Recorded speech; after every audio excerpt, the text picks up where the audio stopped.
go. Oh, Ortrazini, what and welcome. Hello, hello.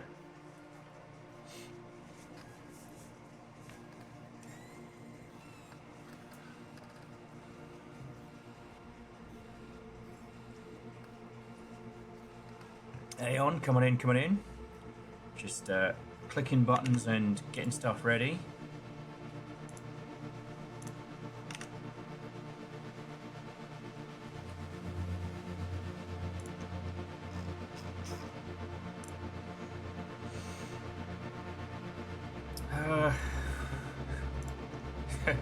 Everything is in a constant state of terrible, but, Dustin, first, I am determined not to let it crush me. And for all the ills of the world, boy howdy, I've gone through a lot of Steam Next Fest demos and there are some absolute bangers, and a few that I am so stoked to play. So this is going to be a good day.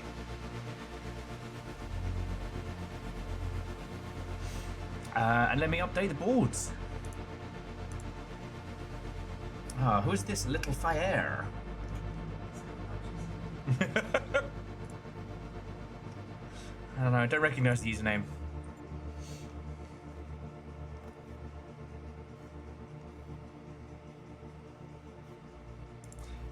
Well, so Dustin, what I will say is, things are here. I did, we did hit the PO box yesterday. Also, so Dustin, this puts a little bit of spice on the week. So, currently, in the game of firsts, you are sitting at 5 and Verton is sitting at 6. So you need 2 more to break out in the lead. But, it is doable. So yeah, coming in, friends, coming in.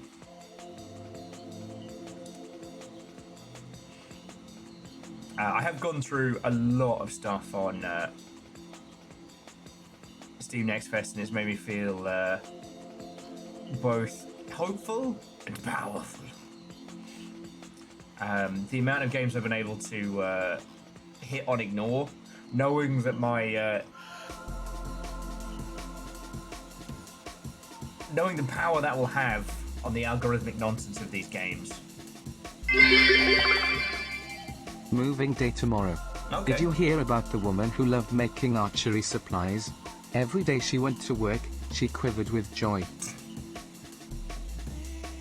Oh, even by my standards, that is terrible. Thank you for the bits. Keeping me alive through the medium of painfully terrible jokes. Dice, what time, welcome. Coming in. Hope you're feeling better. Just getting myself up to speed, getting everything going. It is Steam Next Fest. I already have a grand plethora of games, and I have been through so many.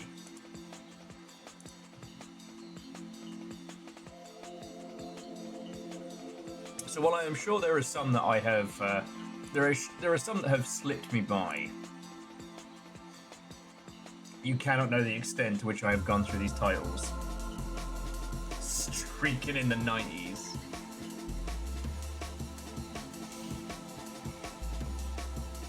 A classic banger.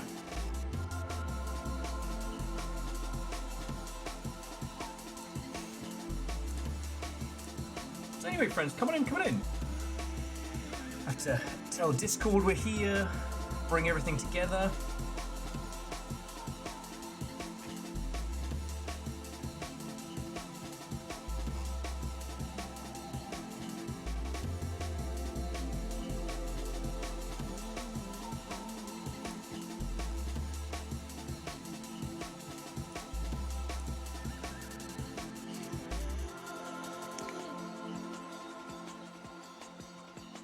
Oh shit!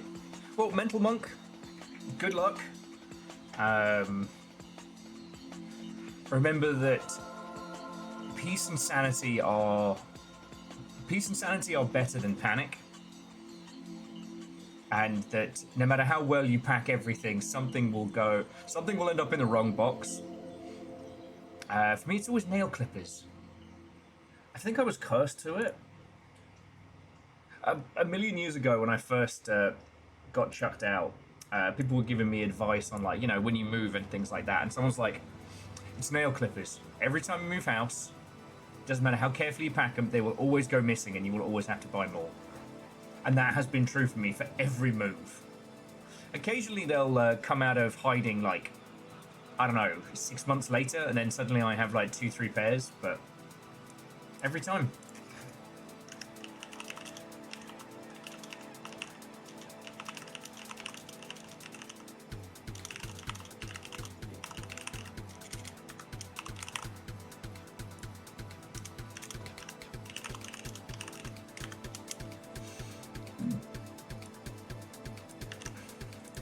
The other one is the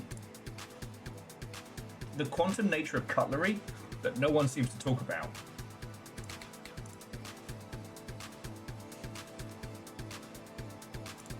There is always, you will always have too many of one kind of cutlery and not enough of the other. Even when you account for that, like somehow spoons and knives change in quantity while you're not looking at them. Oh, John Deere, what time? Welcome. Yay. Well, see, Dustin, and that's where you trip yourself up, because you're like, oh, well, I'll get one of those little kits. And you go to check it. What will be missing? Nail clippers. Anyway, sorry. Metal Monk. Mental Monk's moving for the first time, so you're going to have a bunch of fun. My real tips, which I do not follow as well as I should. Put stuff up on the walls, like decorate as quickly as possible, because you'll tell yourself you're going to do it later, and you never do. And then you're accused of having an undecorated place like it's a Metal Gear Solid 2 plot point. Numbers, what and welcome. Yes, Bonio is wearing the penguin suit. Someone's got her. Jake Post, thank you for the tiny bits. And yeah, happy Steam Next Fest. I return after travels in time for new games. Must be fate. Nice one. Very clever. Ehrman, thank you kindly. But yeah, come on in, friends, coming in. I have pre-cooked us a selection of exceptional demos, and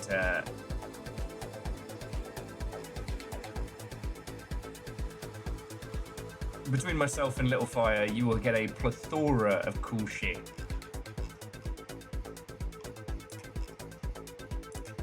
So yeah, sorry about your wish list. They're about to probably quadruple. Online. All systems nominal. That's a lie. I'm not sorry. This is quite a lot of months. Viking 64 friendo Viking 64 hug. Yeah, no, Martin, that's almost one whole year.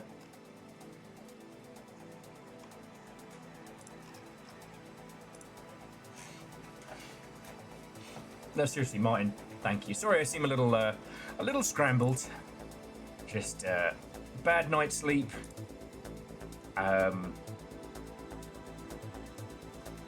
But a lot of good games right now.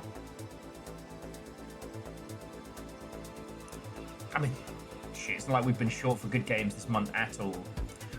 Both Little Fire and I are playing Horrorpallant, the Vermis incremental game. Oh, Vermis incremental game with some crazy fucking dungeon delving puzzles, which I can't talk about because due to poor sleep, I managed to get ahead of Little Fire on this one.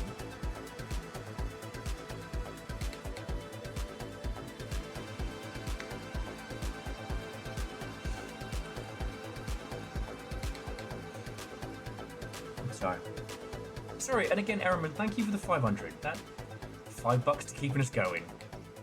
Thank you. So yeah, once Nova gets in, I got packages to open.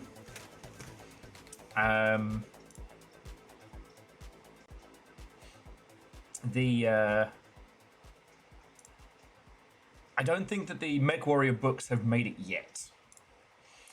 In terms of games for today, I'll just quickly show you before we get into game news, because there's not too much, but there's not too much game news, but there's some interesting stuff. So we've got Euclidean hyperstructure exploration. We have the dungeon experience, which I know you're all aware of, but it's gonna be funny. I'm allowed. We have indie shooters. Indie shooters doing hardcore shit. We have a sentient blob of crude oil. Now, I did get John Carpenter's Toxic Commando on the download because I'm a fan of old schlock horror and also Back 4 Blood. Jamming those two together, I don't know if it's going to be good, and I'd like to get hands-on with it before judging it proper.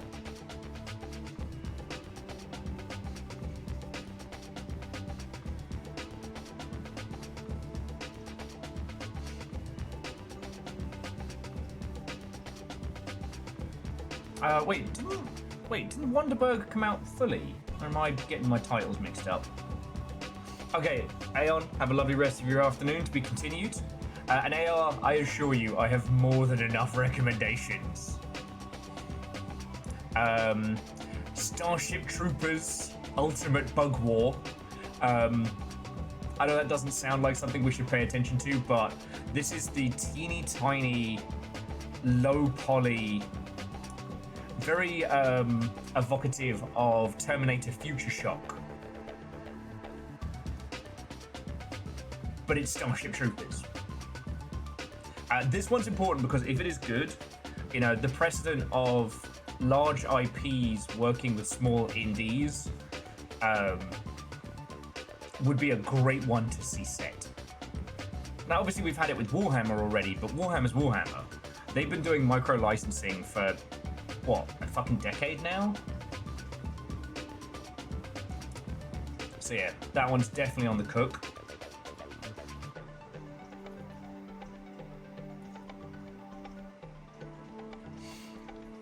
And I did see Deep Snow Delivery. That does look really interesting. But I do have Phonopolis. After putting on a pair of headphones, a lone person realizes that their entire society is being controlled by sound in this gorgeous papercraft, like, tale of whimsy versus fascists.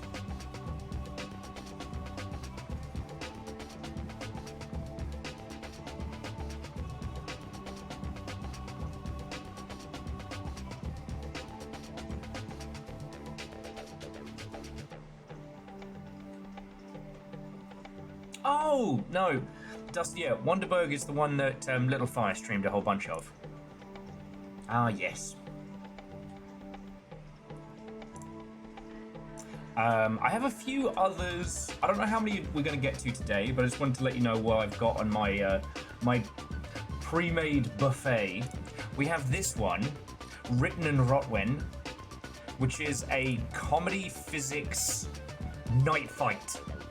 Because Vershi was all like, how about Friday night fights where we have chivalrous battles? And I'm like, well, I just downloaded this. Again, look, I'm not just trying to pick games that prove my biases. But I am picking games specifically that have cool and or weird art styles, or that do something interesting. This Steam Next Fest is rammed. And not just rammed with slop, though there is a lot of slop. It's rammed with really good, interesting games. It is impossible to cover all of the quote-unquote bangers. So I've been picking a special lot, and a few that I don't think you'll see elsewhere. Now, obviously, Toxic Commando and Starship Troopers you probably will see elsewhere. But the one I'm stupidly excited for... hang on, let me get to it first. I've got Cargo Hunters in here, but... So we've got this one I got, Yuna's Nightmares. A glitch apocalypse. Essentially, your Unreal instance has spilled out into the real world and is completely broken.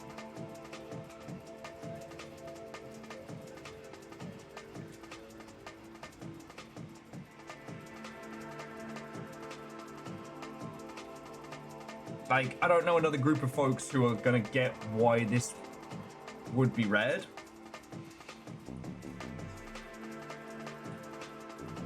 Oh yes, and Dustin, I did see, yep, Nick's been at Question for 6 years and still converses like...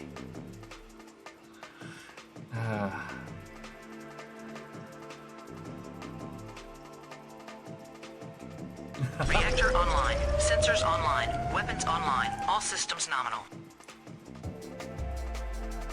I have upgraded to 64-bit months, now with extra color. Hell yeah. Wolfcrad 64 was definitely a peak of the setup. Now, this one's a little bit more known, Dosa Divas, but it's a mech food game where you fight corporate bastards.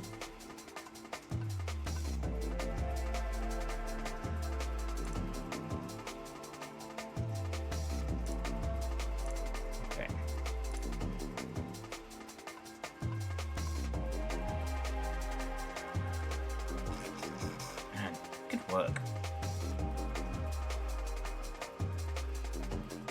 And you fight corporate bastards by cooking up delicious food.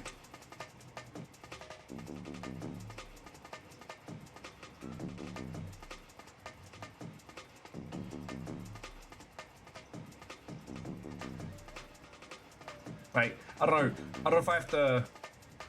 I don't explain this one. Fuck off. Oh, pretend like that was an accident, favor 6. Alright, let me finish showing off my stuff. I got crab meat. A short first-person point-and-click survival horror game where you're crabbing for the priceless Southern King crabs to pay off your debts. So it's a little bit job sim, it's a little bit horror, it's a little bit weird. And PBS Wato and welcome.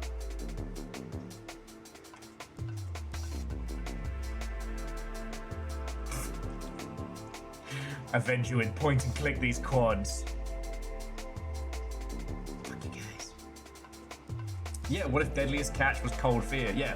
Sometimes the crabs get fighty and you have to shoot them with a gun. And sometimes things get bad and weird. That's a giant crab. Don't worry about it. Crab meat. But the pièce de résistance, and the one that I'm super excited for, is Cargo Hunters. Now, if I didn't show you this... Oh, and PBS. Yeah, well, I mean, we'll see you after meetings and whatnot, but yeah, lovely to see you. Cargo Hunters is mechs in a solo or co-op only extraction shooter. You know, you play as these quirky looking pieced together mechs. You literally steal pieces from other robots. Now, I'm excited with this one because, like, I really like extraction shooters. Most of them are very much the same. And as we're about to be inundated with them, sometimes sometimes hell is other people. It's been very interesting that Arc Raider's cheating problem has become rampant, and much like the cycle before it, it's really suffering from it. Well, I shouldn't say really suffering. Game's still doing stupidly well. And Marathons are already taking a hard stance on cheating with like a one and done. We catch you cheating, you're banned for life, so's your account, get fucked. This one's called Cargo Hunters. And I'm really excited to have a run around on this one. I didn't think we'd be getting a demo for it in Next Fest, so that's made me very, very happy. So, yeah. So that's the smorgasbord we have for today. We've got cute indie, we've got weird indie, we've got shooty indie, we've got funny indie. We have surreal nightmares and strange landscapes. So, yeah. Come on in, friends, come on in. It's a Steam Next Fest feast. Or a Steam Next Fest Feast Fest, as I'm calling it. Now, one thing that has been commented on this Next Fest is the sheer amount of slop.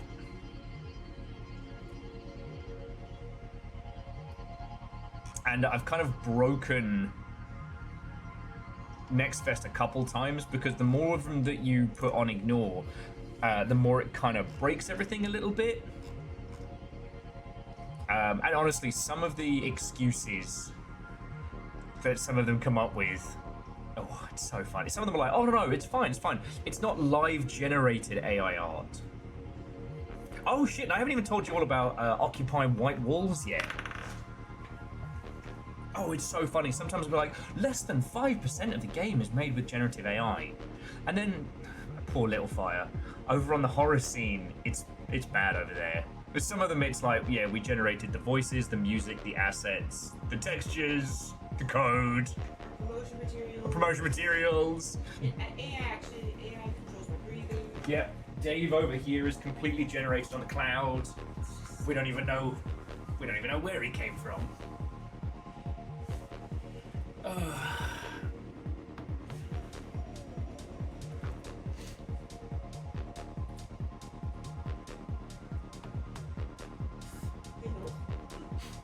Whiskey indie, vodka indie, lager indie, cider indie. I generated my own reviews. Oh. So yeah, Reddit's been particularly brutal about this Steam Next Fest. Now, Next Fest does this thing where after a day or two, all the good stuff rises up, the slop rises down, and people have been kind of trying to speed that process up, but... If you've generated all that, then maybe AI can generate all your customers.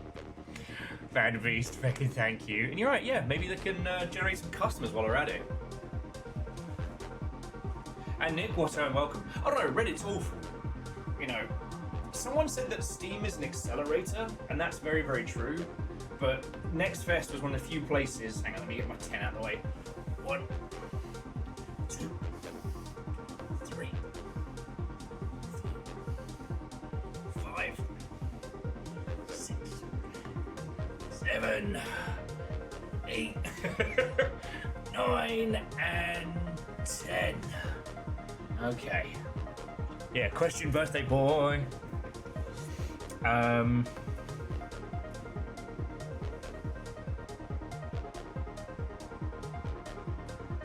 Generate the horses too. What horses? Look, I'm sorry I got prickly about the horse game on Discord. I didn't want to apologize for that one. There was this anime that was doing the rounds called Gate a little while ago, and it is very clearly like Japanese military propaganda, or the JSDF. You know, a guy who's cool and awesome at everything, but also plays phone games because he's a normal guy, is also a member of the military.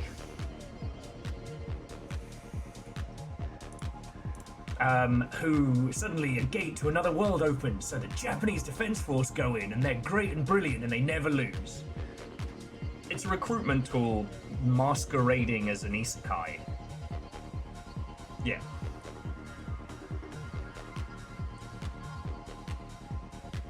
I mean, it was like late game Civ, you know, people with swords and shields versus the fucking attack helicopters. Like, the Horse Girl game, and also the Horse Girl anime, is a billion-dollar industry attempting to acquire new users through waifus. Right? Like, it is... The horse game is to gambling what Gate is to the Japanese military. And it's really hard to talk about. And also it's a gacha game, so it's not... And I try not to be prickly about it, right? Like, I understand that a lot of people are aware of this, and a lot of people, you know, don't consider this, you know, they're aware of it in the ilk.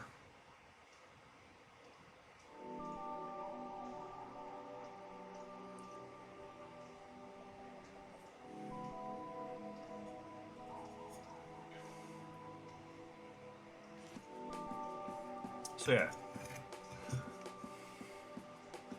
I mean, mechanically, I do think that the horse racing game is an interesting take on the whole. You spend all of your time training and working with characters, but when it comes to the actual combative stuff, you're hands off, which creates something interesting. But again, you know, Japanese horse racing is real gambling. This is a waifu-fication of that, and it's really hard not to. I almost said chomp at the bit there. God, the horse puns.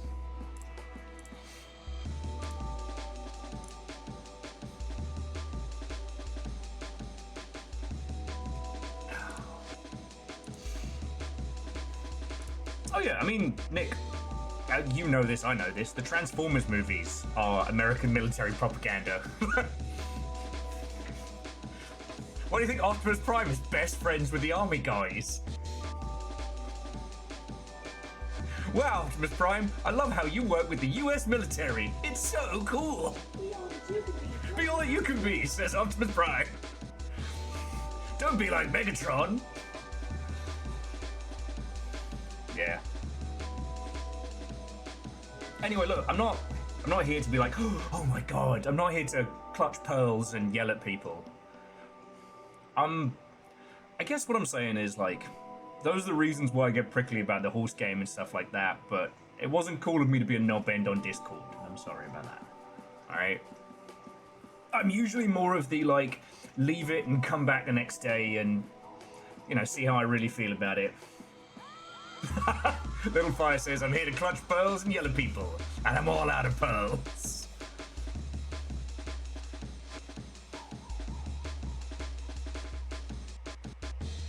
Anyway. Oh yeah, no, Kakazi. And the funny one is when they'll say, like, AI was only used on the store page, and you can see the in-game assets. And you can see they're still in there. It's like, ah. Yo, the weirdest one, I think I've already got an ignore now, so I don't really know if... And I kind of don't want to show it because it's gross. But there was one which was about the whole China, Japan, Korea conflicts. But like, like the video was like historical 3D rendered nightmare fuel, people eating raw rice, and I'm pretty sure some pretty racist stuff in there. The actual game itself, a terrible pixel top-down turn-based mess. God, that found so many stinkers.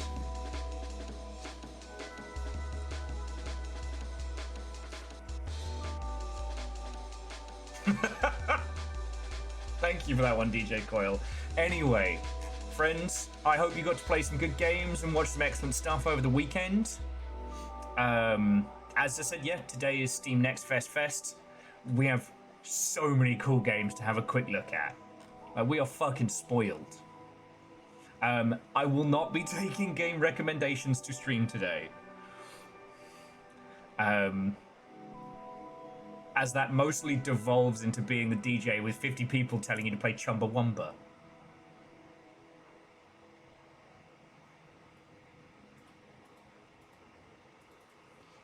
Yeah, well, so Ultrazini, that's the thing. Right now, using AI textures for rendering will cost you more in sales of people who will go, no, I won't play your game. I ignored so many just off the textures alone. Yeah. I don't, because like, to me, yeah, we talked about this. Yeah, I know, you and I. As soon as you put AI in your game and you tell me, oh, it's only for this, I don't believe you. Exactly, because that's the... I don't believe you. No one's being honest about how much AI use they're using, so as soon as people see the, like, oh, it was only used for textures, or it was used for inspiration and touched up by artists. I only used it for my logo. Fuck you. Yeah. Don't believe you. Now, yes, Steam does need to enforce it with teeth. Breaking news. Man speaks about Project Silverfish. Keeps calling everyone a chicken. Wait, that's Fred, that's not me. Akari, thank you for the 200. And yes, I am playing Silverfish this week. Yeah, Kakazi's right. Like, the well is poisoned. I would highly advise don't.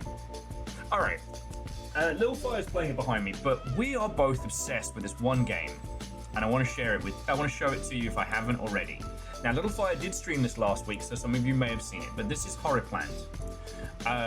This is what if Vermis was a dungeon crawler and an incremental game, and it's fucking brilliant. I have played it for. Yeah, how many hours? 11? 12 hours. And I'm just starting to scratch at the puzzles hidden beneath it. There's shit in this trailer I haven't even seen yet.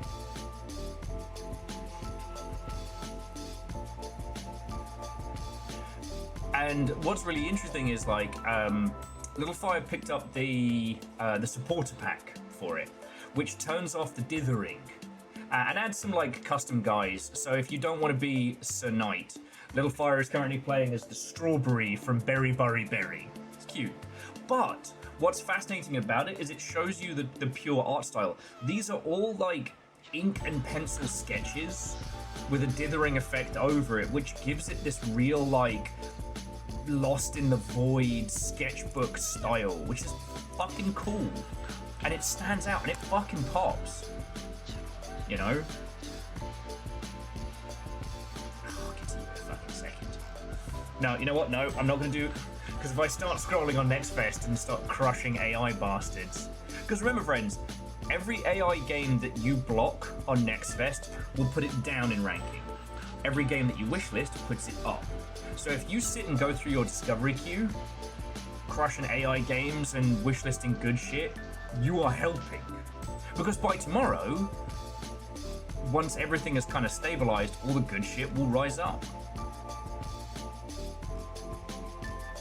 Now, the only thing that I regret is I did the thing where I just scroll up and down the main page, have a look, see if it's shitey or not, and then block it. I should have been using the discovery tool because that keeps track of what you drop. Yeah. But I guess the thing is, Dustin, and only if you have time, friends, but this next fest, it's a little more important because what the majority of users are doing is just immediately setting it to popular. So those rare games that would have a chance to pop up on people's radar sadly aren't getting the opportunity.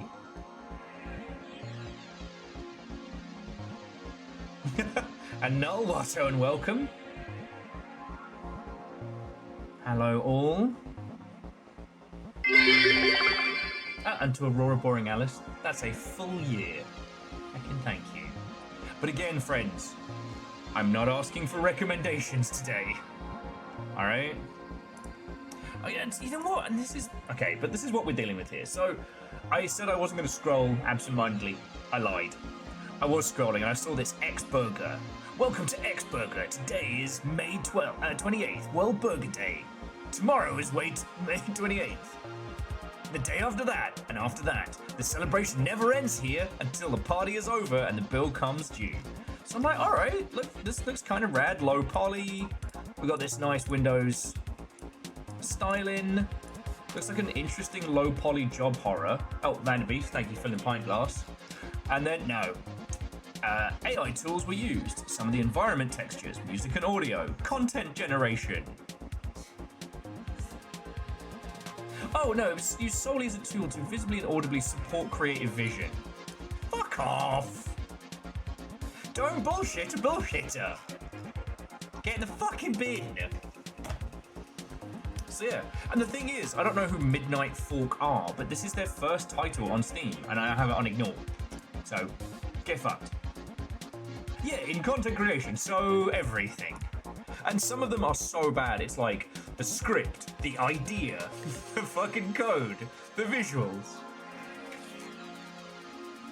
And like Nick was saying, is like, Steam does need to have better teeth about this, or at least a report function for people who aren't highlighting their stuff. But, you know, if Steam Next Fest ends up hitting shit because that's how people are treating it, they will do something. They won't tell us. Steam never tell you when they do something. But yeah, sorry, this is the thing I've done is mostly scrolling down and seeing this shit. Yeah, see those eyes? I think that is slop with a filter. Let's have a look. And yeah, generate, and they'll say some of the images. Some of them will even go like, I don't know, we're not doing it for any live generation. Nah, get fucked. And on any of the titles where I think there's an interesting concept that they're hamstringing themselves with it, I will go in and post like, please get rid of this. Just swap it out.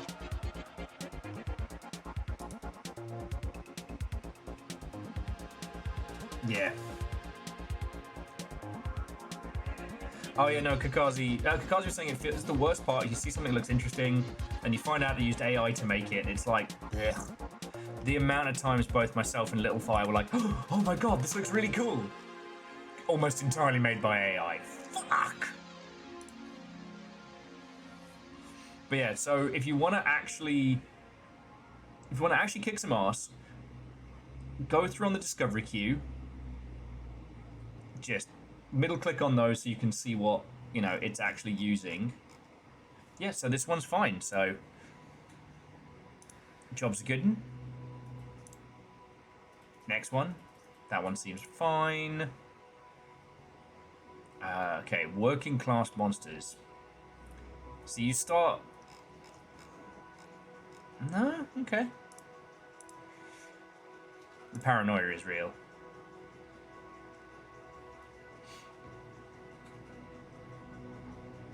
Yeah. Now, we're not going to get a ignore all AI games from Steam just yet, right? And honestly, Steam are better than everybody else, but they're still not our friend. If consumers end up really, really liking AI stuff, they're not going to stop it. But also, going through this, yeah, see, Reblade there, you can see clearly if the fucking key art is slop. Not declared. Brilliant. Oh. No, dead. The reason why Valve have put it on there is because generative assets aren't copyrightable, and they're already trying to keep track of like DMCA and the ilk. So the reason that they're making people list what they're using in AI is to protect themselves down the road.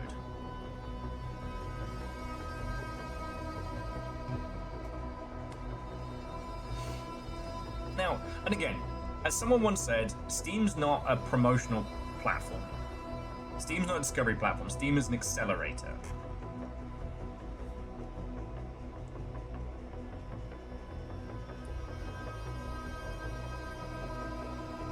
And yeah, no, I don't disagree. Steam are very much, I forget what the correct terminology is, but a let the market decide type of numpties. The thing is, they also don't make statements on shit. You know.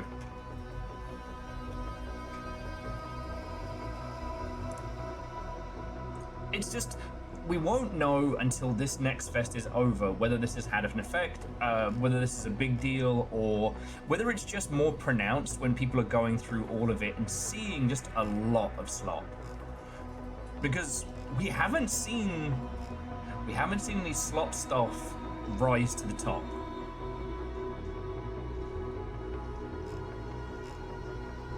What we have seen, we've seen a few titles that use slop in small ways, be able to sneak past through other means, right? Like, I don't think Arc Raiders has anything special to it, but it has beaten everybody else to the punch in being one of the first, like, accessibly commercial extraction shooters. It probably would have been the Forever Winter if that thing had run on, like, if the Forever Winter had launched complete and on every platform, would have taken over no problem. But yeah. Yeah.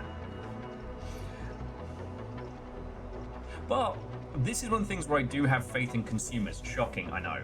Because the amount of slop that is out there to just remove money. Like, this is more for my game dev friends, but if at any point this week, if you start feeling down, if you start looking at your game and you start wondering, like, you know, does it have the spark? What am I doing? Go on the PlayStation Store. Click through a few things, because that place is fucking rife with shit. And shit that people are charging $20 for. These games aren't selling, they're tricking a handful of people. And when your entire business model around like works by, you know, deception and obfuscation, users will just learn. You know, fool me once.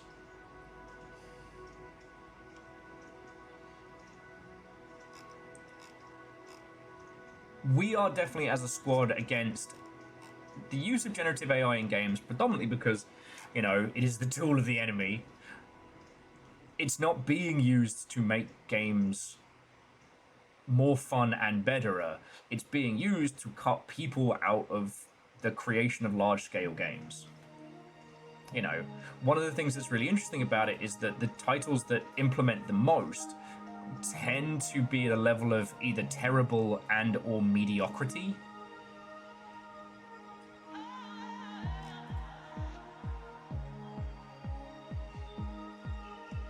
Like, and users are learning very, very quickly to keep an eye out for the telltale signs and avoid like the fucking plague. You know, in the same way they know that that pop-up ad isn't actually a free iPad, you know? In the same way the Nigerian prince isn't going to give them a large amount of money. And Kakashi, exactly, because at that point, the other thing about the nebulous element of it is that because it's working on the honor system, any usage indicates some usage. You know, they're not going to tell you if they use ChatGPT to generate, you know, text and things like that, or if they've been able to just like steal images and put filters over it. Ah, Nick. Oh, sorry, I should have messaged you about that one. I am so sorry. The other one is generated localization. Like, I get the idea of wanting to get your title to as many people and making it more accessible, but most of that stuff is fucking dog shit.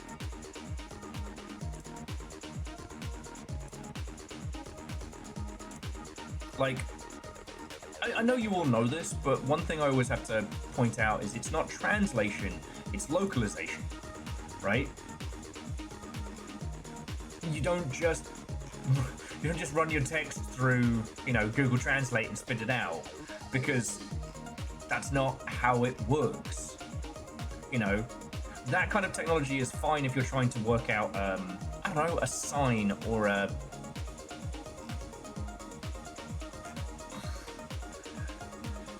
sign or instructions, you know, street signs and what have you. But the nuances of art are very much lost, and you can end up being accidentally really offensive.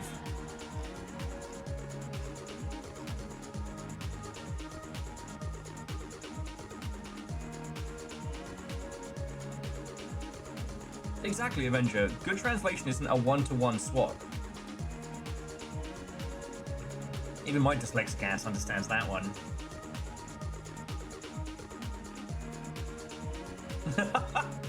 Simple Chaos just with, shame about the prince being a scam, but my long-lost thrice-estranged uncle gave me a large boon as well.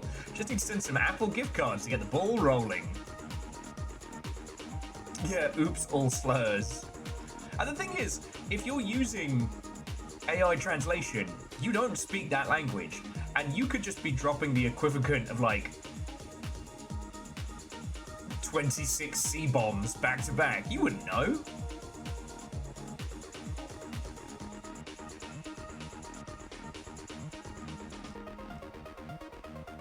God. So yeah. The only thing I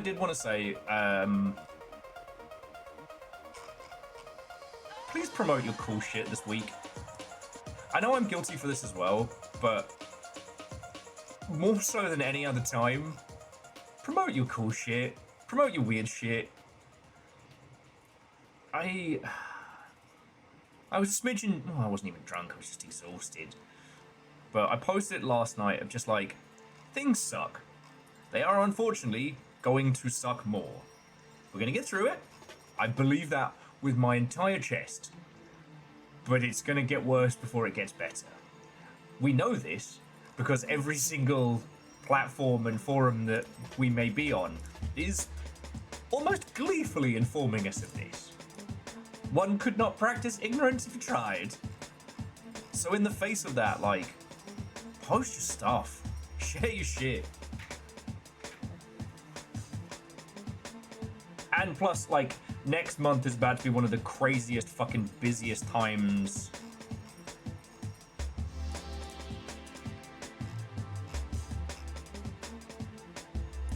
Like, okay, do you all want to talk about games news? Can we talk about games news? We have a bunch of fucking cool indie games to play. Oh, and sorry, Null was here and chillin' and illin'. Yeah, we found fucking Vivigard in the local coffee shop. I got Littlefire to take a picture of me. As we both stayed up way too late on Sunday night playing our little incremental Vermis dungeon crawler. So we got up late, went and had coffee right before the coffee shop closed. And there was that fucking face, that fucking Vivigard. Fucking horse blind. Fucking horse blind. If that demon had a pee hole, kick it with a fucking horse blind. It's Weregild or Vergild. Well, maybe the demon shouldn't have a stupid fucking blind and I'd say his name right. Until then, he's Vivigild.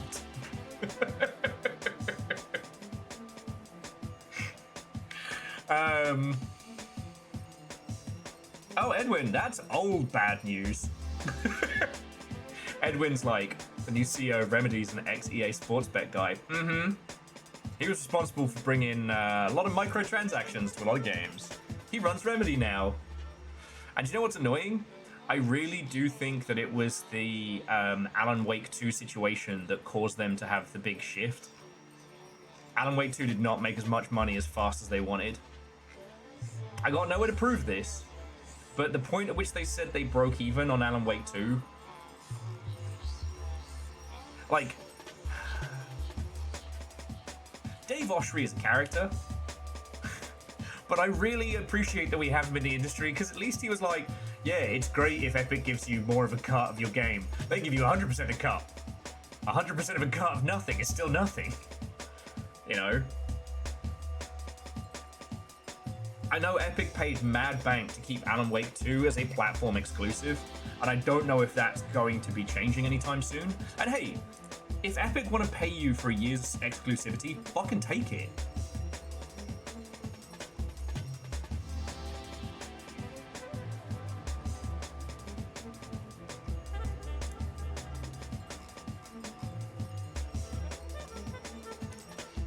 But, yeah. Now, Firebreak also didn't do as well, but I don't think Firebreak was as expensive. I think they were just really, really fucking hoping for something.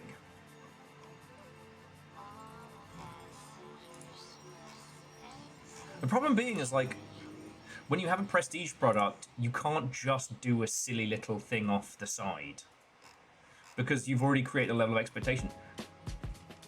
You'll know, I'm a Control fanatic.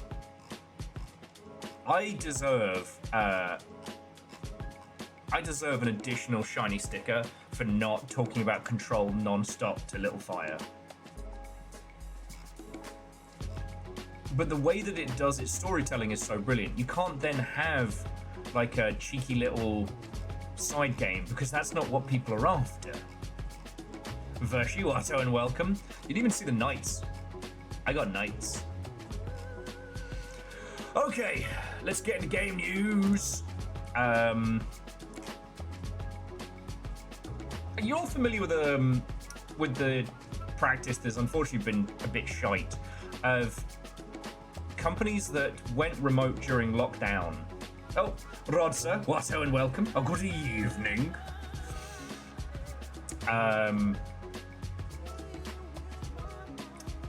You're all familiar with the concept of companies doing like a return to office mandate, right? So companies are trying to find ways to reduce their headcount without having to say they're firing people because it's bad optics.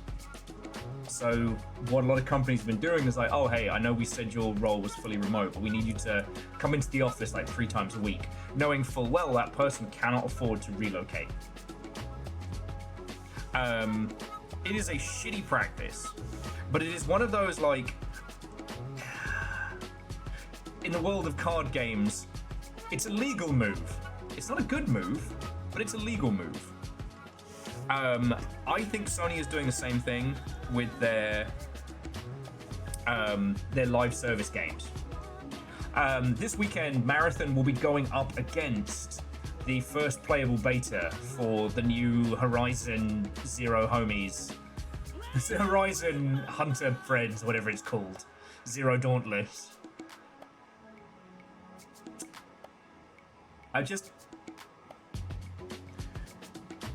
Sony have decided to put their 2 premium product live service games up against each other.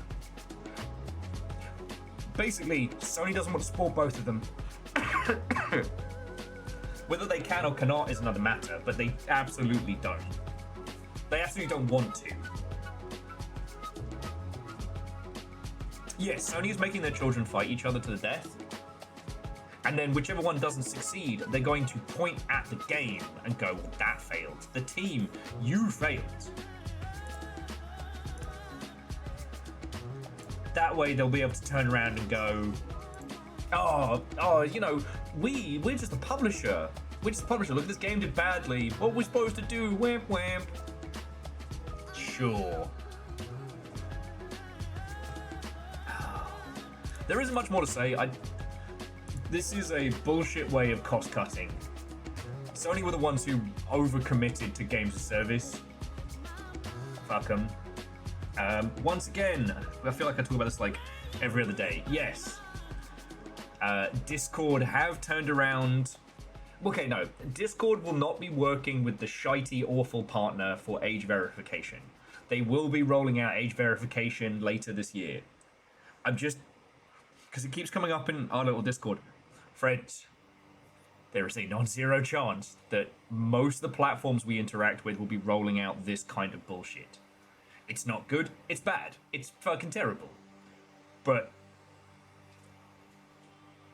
Discord might be one of the first. Well, I just think they're not even the first. Like, Twitch have been using it for a while for new accounts who turn on affiliate status.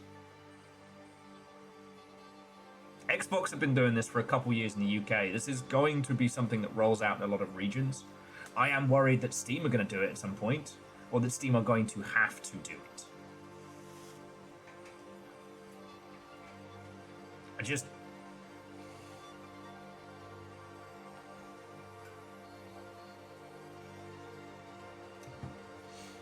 Yes.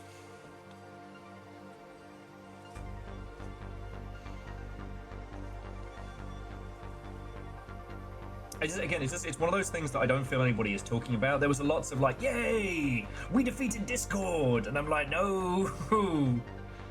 Discord's gonna do another plan, but they're not the ones pushing this. Oh, okay. Because I'm determined that talking about game news doesn't need to be a misery slog. A retro-style MMO by the name of Project Gorgon managed to hit an all-time high of concurrence this weekend. They had 4,000 people on their old-timey EverQuest-esque MMO for a poetry slam. And Fearless, welcome back for the poetry slam. I'm not even joking. Hang on. Let me bring up Project Gorgon. Because, like, we talked a lot about digital third places. And this is what it looks like, you know? What inspired this community to have a spontaneous poetry slam? Fuck if I know. I haven't had the chance to research it any more than like initial readings. But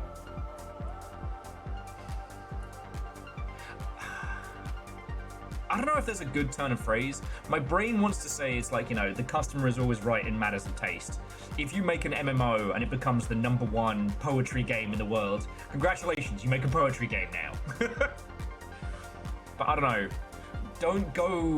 Don't drag your community to where you are. Go to where your community is, might be a better way of phrasing it.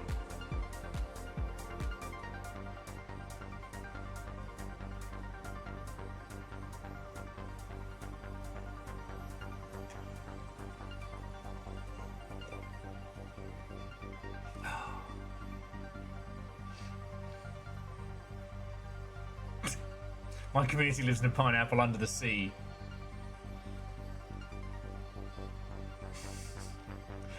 Porous and yellow and spongy as he. Fuck, I can't remember. Absorbent, that's it. So I describe Vershia pies. Absorbent. But yeah. Project Gorgon.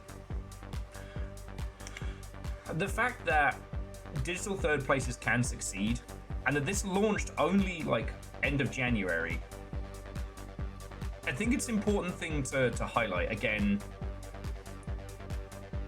right now, games news is a fucking mess. Getting information about the entirety of the games industry is impossible. There are multiple games industries, there is no one. And again, sustainable success doesn't make headlines. So, look, I know I'm cherry picking the shit, but if every other journalistic outlet is allowed to cherry pick their shit from misery, then I can show you the stuff that means like, hey, no, we're doing this. We're not completely fucked.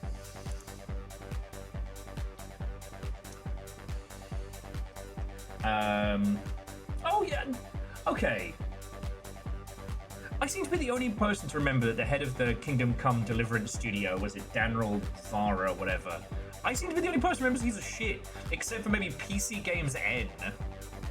He's leaving to go make Kingdom Come Deliverance TV show in Hollywood.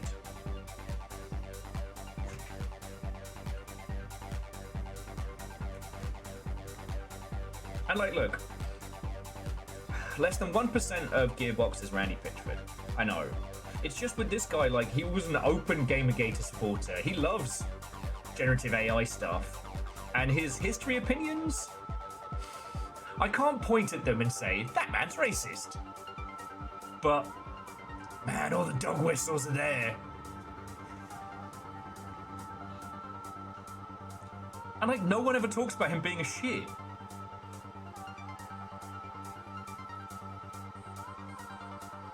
I mean, Legend, also same. I won't promote or support either of the Kingdom Come games, but I will talk about them because it does make me laugh. The whole, in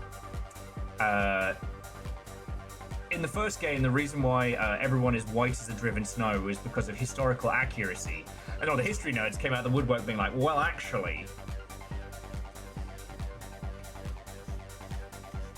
yeah, that man loves the Holy Roman Empire a little too much. That guy has Crusader merchandise for himself. But yes, Avenger, it was extremely funny how in Kingdom Come Deliverance 2, that whole like shitty audience they'd been cultivating turned on them in a dime. That was very funny. Couldn't have happened to a nicer man. Yeah, we talked about Sony pitting their children against each other. And again, on second time we're going to talk about Dave Oshry today. Oshry's been very, very honest about GOG, because so GOG's now independent. One of the CD Projekt Red OGs has bought GOG end of last year and has made it kind of an independent setup. And has been talking a lot of stuff about preservation and the ilk. And Oshry was just like, I mean, that's great and all, but GOG's not selling many games. You know, again, games preservation only works when people give a fuck. And to their credit, GOG were like, you know what? Archery made some really good points. People have got to care about this. We've got to care about this. I respect that.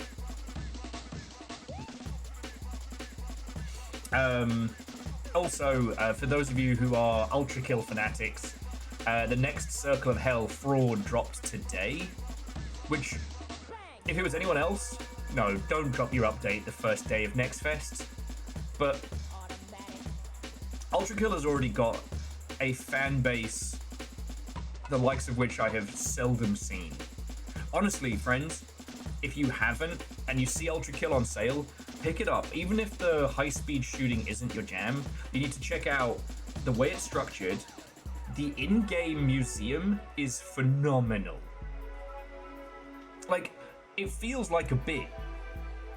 But no, they made an in-game museum to their development process and the changes they made. Old assets and things they swapped out, weapons that didn't work. Apparently there's like a fucking... Oh, what is Ultra Kill? Let me show you. Hell is full. Blood is fuel. Okay. So, on the surface, Ultra Kill is very, very easy to understand. It is a speedrunning shooter. Your health is blood. The more you blast and blap and explode bad guys, the more blood you get, the more you survive. It's simple to play, hard to master, deep as a fucking trench. The speedrunning elements are backed up by score attacks and, you know, speed checks and all sorts. But yeah, you are basically a robot angel, one of the last, and you are going into hell to clear it out and eat everybody. Oh yes, Gabrielle Ultra Kill. It's style for days. It is loaded with style, lore, care. Their early access development methodology has been like releasing it via circles of hell. So each big drop is a big content update. Oh, actually, so Scotty, it's one of those ones where like it's actually not that bad. And yes, there is an in-game reference to King Gizzard and the Lizard Wizard, who did a guest track for this. But like, if you want to go deep into it, the lore, the characters, etc., it's got all of that lined up. If you just want to run around and shoot stuff, it's some of the best in its class. The amount of cool hidden shit in there is ridiculous. Like, I was playing it for far too long before I found there is an entire section taking the piss out of the Witness. Not even a reference, Rod Sir. They have a track in it. They are a guest composer. Now, Ultra Kill has done crazy good. 130,000 English language reviews and counting. Currently on 35% off. But like, the things to take away from this are the way it treats development as part of the process in and out of game. And also doing big content drops alongside little tweaks and changes. Yeah.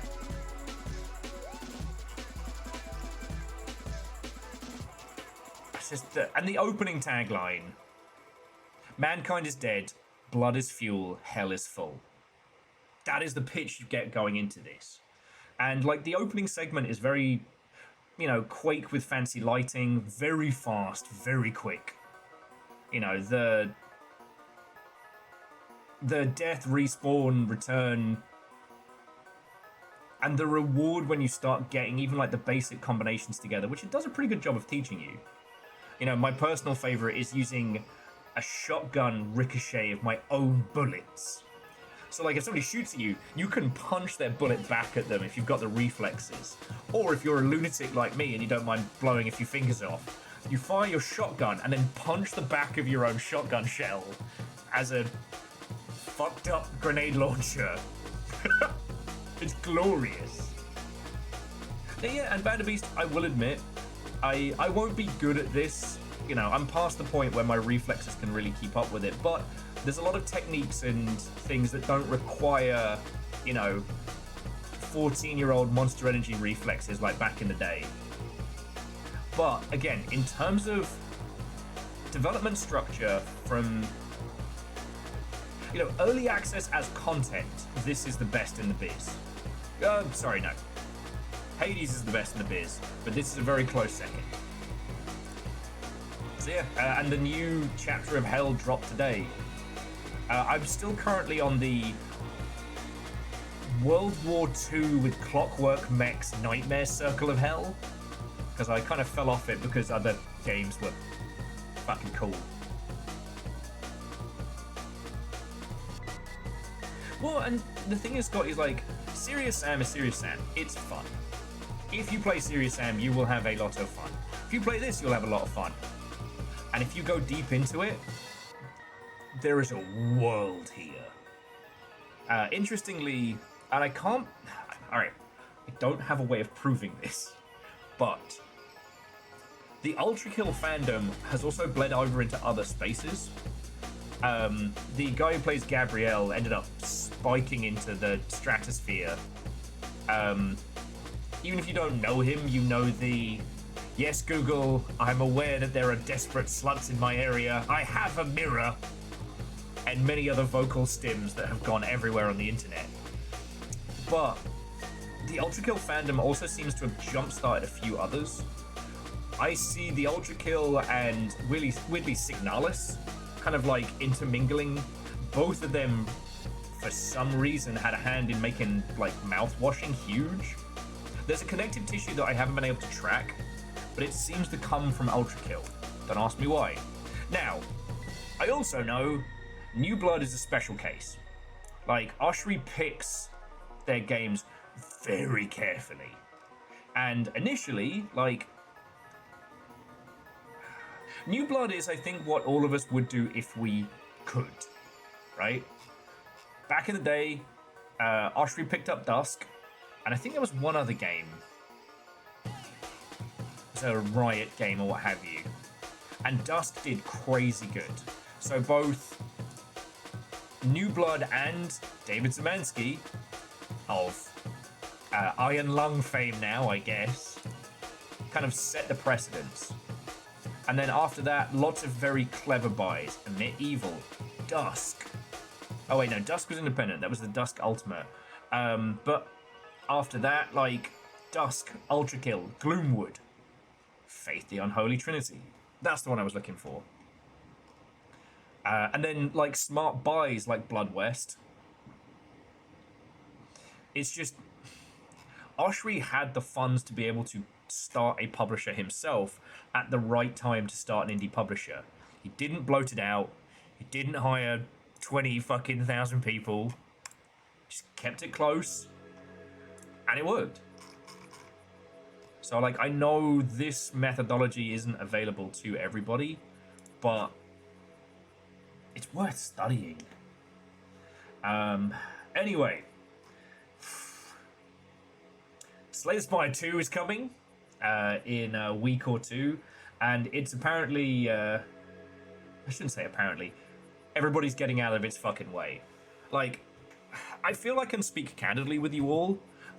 So Nick and Null, so glad you launched the Killing Stone when you did. Thank you. Thank you for not waiting to share a launch window with Slay the Spire 2. Like, there's nothing more painful than watching homies make really bad, obvious business decisions. Because here's the thing, there are going to be some indie homies who are going to try and launch their game the same time as Slay the Spire 2. There were people who tried to launch their indie game the same time as Silksong. I don't know what happened to them. I assume they faded through reality. Poor buggers. Next month is going to be unhinged. Like, across all facets and all games industries. Unhinged. Ooh, so...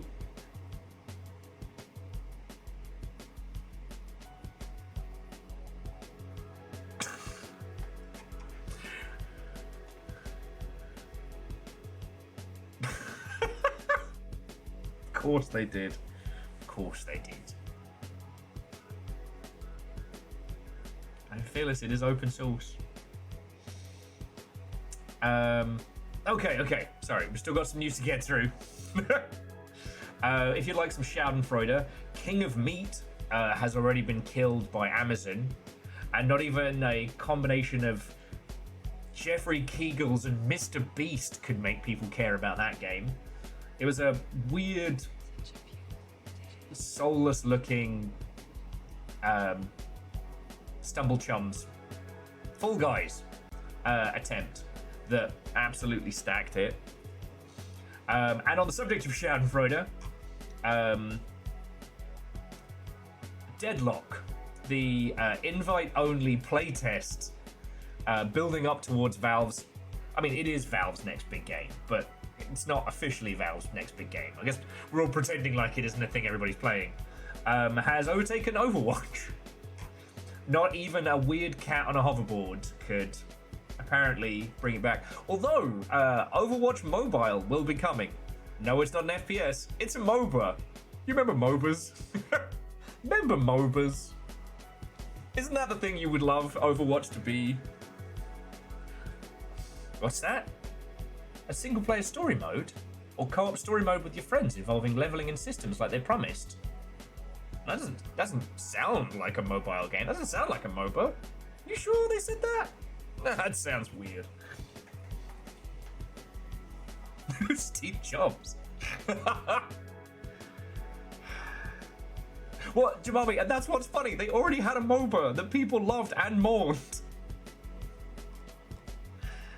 All right. Now, we talked a lot about it yesterday. We should talk about... Okay, yeah. There's a few things we should talk about. So firstly, Evo is in fucking freefall. For those... Yeah, Scotty, yesterday was like a million years long. For those who might not be aware, so Evo, the company, has been purchased by Qiddiya. Qiddiya is a tourist city being built in Saudi Arabia, being completely funded by the Saudi Investment Fund.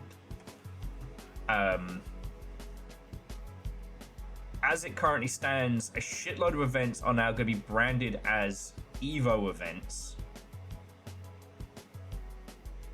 And currently Evo has not stated that it's going to be moving to Saudi Arabia. It's still listing Las Vegas as one of the Evo events of the year, but unfortunately writing's very much on the wall. Now obviously this is a sad thing. Evo grew out of the fighting game community, not the other way around, right? It was a carefully nurtured, naturally grown event, and it was one of the few prestige events in the fighting game circuit. Fighting game events come and go. Companies throw around money sometimes when they're trying to push a new game. Like, there's an Invincible fighting game coming out. No doubt there'll be some big money tournaments for that. But Evo was where you went to actually compete.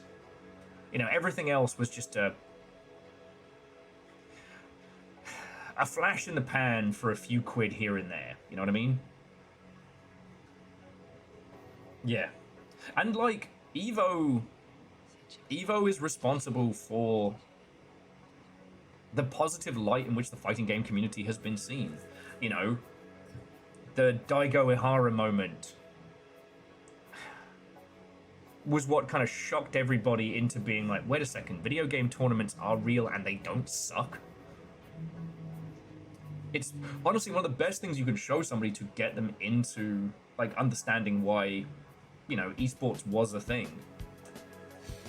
And now that is owned by the Saudi Investment Fund, and it's looking like they're going to strip mine the brand as best they can, and then spread it across as many other events as possible.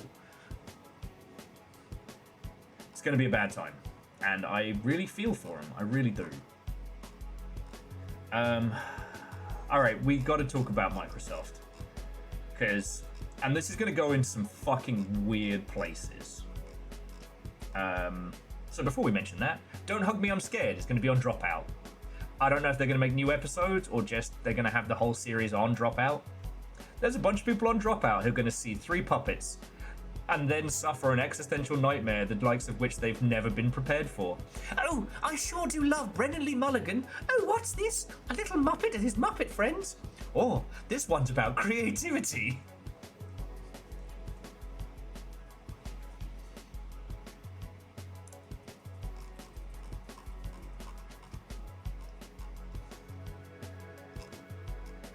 Oh no, Mega Boss, I saw. No one else commented on it. So I can only assume either people don't know Don't Hug Me, I'm Scared, or we're all just pretending like it's not there.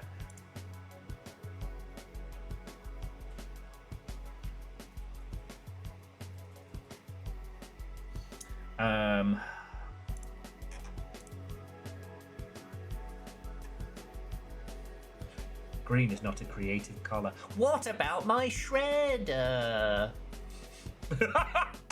Okay, yeah, I know where my sickos are now. I use my hair to express myself. That sounds dumb. I use my hair to express myself.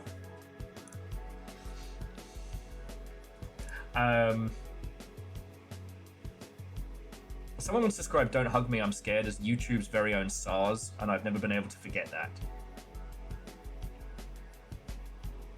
You know what, Moose? That's a good point.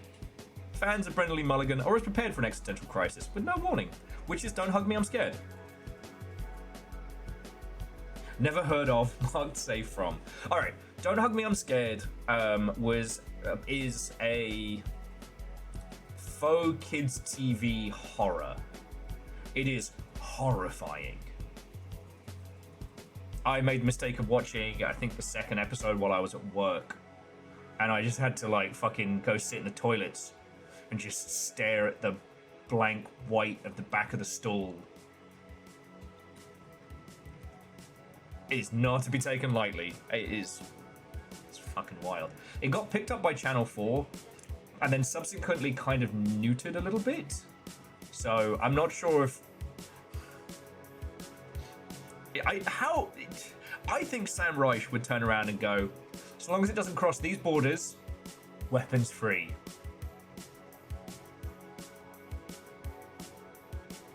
But back of the stall, how are you sitting on the toilet?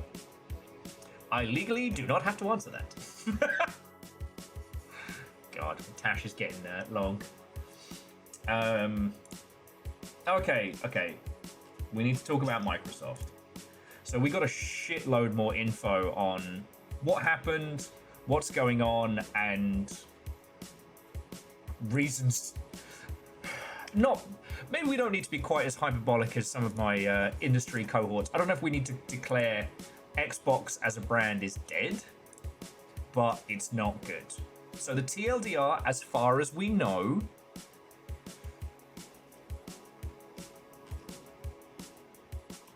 I can't.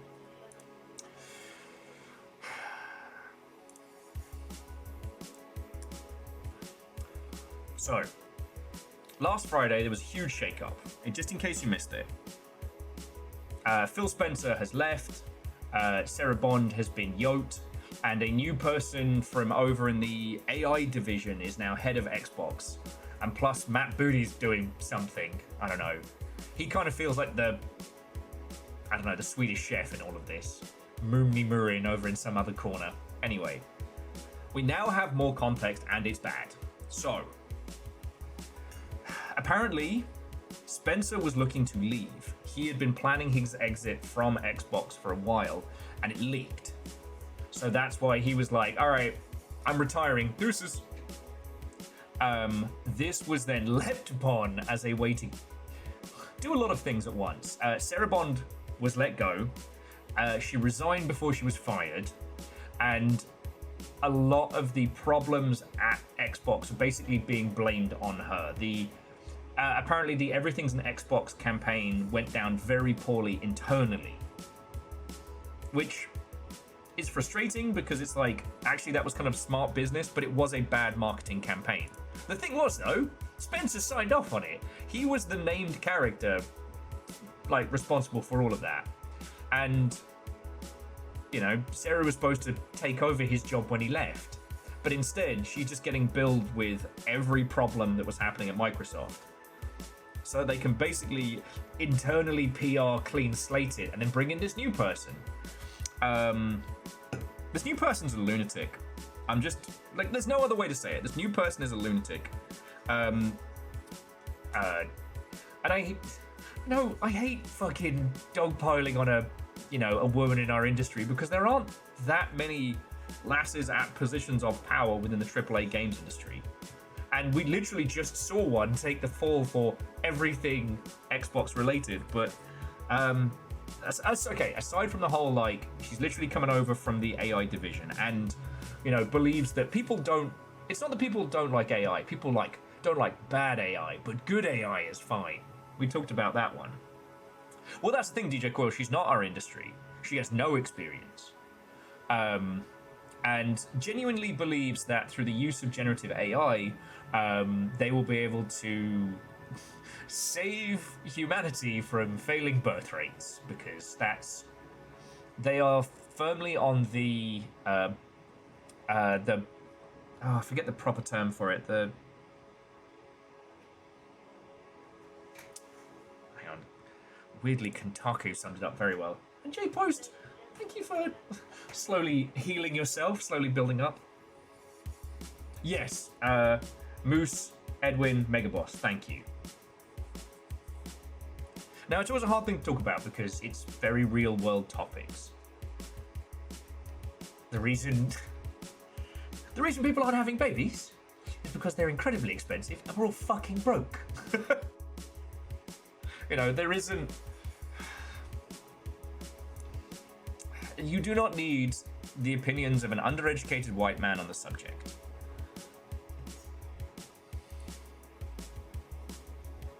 Most of you probably know more on this subject than I do.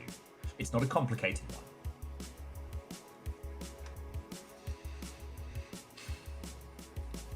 But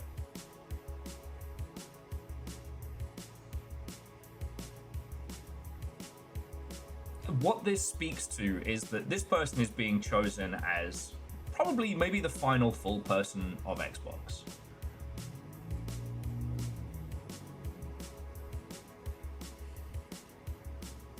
Like,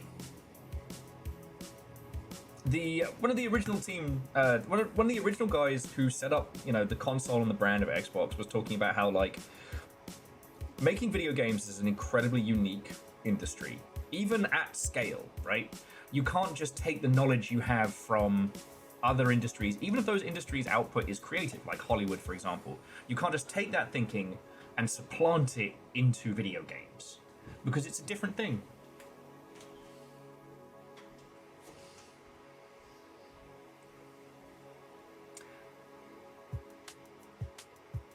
There's not as much transferable knowledge as one would be led to believe, because games are a weird and bizarre industry. And with the pending implosion of, you know, all of these AI divisions, I don't know. Microsoft getting out of the console business just before a huge spike in price of, like, home consoles. If they're ditching their whole everything's an Xbox philosophy where you're playing Xbox games on everything,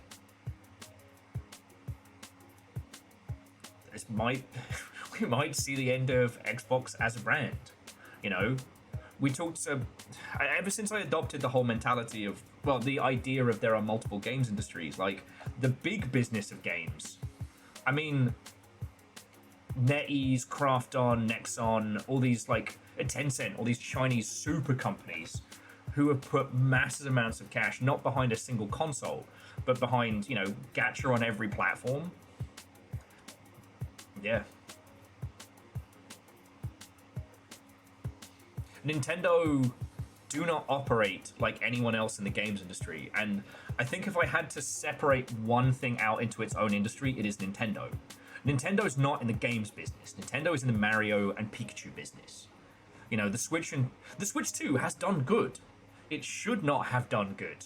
when we look at all the global factors going on right now, we look at all the industry factors going on right now, the Switch 2 shouldn't be selling at all. But it has. Why? Because Nintendo. Oh, Mega Boss, Mario Kart kinda sells. That's partially one of the reasons why the Mario Kart open world is so-so. Pikachu sells. Like, Mario as a brand sells. And the Switch is part of that. When you start thinking about Nintendo as a brand company that sells accessories, it makes more sense. The brand is Mario. The brand is Pikachu. You buy Pikachu accessories. The Switch 2 is a Mario accessory. That's how I've been able to quantify it in my own mind.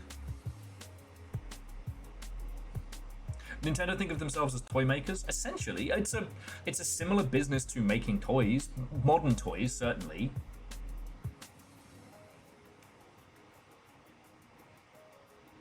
And Mega Boss, no, that's fine. Mario Kart with Rosalina as a sale point to you, that's fine. I still walk through the toy aisle of Fred Meyer's. You know, I still buy Lego.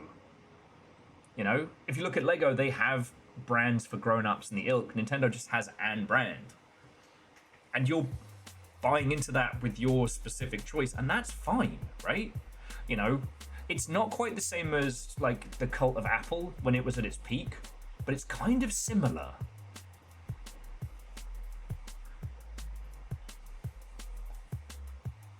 Now, I don't know what the status is of selling indies on the Switch 2.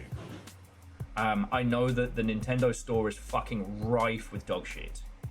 And I don't know if that has completely eroded people's faith in indie games on there. There was a time when getting your game on Switch was a guaranteed, like, big old paycheck. Now, who knows? We here, we're mostly in the PC game business. We're in the Steam business, right? Most of us here, Steam is our primary platform either for gaming or for production. And that is its own weird ecosystem. It's just weird to think that, you know, the Xbox Sony nation of games industry is going to go, you know? Grand Theft Auto holds no allegiance to anyone. It'll be available on anything that can run it. Oh, Legend, I can't afford Lego consistency either, but it's nice to look. I regret not getting the Lego Game Boy.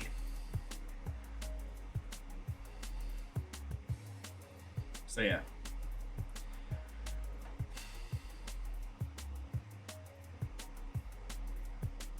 I can't imagine. It's just.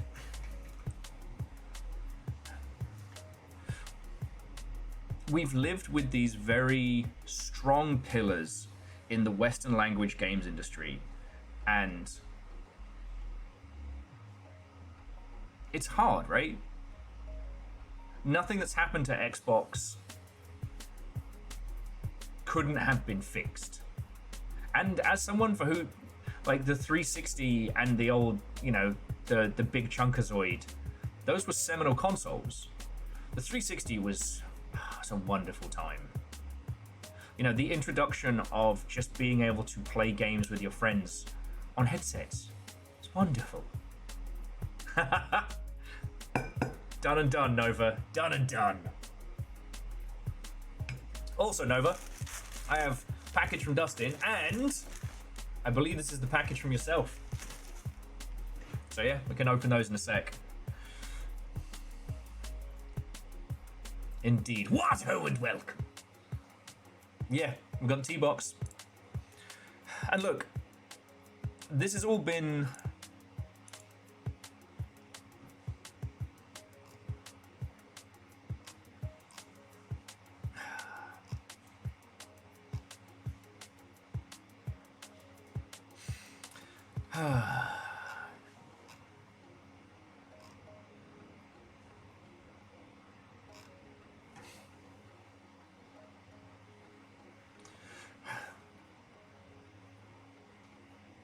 it's wild to see this level of change and this level of shake-up. You know, I am very, very worried right now because yes, Microsoft moving in on the PC industry and Epic moving in on the PC industry, you know, they are big companies, they are huge billion-dollar companies with their own agendas. And so far, Microsoft have fucking. Yeah, or no, I was imagining, like, what if Games for Windows Live had been the only destination for PC games? We wouldn't have seen a PC games indie golden age. And the thing is, like, Valve may suffer the same problems as a lot of other online platforms coming forward. You know, further, you know, invasive government scrutiny, mandatory IDs and shit for our internets, you know. Valve are big, but I don't know if they're so big as to be on the radar of government. Right now, most governments are looking at Roblox. Roblox is likely to get pulled the fuck apart.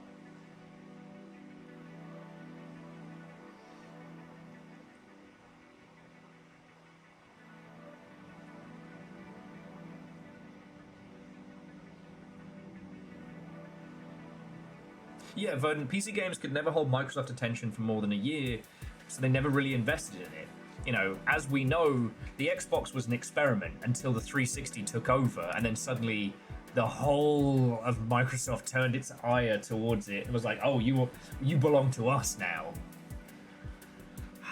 There's a TV show that references it very well, but it's a massive fucking spoiler, so... Sorry, Legend says, well, you need to blink more often. Oh, the screen had frozen. Yeah. But the thing being is, like... Look, there's an alternate timeline where Microsoft Game Pass was how a lot of middleweight studios survived the shit that we're currently going through. You know, the California Purge might not have happened. You know, all these small, like, 20 to 100 person studios... Microsoft just goes, yours, ours. Right, you're now all Microsoft employees. We're now paying you a salary. You will make a game every 2 to 3 years, and it's going on Game Pass. Done. You're all going to keep doing your weird little unique stuff. We're going to build a catalog of games so powerful that it overtakes everybody else. And people were scared of that, right? Because Silksong is $20, which is terrifyingly powerful. But if Game Pass is 15 and has games of a similar level, fuck. Well, then you've undercut all your competitors.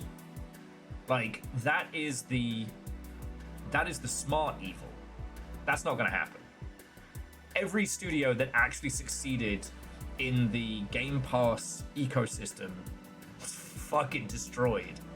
Honestly, at this point, I think if Bethesda hadn't been a standalone purchase, I think they would have been stripped for parts. I think Tiny Todd talked a big game with Starfield, and Starfield was a... It was not Skyrim the Second.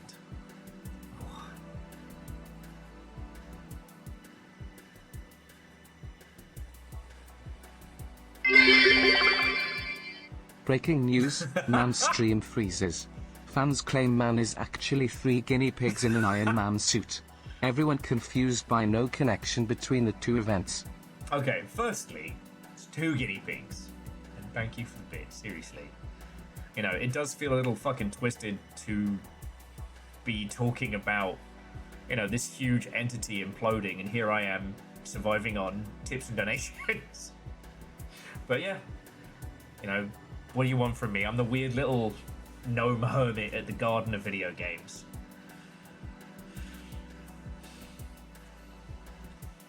So yeah. Yeah, never forget Tango Gameworks. Thankfully picked up by another company.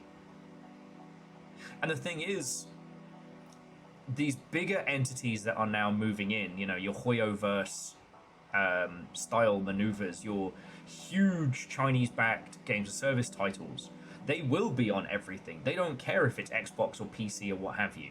Or even, you know, Xbox, PC, mobile, whatever. You know, they're doing a full-on platform overtake.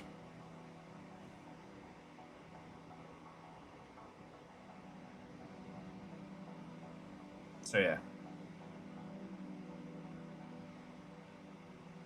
The AI nonsense murdering as much of, you know, Xbox Game Division or Microsoft Game Division as it has is not shocking. It's infuriating because it's preventable. Right? It's frustrating to see people who have the kind of resources at their disposal, which we will never even glean, fuck it up. And fuck it up because of what? Oh yeah, the same thing as always, internal fucking politics.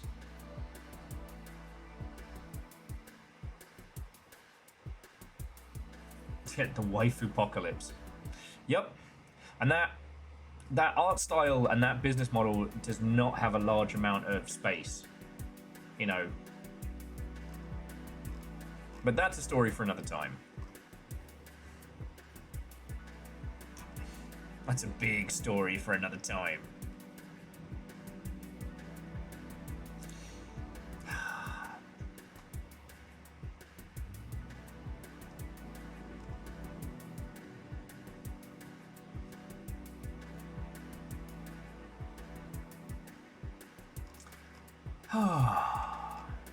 But yeah, so friends, that brings you all on up to speed.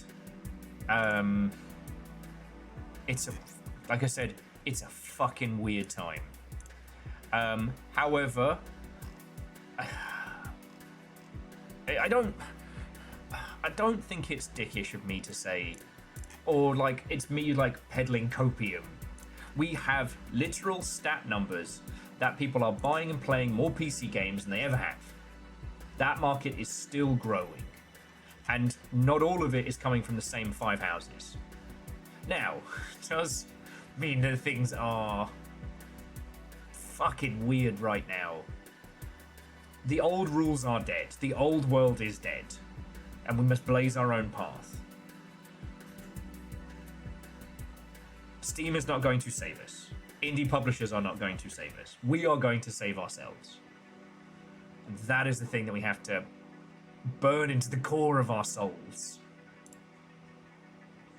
The good news is, again, is like, this isn't like the comics crash, right? This isn't like the Atari crash and things like it. Oh, and J-Post. 10 bits! And like, I'm looking at Steam Next Fest. We're going to get into some game demos in just a second. And friends, we are inundated with excellent stuff. Like, I'm just having a quick skim. This is my wish list by date added. So this is the new shit that I have added here. So we've got Neon Rain. It's a Cruelty Squad style setup.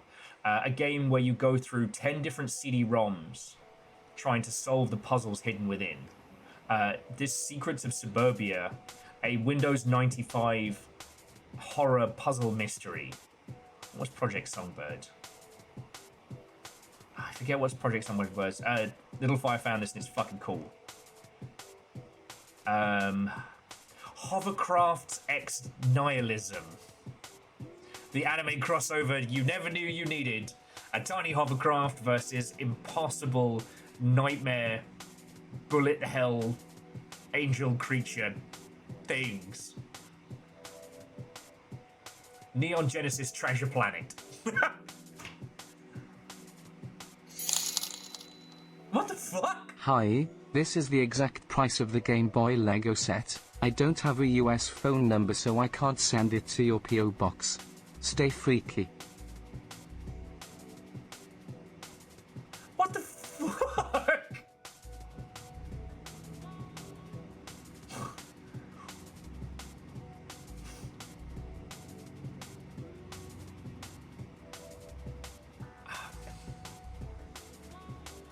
Thank you. Fuck. Thank you. I didn't bring it up because I was asking for stuff.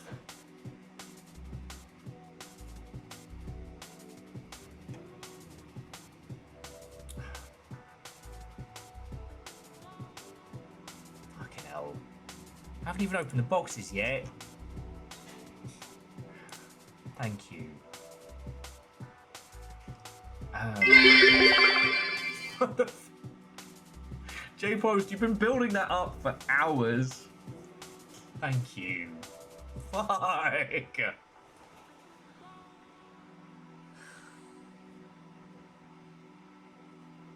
Get Lego, nerd. No.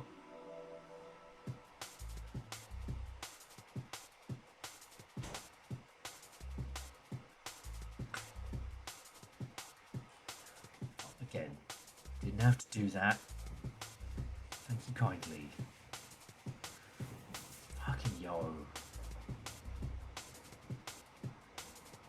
I'm sorry, I'm just a little speechless. That's very kind. That's very kind.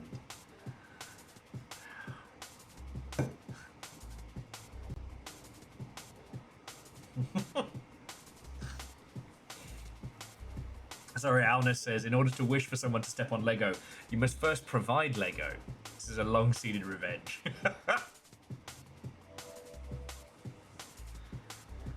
It's like you lot went crazy on Saturday.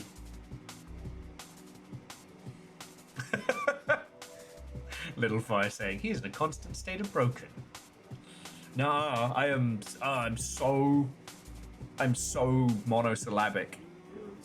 Stoic Will, they call me. See. Look. I am not a man who is in need of much. That is very kind of you, thank you. Well, seriously. Fucking y'all.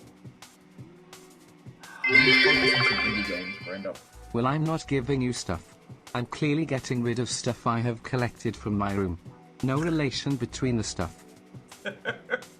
Oh, Akari, thank you for the 200.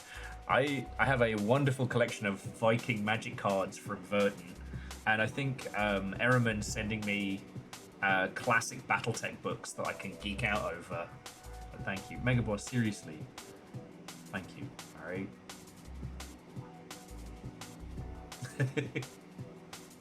And Dustin, I know I'm an unstable dumbass, which is what gives me an edge. Smart people think they're smart, and that's their first mistake.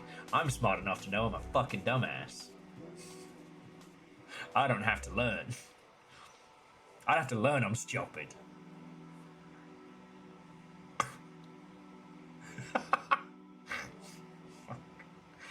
J-Post, thank you again. DJ Coil.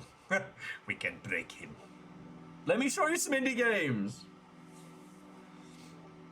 So here are some of the ones that didn't make the cut for today's gameplay, but I want to show you anyway. This is Paws Coven. Your cats are trying to summon eldritch nightmares to kill you. Survive.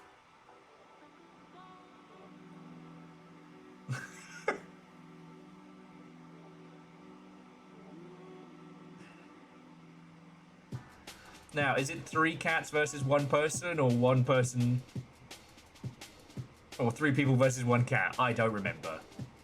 Do you need a better pitch? Your cats have communed with dark spirits. Drink about it.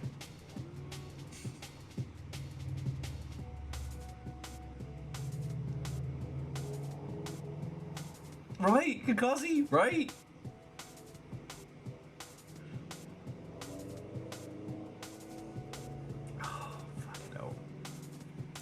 Sorry, and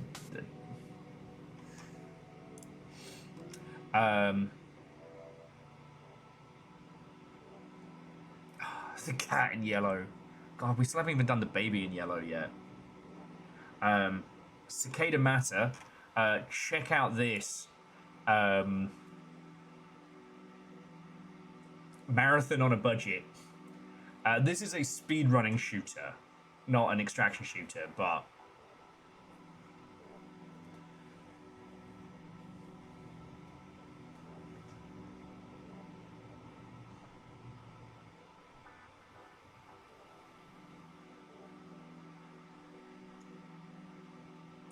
a 200-meter sprint. A 200-meter sprint after, I don't know,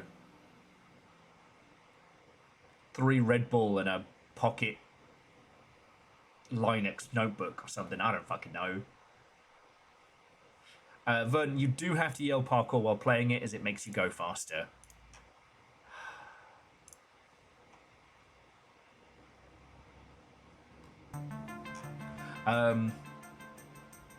Oh, this one looked interesting. So the other thing I've been seeing during this... Now, this is not an indie game by any means. This is Gaijin Network. But there are more than a few shooters that are looking really interesting, you know. The more I'm seeing of like UE5 accessibility for making gunplay that feels good, the more creative games we're getting with shooty gunbang. And that's something that I really like. Like, I don't stream a lot of shooters, but it doesn't mean I don't like them. Though I am playing Project Silverfish on Friday. Oh yeah, we got to talk about Game Club. We got to talk about Game Club in a sec. All right, let me show you some more of my wishlisty stuff. And I have a bunch of games to play you. So, like, Many Nights a Whisper, a game of dreams about dreams, Butler Guillotine, a horror point and click where everybody is an awkward meat puppet, not my words, Safe House, a Max Payne inspired horror escape room survival game. You made it to the bunker. People will contact you and try and get in. What do you do? All right.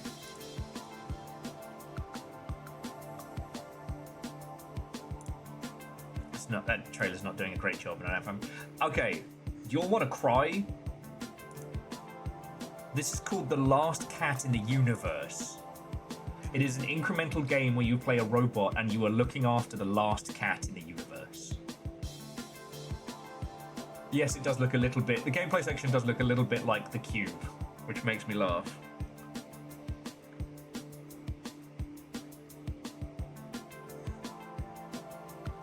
And this is going to reduce me to tears. I know it. I know it. He says, totally handling his emotions great right now.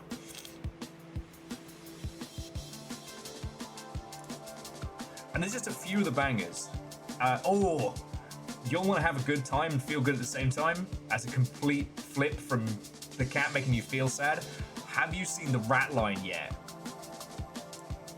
Think the root trees are dead, but you're hunting escaped Nazis. So you're tracking people that did awful fucking shit in a way very, very similar to the root trees are dead. Identify your targets and, you know, handle it.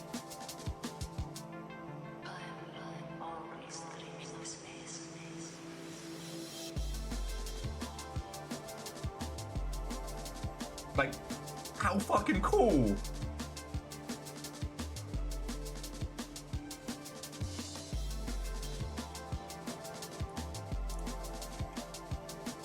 Yeah, more deduction games, and also ones that make you feel good about yourself. And these people have done some other like puzzly stuff prior, so they know what they're doing. Yeah, all the cool kids hunt Nazis. Birds Watching is another like psychological horror one that Little Fire found. Drill and Delve is a game about digging a hole, but it's sandbox horror. How to Make an Atomic Bomb just made me laugh. It's a comedy. It's a comedy job game where your goal is literally to build an atomic bomb in your backyard. Golem Works. This one I know a bunch of you sickos will love. It is machine construction automation, where you are basically a downed mech, a golem, trying to produce these little robots to fight off nightmare creatures. And you do it with this kind of, I don't know, I want to say blueprint system because Unreal, but that's not the right term.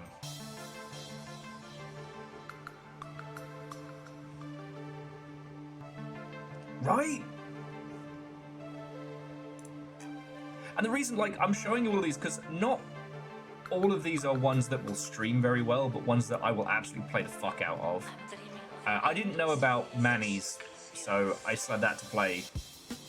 Oh hey, what if Kingdom 2 Crowns was a post-apocalyptic winter survival game between you and your dog?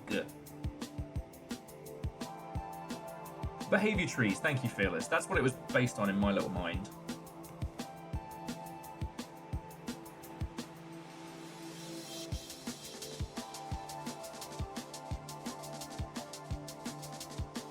Like, this is basically kind of like a quasi 2D Long Dark. And obviously something's going to happen to the dog, and then I'm going to be sad forever. Sinister Remains, Spooky Dress, Turquoise, have yourself a little aquarium. Oh, okay, No Vacation for the Executioner. Hey, so we took, what was it called? Not Manhunt. We took Mad World, Resi 4, and a little bit of that weird demo from Metal Gear Solid 3 and jammed it all together to make this.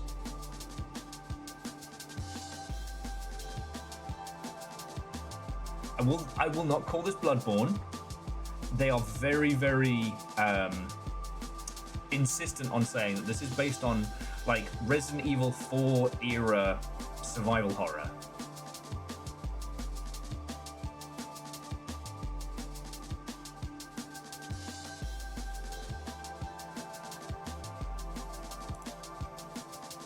Yeah, and that's indie as fuck. I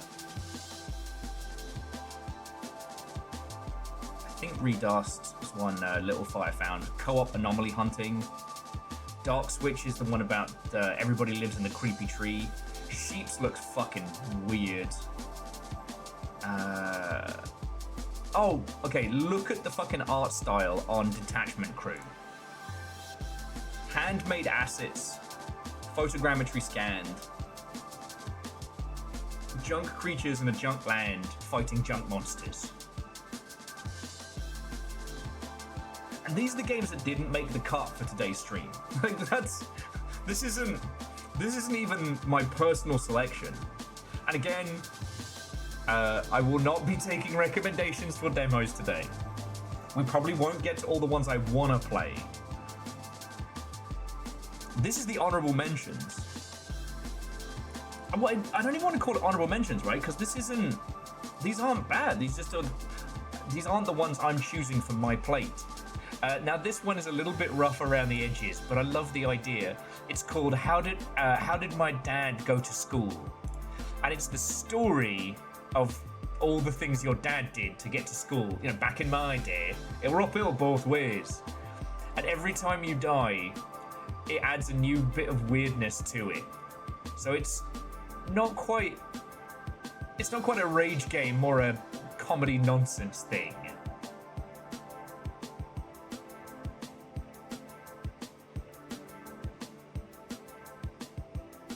It's the Yorkshireman skit turned into a chaos platformer.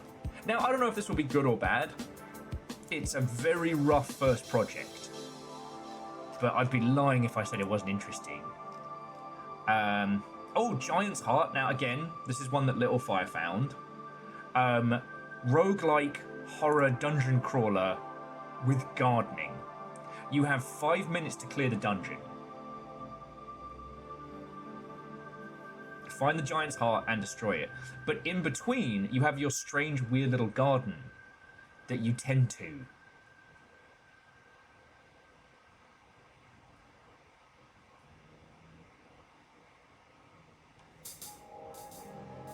I mean, look how fucking cool this is!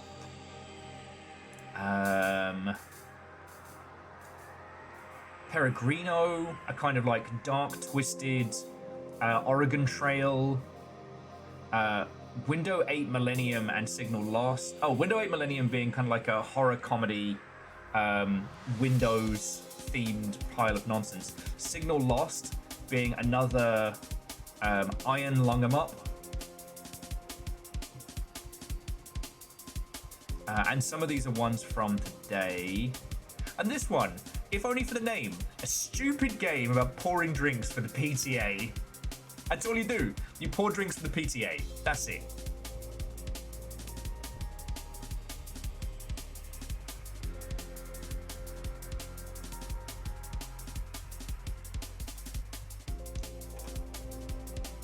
Like, that's it. Dive or Die, Children of Rain. I hate that I want to see this, but like a lot of other like 2D diving games, this one seems to be going right into the paint.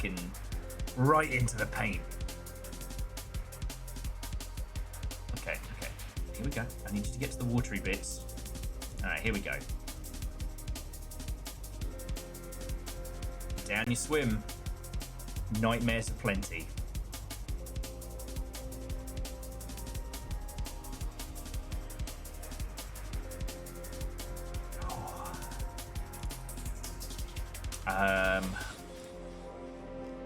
Oh, Wasteland Bites and Prissy are two Little Fire also found. Wasteland Bites is like a comedy zombie food truck, and Prissy, this is absolutely our shit. You are playing cards and I quote, a dirty Czech pub. Play cards, get wasted, and embark on a journey of self-reflection. Look at this art style.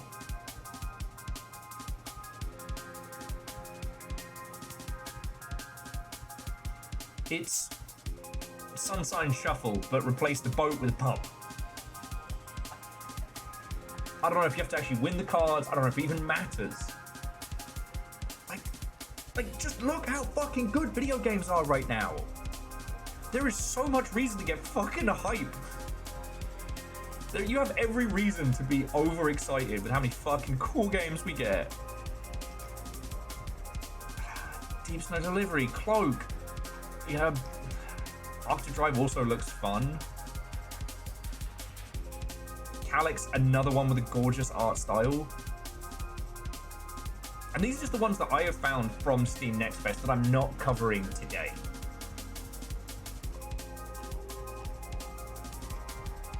You know, like, holy shit, friends.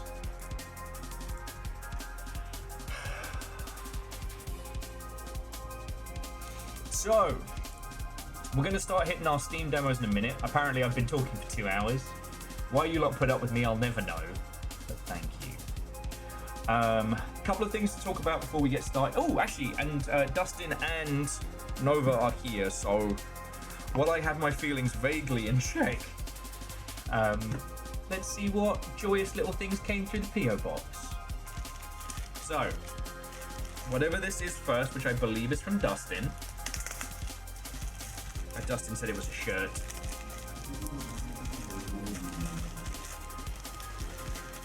Okay.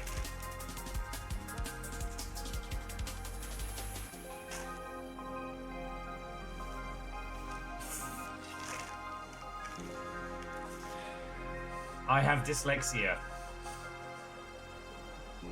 Proud of this one? You proud of this one?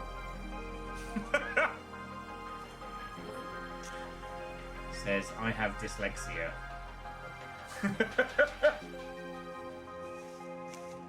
Fucking Sarah.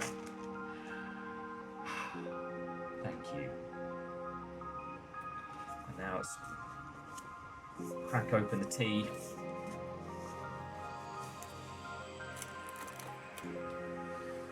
That's Saren, what ho and welcome.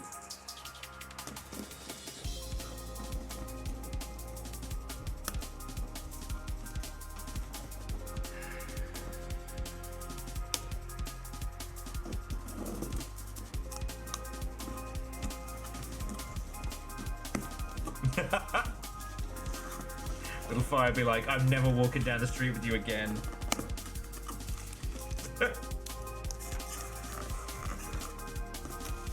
Okay. Ooh. The package from Nova is actually very fancy. Ooh. Oh shit. Okay, Jess, we're in tea. Holy shit, Nova! Aw, a gift for your tea heart. Ah. We've got some golden snails. Got some Ceylon tea. We've got ourselves a good English breakfast. Oh, that's gonna be fucking gorgeous. Ooh, an unsmoked lapsang. Ooh. Did you say a slur? Lapsang souchong. So you called me a slur again. But it's unsmoked. I don't usually like the smokiness of lapsang, so. A Scottish breakfast. Scotland! And an Irish breakfast. So I can't get in trouble with anybody. The problem is, I will never be able to say which one is the best.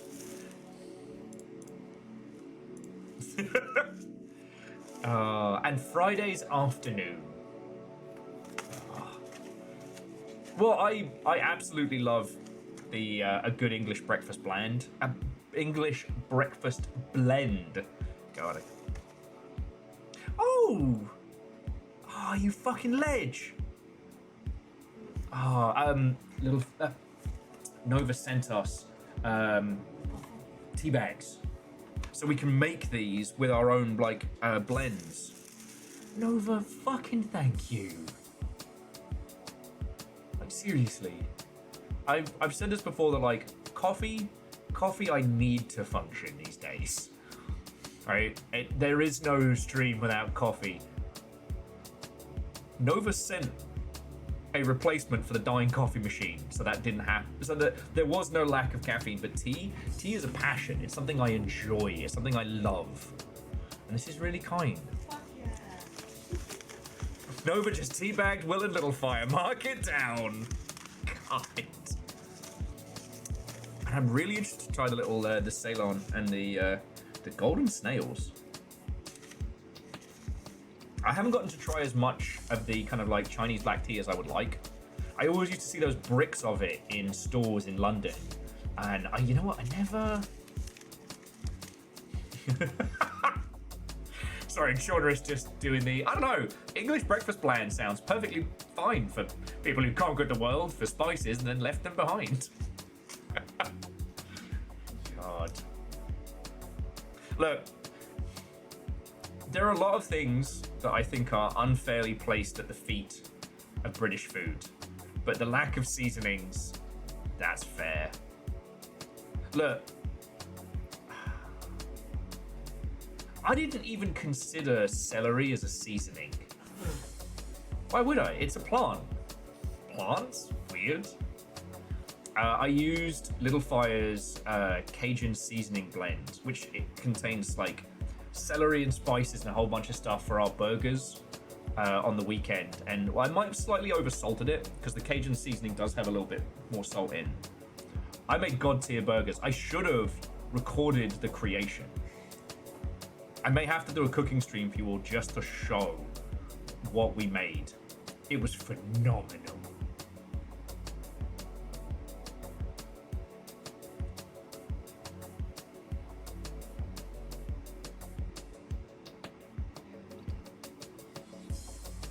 No, so Scotty, like, yeah, most of the time you get celery and stuff, it's not great in the UK. But this is celery dried, ground up as a seasoning. Oh yeah, and we made our own cheesy gordita crunches yesterday. They were fucking great. They're not perfect yet though, but we both know where we're going.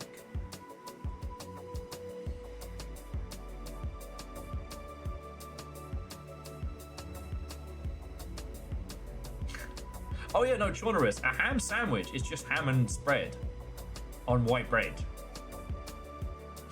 There's no mayo, there's no seasoning, there's no nothing. You don't know the tragedy of a fucking Sainsbury's meal deal.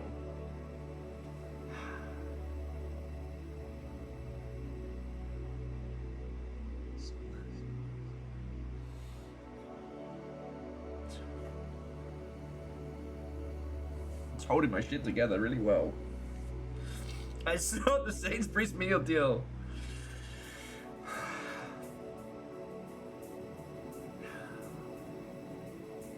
Friends.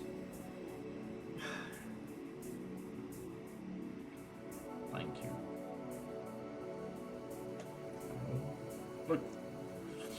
I know I'm only here thanks to you all.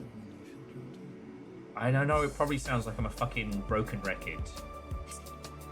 Somebody once ripped the piss out of me because I sound like one of those, not PBR,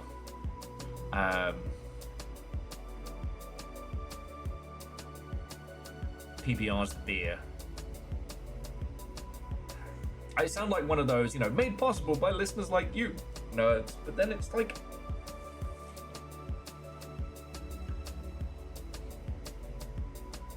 PBS, thank you. I'm not shit without you lot. I'm aware of that every morning. The kit I stream from, the people being here, the machine that makes my coffee, the tea in my cup, like.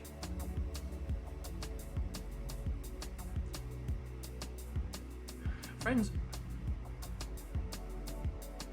Nova, Caffeine, Moose, and Parle have all done so much, but like, Nova has sent so much stuff over like the last few months. We had the Nova blankets, which are fucking wonderful, and now, you know, a coffee machine to keep the long ship running, and now tea for those, you know, those cold winter evenings.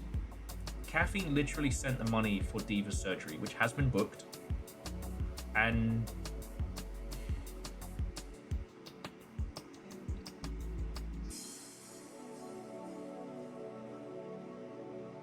like, I know I am not shit without you lot, and then you do so much on top of it.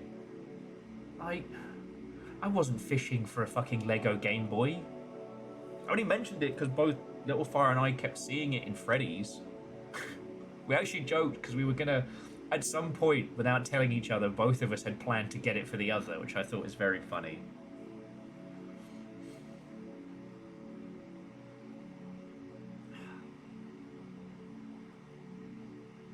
And now we get to spend a day celebrating games.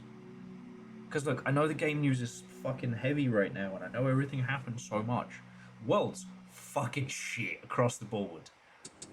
And yet, through it all, you lot let me do this, and then spoil me with fucking tea and shirts.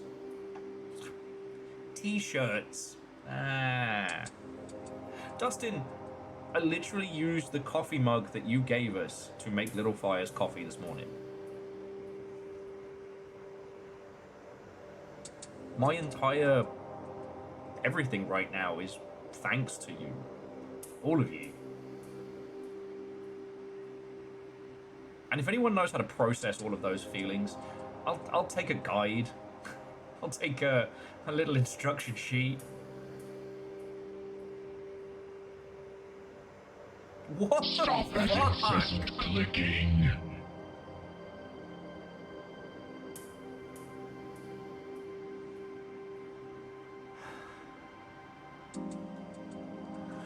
So some anonymous mother Stop oven that has decided incessant it's clicking. house call time.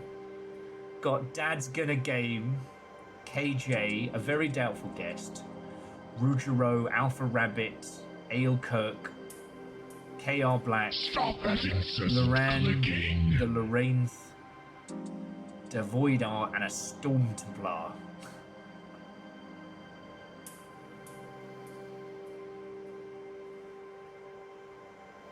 Stop that incessant clicking.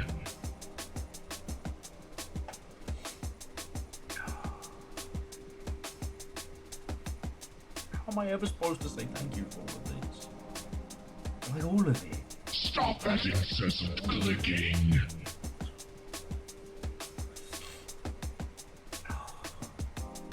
We've got so many demos to play today. We've got so many. Stop that incessant clicking.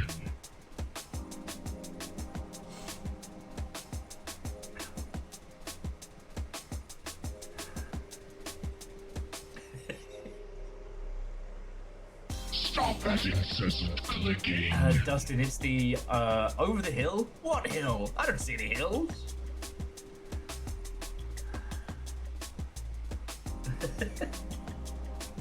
I didn't know Mortal Kombat had a demo out today, but that was definitely a fatality. Puns! Oh.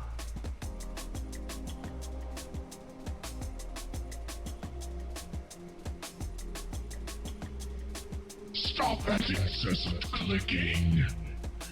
Oh.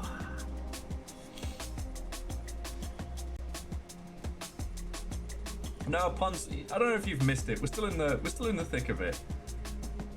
We haven't started our Steam Next Fest yet.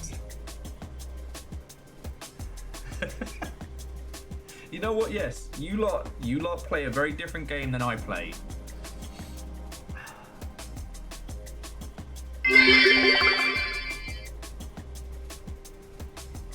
Oh no! The Welsh guy doesn't know Japanese. What was that one? This program is brought to you today by our sponsors. I don't know why. I think it's from being a Bleach fan, but I would love to learn that phrase. The thank you to our sponsors.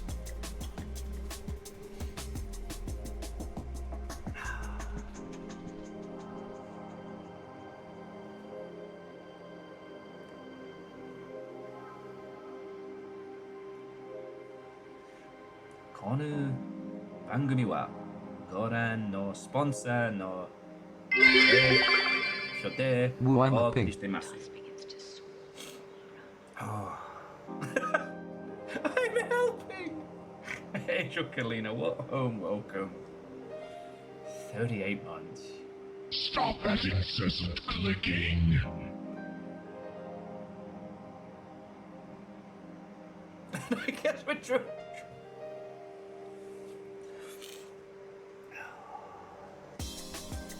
Guess we're doing trade as well. Fucking hell.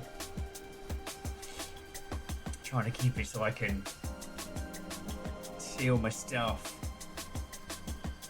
How am I supposed to hold all this tea? J-Post, thank you. Thank you all.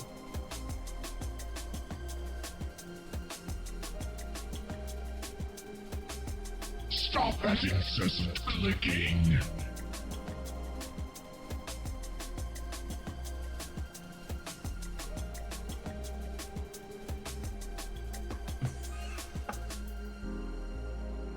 Oh, and the train started at level 5, by the way.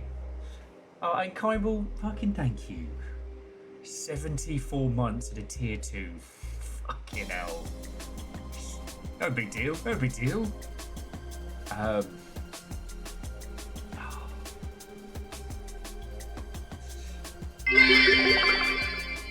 I'm sad I missed it, but don't fret.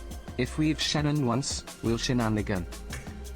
If you let that motherfucker shenan once, you better believe he'll shenan again.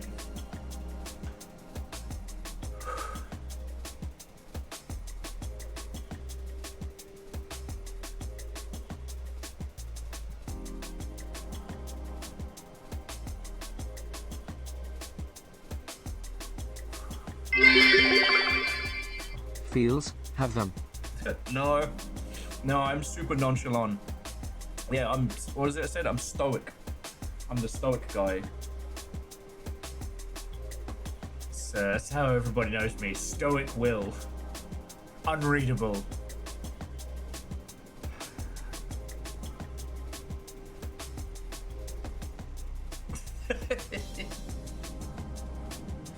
No, Dustin. Let's go play video games together about it. I'm so excited with these games today as well. We're gonna get to do cargo hunters. We're gonna get to blast bugs. I do want to try the John Carpenter's Toxic Commando. If anybody wants to join for that, I know it's like a 30 gig download, and that's even before we have some funny games and some weird times and flop around.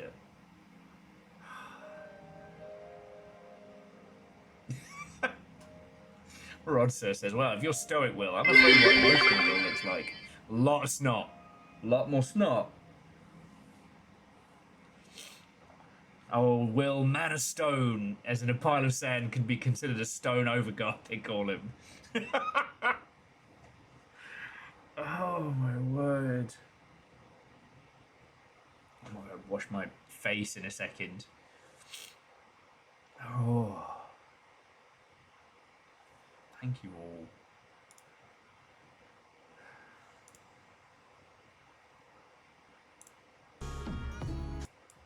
Thank you all. Oh.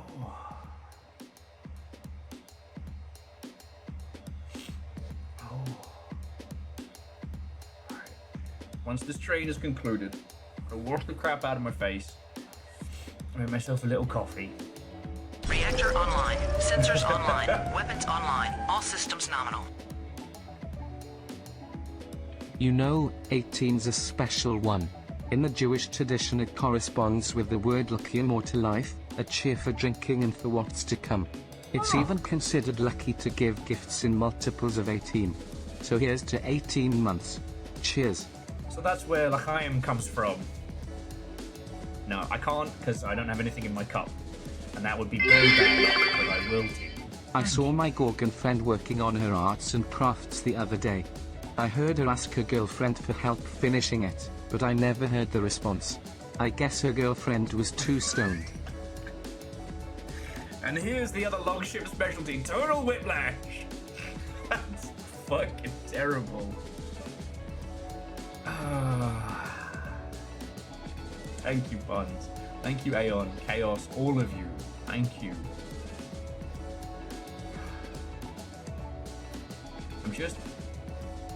I hope you know I'm acutely aware of how fucking lucky I am.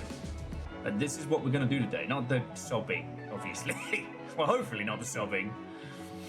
But we're gonna play cool fucking games, and we're gonna talk about them, and we're gonna have a good time doing it. A hype train? Guess who also just got a train? The ugly shopping district. Welcome the Chugga Chugga store. But wasn't there also a chug store? How does the Chugga Chugga store fit into the chug store? But the Chugga Chugga store. It's about trains. Obviously. Model train store. Choo choo. What are you not getting? Pretty self-explanatory. It's also heavily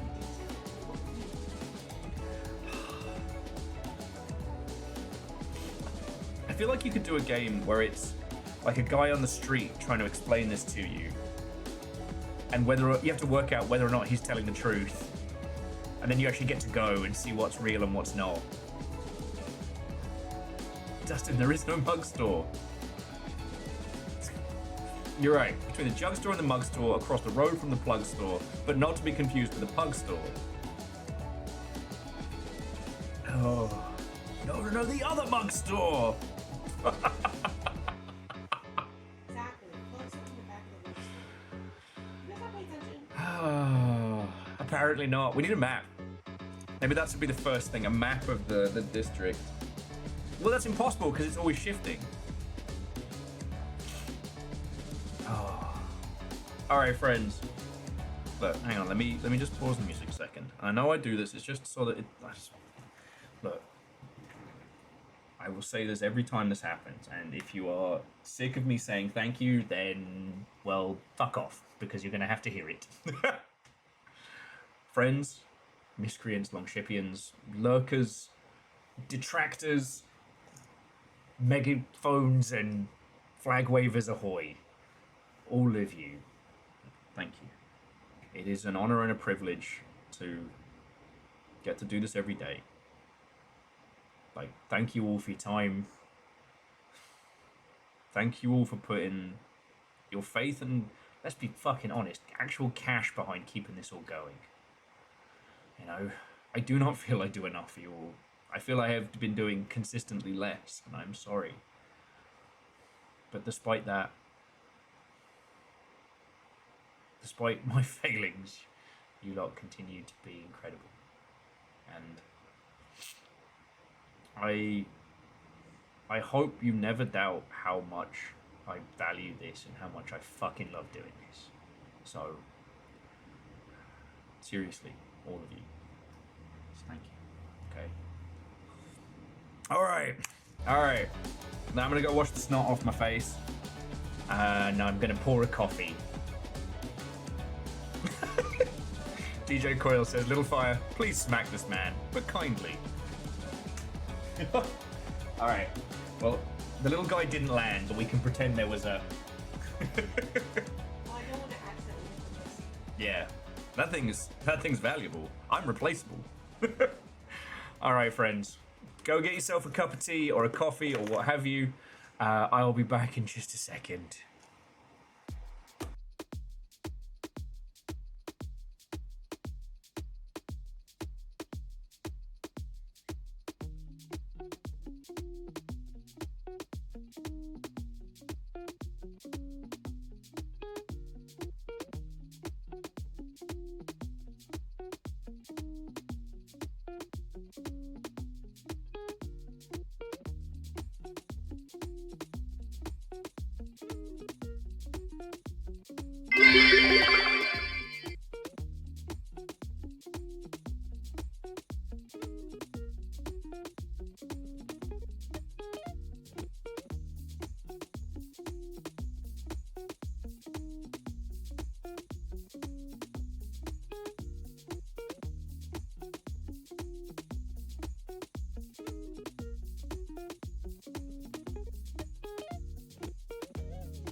Sorry, I'm just unmuting. So, oh, what's this note on my desk? Oh, I wonder what this could be.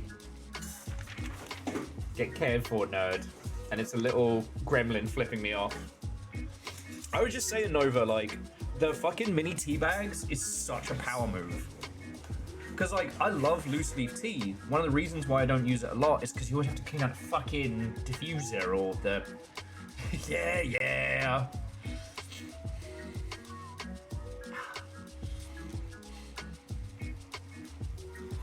Little Fire said some very wise words on the break, and I'm taking them to heart.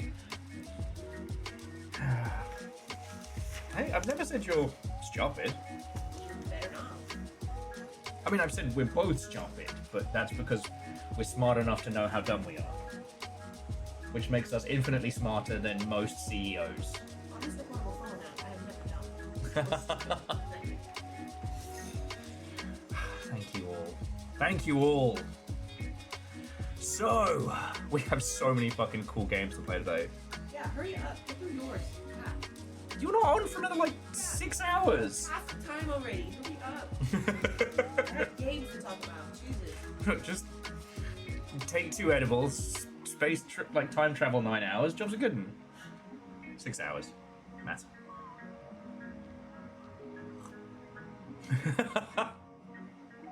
Alnes says we're all stupid, except for Calcium, who was smart enough not to say anything. God. Look, no one here has contracted AI psychosis, which makes us infinitely smarter than people who make large amounts of money. That was the thing from reading about the new Xbox exec. It's like, she's got AI psychosis, for sure. Yeah, but the thing is, she's so... Oh, God. It's just wrong on so many levels, and it pisses me off that they decided that we all know the AI is coming to an end, and they're making her be the final end, like, fall boss. Yeah, For she's... all of it. Yeah. And it's a woman.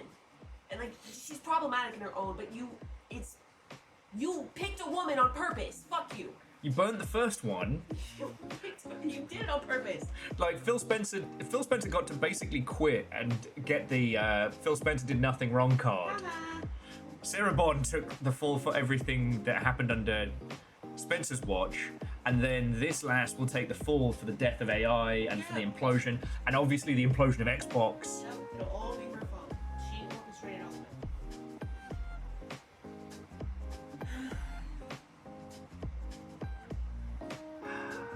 So okay, sorry. So a little bit of housekeeping stuff to talk about before we get started. So this week, things have changed slightly. It is not awful or terrible, but we're going to be mixing up what we do with the Game Club moving forward.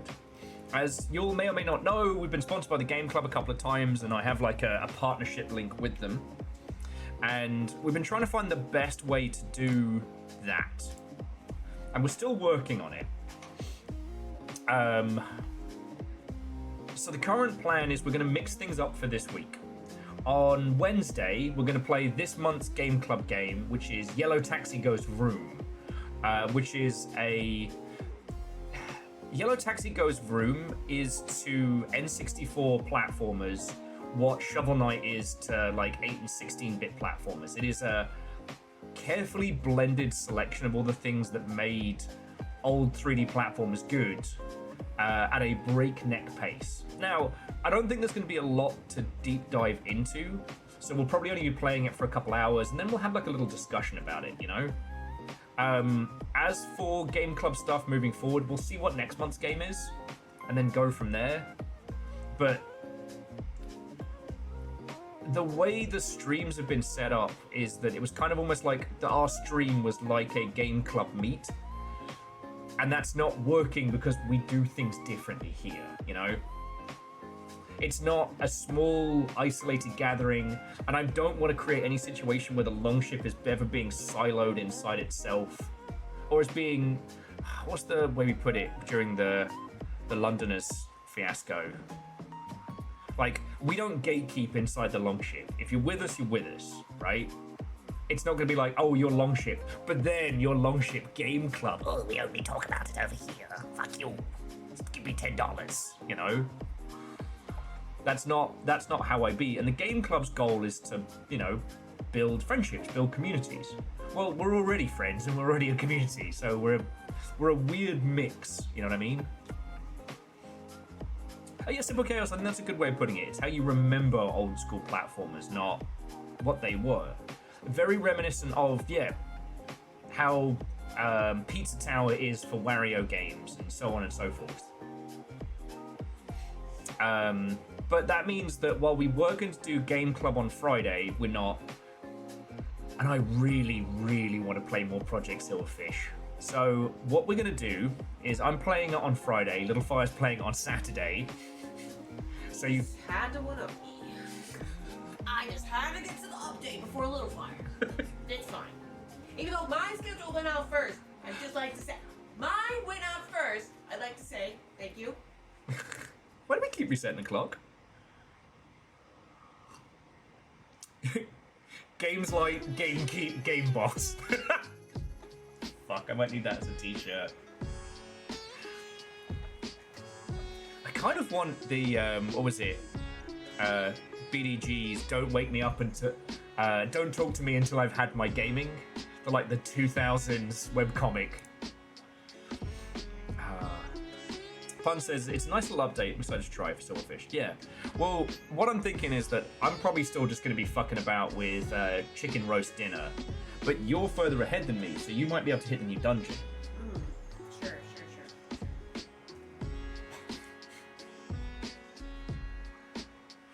Vernon says, I think I broke my leg when I fell off the ladder last time resetting the clock. Well, I hope you didn't. Like, we don't have insurance. We can't afford that.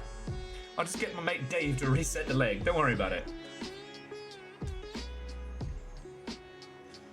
Alna says, I don't remember where I saw it, but I do want the Don't Talk to Me Until I've Had My Mug Full of Pens mug. That's very good.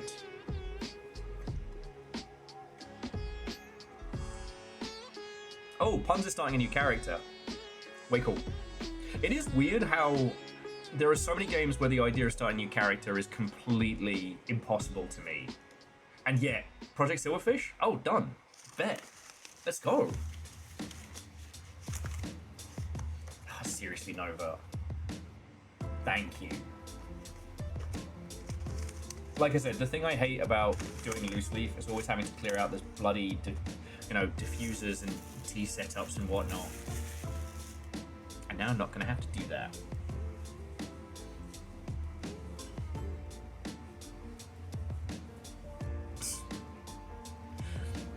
When I finish my book, this is what I'm wearing for the cover shot. Fuck you, I'm dyslexic. Now I just have to write it. Many paths to take, many fascists to bonk. Okay. Okay.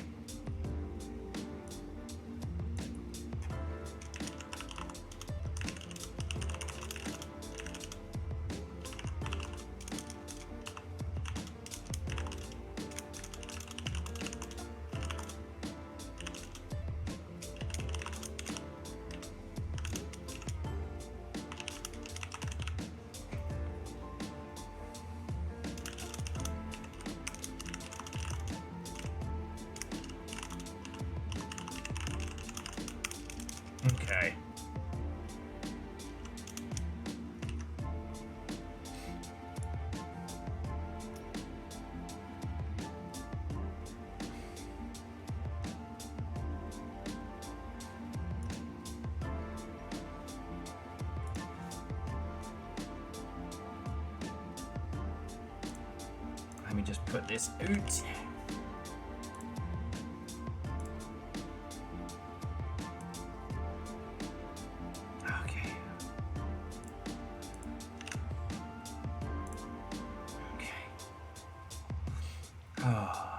Oh yeah, and so the Game Club game was the only thing that I was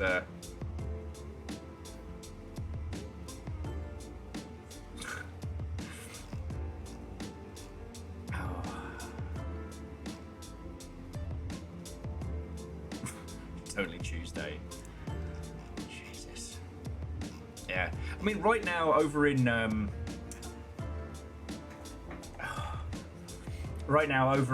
video games, one guy managed to become the protagonist of the day on Blue Sky, which has been going down about as well as a poo in a bathtub. Basically, some fucking video games teacher, media professor said, we don't need AAA anymore.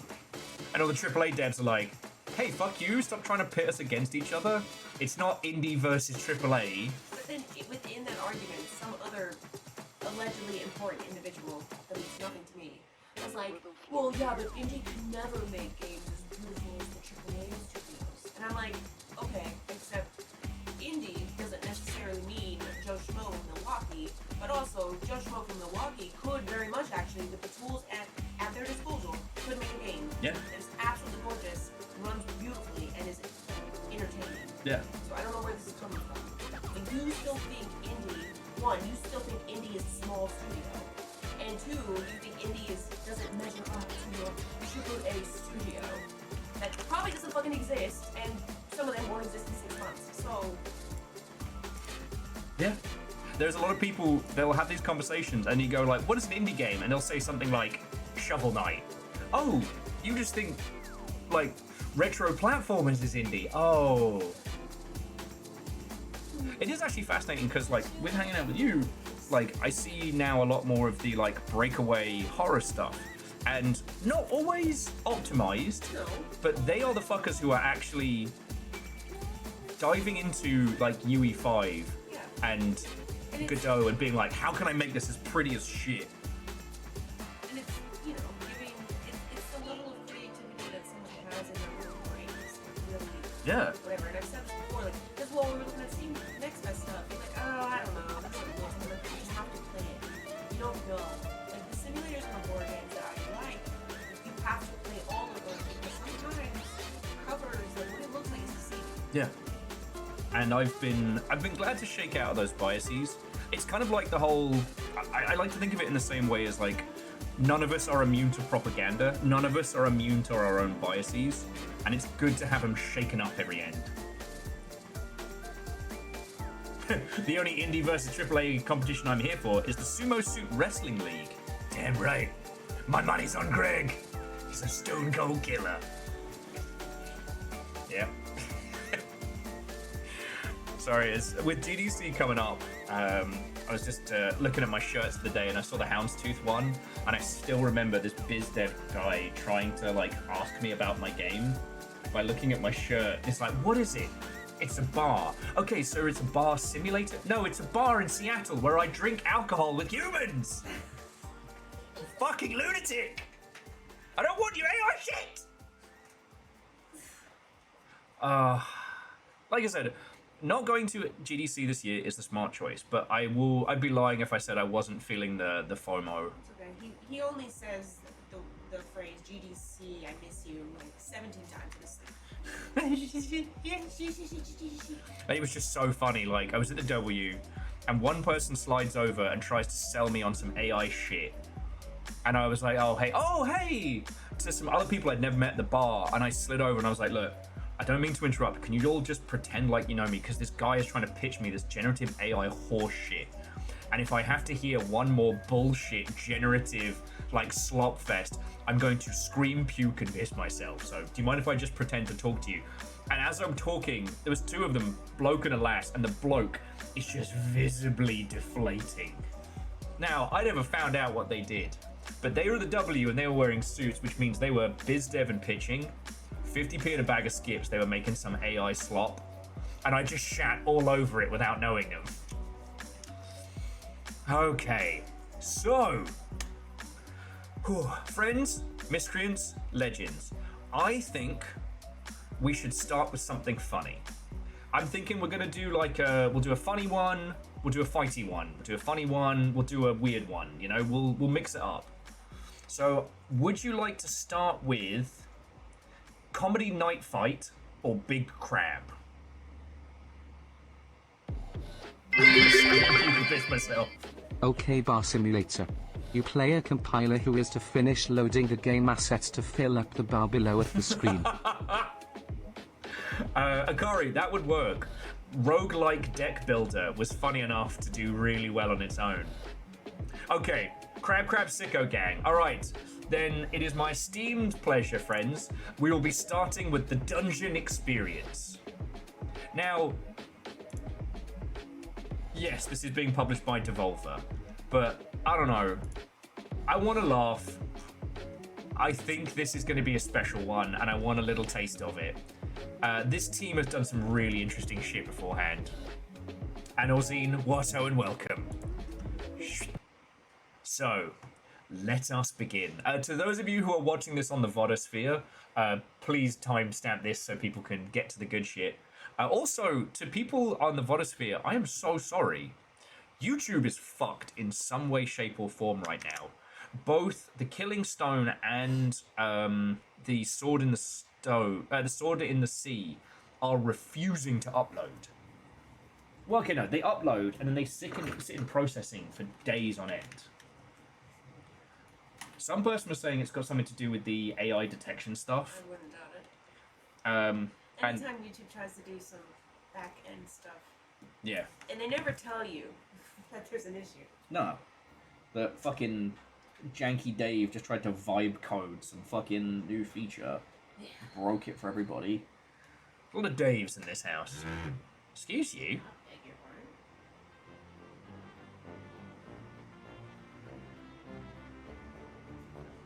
pardon. Okay, well then let's get into it. Vanderbeest, I'm sure I have no idea what you could possibly mean.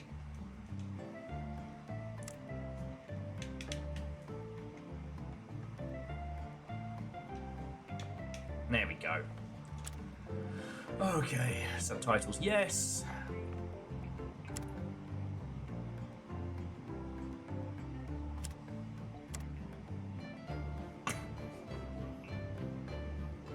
What the fuck are these controls? Did that say nip? What? Attack primary, interact, nipple right, nipple left, pocket man, show hide. What? I will be controlling my nipples separately. Well, you can't get your channel taken down. You can't tell it, but I'm doing it now. Oh my god. You didn't even take him to Chili's first. No, I'm naught to tassels in 30 seconds, me. Old tassels out overguard, they call I me. didn't realize you were this easy. Yes, you Why did. did I have to work so hard? Fuck. Oh, you know what? Actually, you did drink a lot. I did. I drank so much.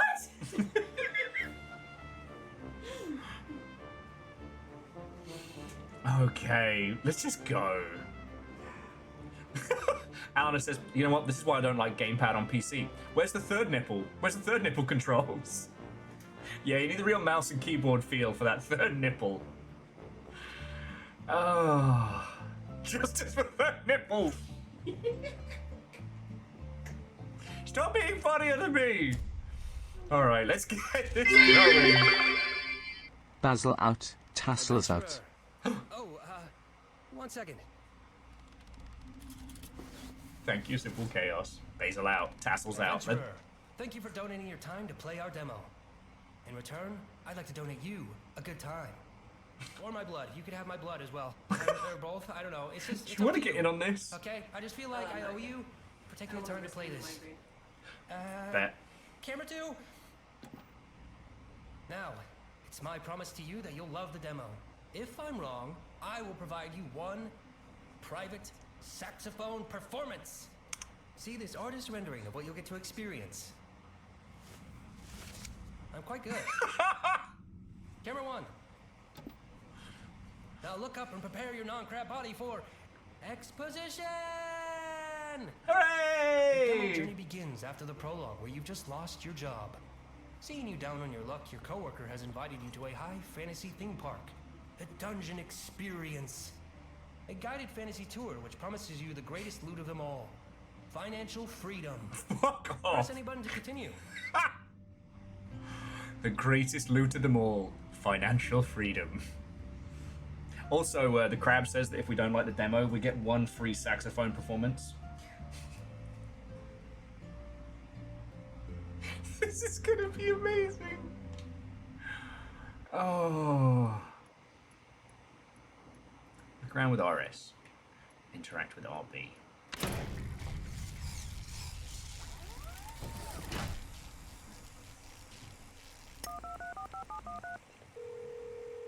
Currently, all our Dungeon Experience Barbarian operators are busy. Please stand by till one of our very qualified actors are available. We're on to a winner today. Greetings, adventurer! I bid you welcome to the Dungeon Experience. Here you will begin your quest for financial freedom and discover the mystery of the mind hole. Are you ready to fulfill your destiny? Or are you a health and safety inspector and or part of any similar governing body?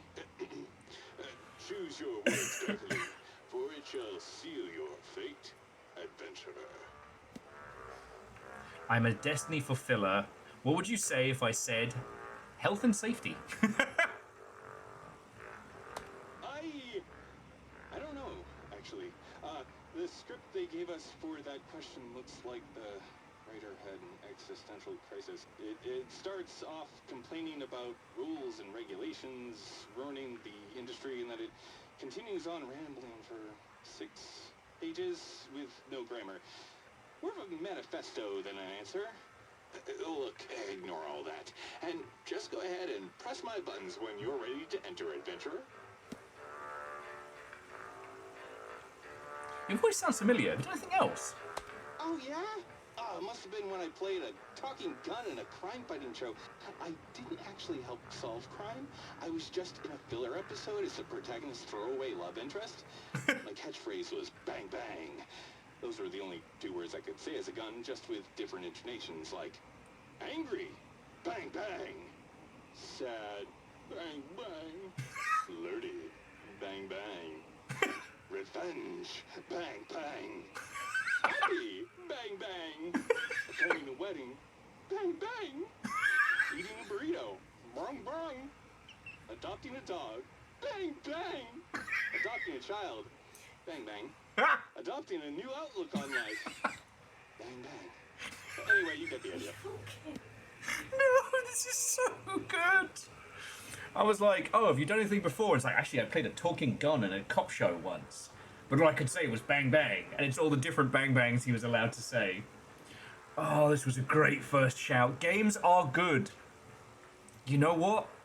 I think we're going to be okay. And I'm absolutely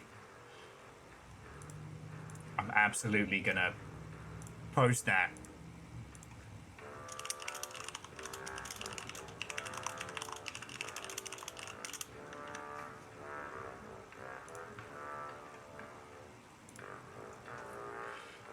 Okay. How much control of the barbarian do you have? Enough control to make the crippling debt from drama school, neglecting my marriage, and pushing away my friends to pursue acting all seem worth it. Just joking. That was acting. I never had any real friends, or even a wife. The controls I have here are actually pretty dope. Check this out. That one was the comedy bang bang. Amused! Bang bang. Okay, I'm gonna press your buttons now. Go ahead. Thankfully, we checked the controls beforehand. Left, right, right, left, left, left, right. Right, right, left, left, left, right. Ultra combo. Oh, sorry, I should have been more specific. Yes, these buttons. No! When you're ready, press my nipples to activate the mechanism. They're especially sensitive buttons. Please take care when pressing them. I am immediately filled with regret. Don't push too quick. I don't like this. I don't like this. This is so gross. That's what you get. That's what. Ew. Ouch!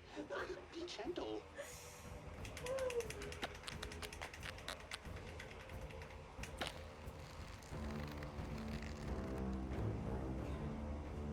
Don't like this. That is incredibly discomforting. Bang bang. I need a double bang bang.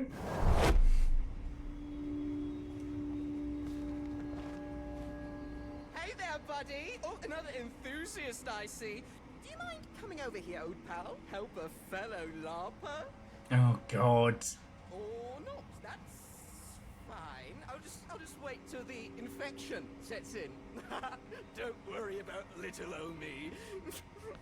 No one really ever liked me. And my mother said it was because of my repulsive elbows, but deep down I knew it was my personality and anecdote. Oh, never mind. The infection is setting in. Kind of feel pretty good right now. Not even self-conscious in the slightest. Who knew all it'd take was internal bleeding to get over my social anxiety? Not just in big pharma, total nonsense. Just wail on my legs with a lead pipe and we can cure the world of anything. Feeling pretty woozy again. Definitely feel like I... Hey, if you're looking for loot, I already searched that. I was That is Rock 5. My least favorite rock in this room. Oh my word. A knife stands out to you, almost whispers. Do you enjoy knife-related activities? However, it is not appropriate at this time.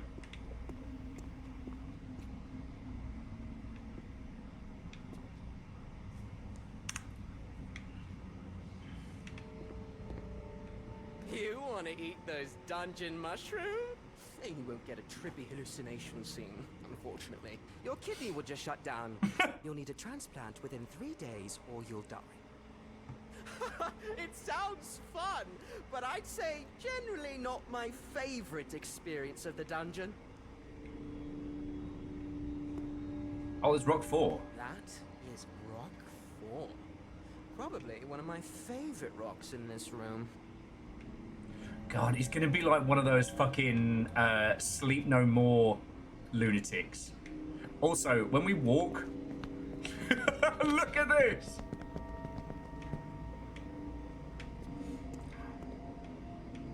Alright. Here we go. Hello, adventurer! This is great. It's like I'm an NPC. I like your hair. Oh, thank you for the permafirm. It's quite expensive, but I think it is worth it. Oh my god, do I need to call you an ambulance? What? My legs are sturdy. They're just fine. Look.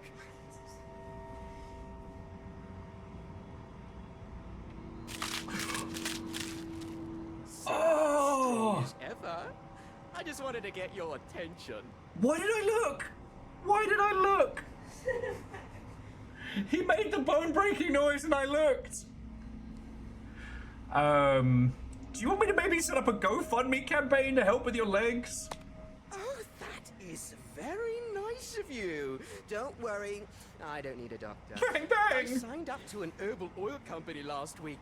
Just gonna rub some oil into my bones. It'll be fine. No! You will die! Actually, how did you break your legs? Oh, like you, I came through the trapdoor like the other 20 times. However, the 21st time, the local squatter moved the mattress to sleep on. Now I got jello bones! Ah, it's neat though. I get to roleplay the rest of the dungeon as if I got bludgeoned by an orc. Can you tell me about the dungeon experience? Gladly! I run the fan wiki. It's an incredible fusion of fantasy roleplay, self-help, and business development. It lets you experience... Reactor online. Sensors online. Weapons online. All systems nominal. Stable mental health. And Okay, what did I come into? Silvax 4 scared Iviani laugh. So Raven, thank you. 27 months is nearly a week. How are you doing? Thank you. Okay, so this is the Dungeon Experience. It is a comedy game. It is very funny. And yeah, the three greatest fantasies: slaying goblins, mental stability, and a 6-figure salary. Wait, what's the mind hole? I don't want to spoil that for you. I will say one thing, though. If there is any hole you want to enter, it would be the mind hole. You can't say that on Twitch. I can't say I've visited that many holes for reference. Goodbye, friend. Enjoy your broken legs. May Northrok be with you. That's the god in the dungeon experiences and all. God, LARPers are the worst. Hi, I'm a LARPer. Alright, in we pop. I thought I had more time. Oh God. Oh God, okay. No. Calm down. Do your breathing exercises. Okay. I'm good. You hear footsteps coming from behind the door. Tip-tap. Tip-tap. You're not sure how, but the footsteps sound handsome and shiny. The peephole slid open to unveil mesmerizing eyes with an appropriate level of moistness. Hello, adventurer. I am your dungeon master.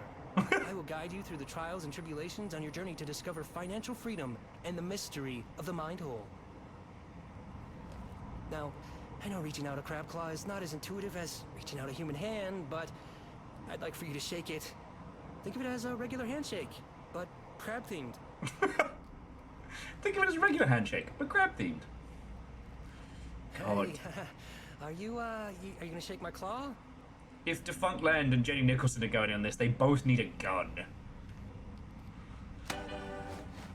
Crab shake! Incredible. That handshake gave me big, non-smooth brain energy. I can tell it is very detailed and smart. And that's someone who knows how to get stuff done. A real doer person. That's why I am entrusting you with covering Brooke over there with various junk. To hide him from a potential government inspector visiting today. Now, you might be asking, why do we need to hide him? It's clear Brooke is having a blast role-playing being bludgeoned by an orc. Isn't that right, Brooke? Oh my god, yes. It's incredible! Yes, I'm coughing black blood now. This is so immersive. I'm going to roleplay a corpse now, Mr. Dungeon Master. Does that look like someone who is having a bad time? No, they do seem quite euphoric, but that could be from blood loss. Exactly. Unfortunately, certain governing bodies and possibly law enforcement are not forward thinkers like us. So if you could cover them up, just enough to conceal them and save us from potential fines and government inquiries. Thanks, I appreciate it. I'll see you soon. Just need to do some final touches for your arrival. Hi, Brooks, OSHA violating body. Welcome to Evermore 2.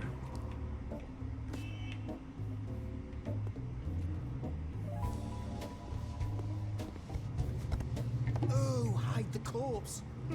This is fun. It's like one of those Hitman games.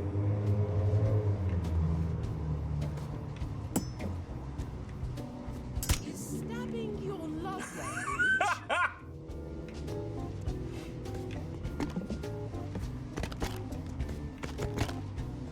You know what? The crushing load of these various objects feels like a weighted blanket. Makes it feel like someone is giving me a hug.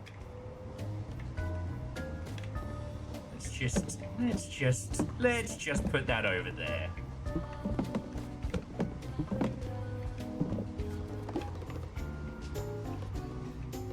Okay. The surprisingly fresh hot dog. There you go, we're just gonna...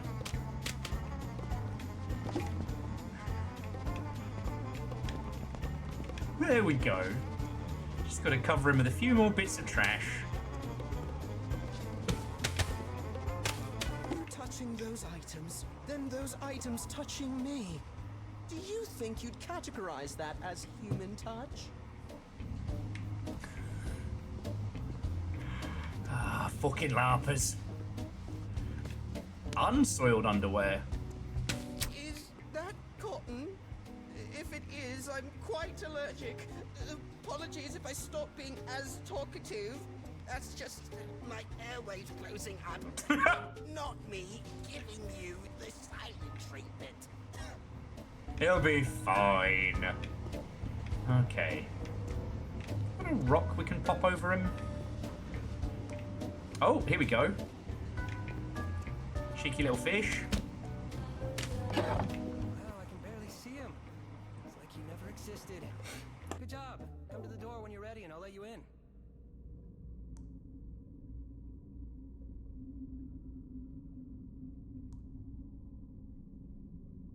Okay. He's fine. Look, he is fine. He's so quiet and corpse-like. Honestly, we're just really helping with his immersive experience. Okay. Keep yourself together. You're a crab. You're capable You're crabbable. I should trademark that. Let's do this. Okay. Congratulations, adventurer.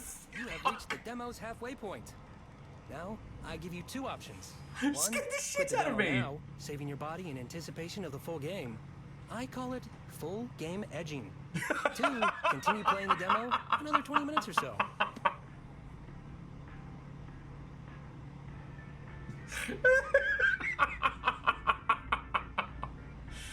Full game edging. Oh, Mr. Krabs. We have to keep going. You all can edge on your own time. That genuinely jump scared me though. The walking into the board on the holodeck thing. J Post, refilling that pint glass, one little face at a time. Thank you. Thank you all. Subtlety is for cowards. Continue the demo. Oh, yeah. Great option, too. Full game edging is great, but sometimes you just want to treat yourself straight away. All right, let's take you back to when you enter the reception. Nope. That was so funny. Okay. Keep yourself together. You're a crab. You're capable. You're crabbable. I should trademark that. Let's do this. Greetings, adventurer. Come speak to me when you're ready, and we can begin the orientation process.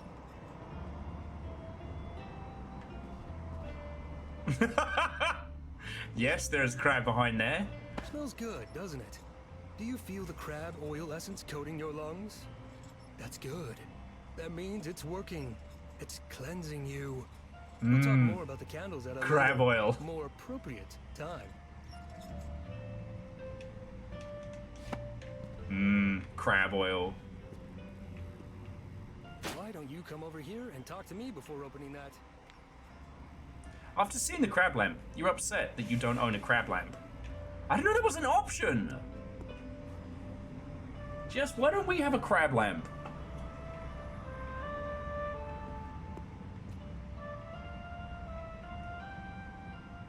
Hey, you really don't need to speak to me. Consider me a table, just part of the room. Decor, not as a human being. It's better that way. Okay. Why are you pretending to be a table? Man. Oh, it's a temporary position. I was de-leveled in the company for not hitting my KPIs. It's supposed to be a punishment, but it's actually quite relaxing being a table. No weekend emails, no overtime, and I can just clock out at 5 PM. Don't tell the others I like it, though. Whoa, Black Betty, grab a lamp. Would it help if I took the items off your back? That's very nice of you, but that's not a winner's mindset. It won't impress my upline manager. I'd actually prefer it if you put more on there. Maybe stand on it yourself if you're feeling generous. Goodbye, table man. May your back be without pain. Toodaloo. That's the Grand Dungeon Master. He's so perfect, spherical. I want to be him. That's the Grand Dungeon Master. Each stain tells a story. A customer testimonial, if you will. Oh, yes! I am here to hold your load upon my cursed back. Oh, yes! I am here to hold your load upon my cursed back. Kneel to glass table. Fucking goddamn it! Has everyone got to be funnier than me today, including this fucking game? This isn't even the only game about crabs we're playing today. Concerned Bang Bang?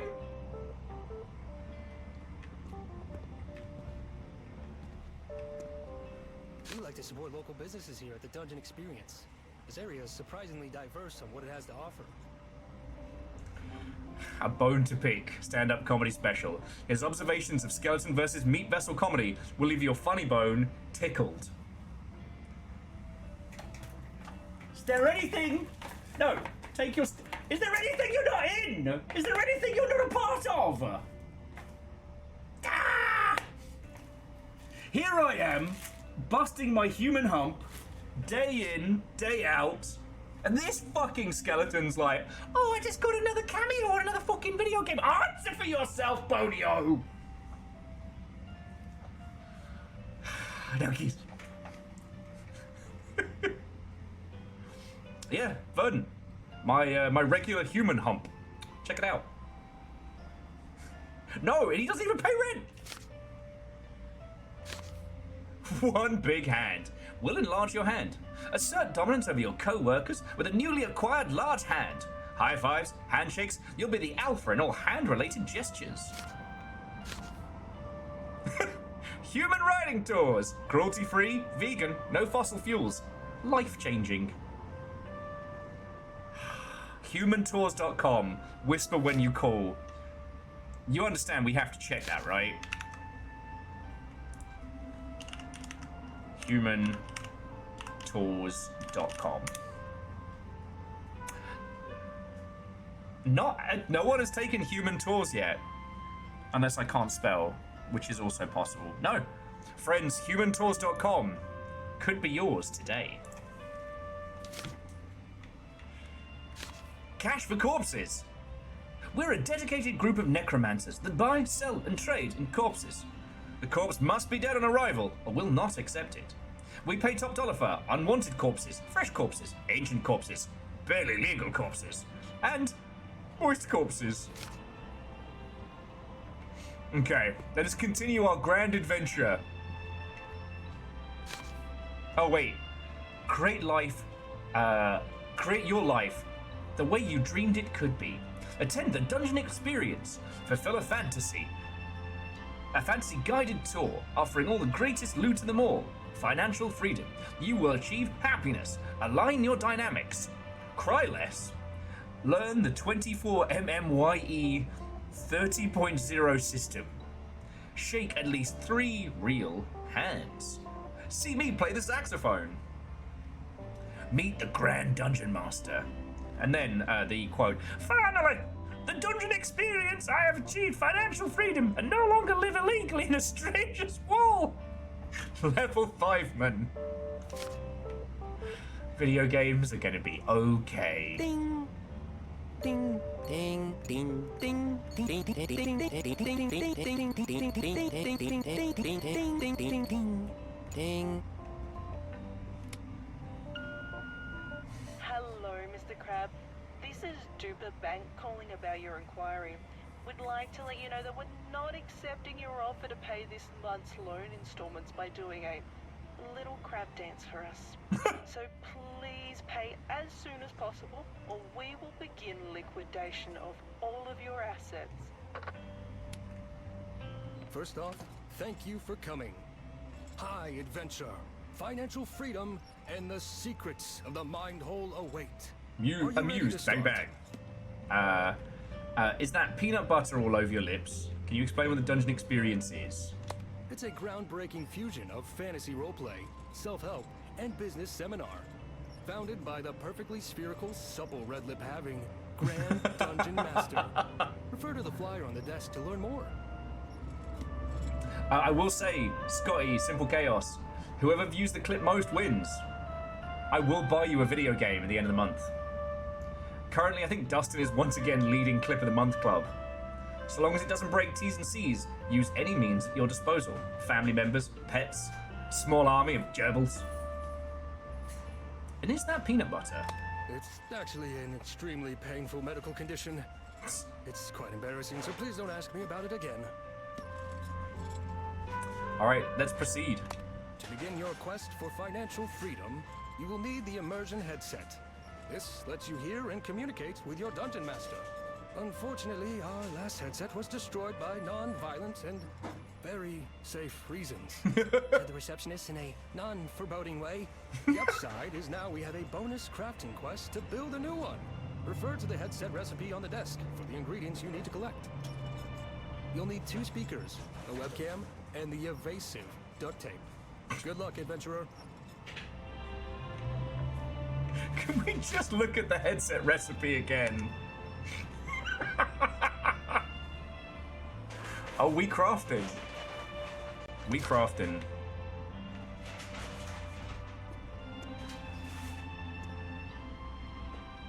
crafting table. The adventurer thought they saw the crab, but in fact, it was not. Will's gonna need to explain Dom Jolly right now. Look, if this game isn't explaining stuff, then neither am I. I got that drawer at a garage sale from some weird wizard. Something about it being cursed. I think you've got to give it a little kick and it'll pop right open.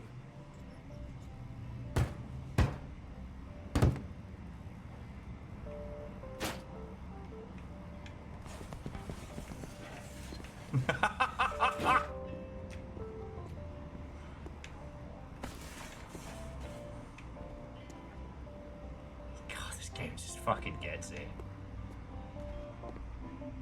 You need to collect all the ingredients first.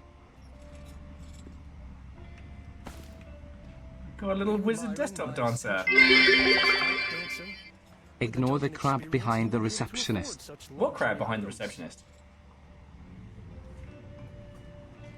I see no such things here. Okay, great. You've collected everything. Now just use the crafting table beside me on my left to build and equip the headset. This is so... Okay.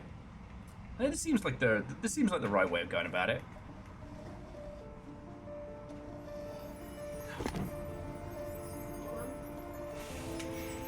Oh my god. The artistry. This is so funny. That was unbelievable. You have such a soft, beautiful touch. Sensual like hammer skills as well. Anyway, try it on. Sensual hammer skills. Welcome to the Dungeon Experience Immersion Headset, version 1.845. Hello, adventurer. Now I am inside of you, always. Thanks to the wonders of modern technology, I can now narrate your role-playing experience remotely, live. I can be anywhere. Although right now I am beside you, but theoretically I don't need to be. I could be over here, for example. A fair distance away, and still, I emanate from inside your conscience. I realize, on reflection, I should have left the room to illustrate this feature better, but give me a second. Inside of you there are 2 wolves, and now 1 crab.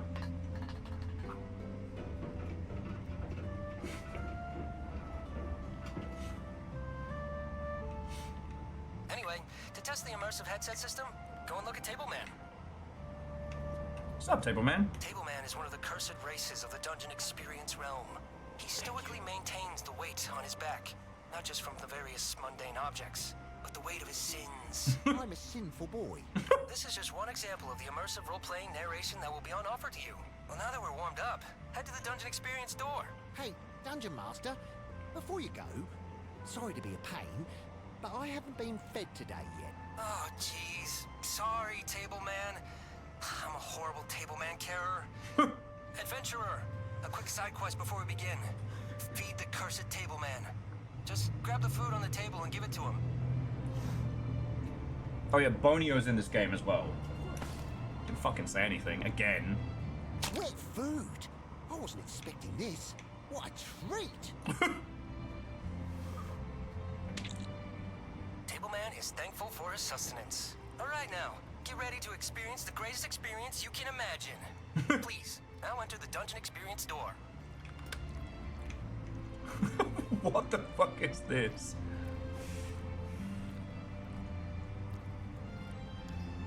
Okay, you won't be able to see it because of the resolution, but the spinning green egg is called Toby, and on the little CRT thing it says, and I quote, "Feed me, tapes. Please help me. Oh God."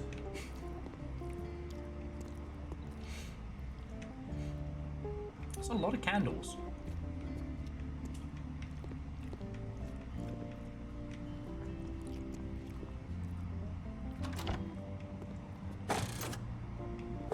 Adventurer, to your bottom left is a mystical CD-ROM. Place it in the fantasy PC to begin your adventure.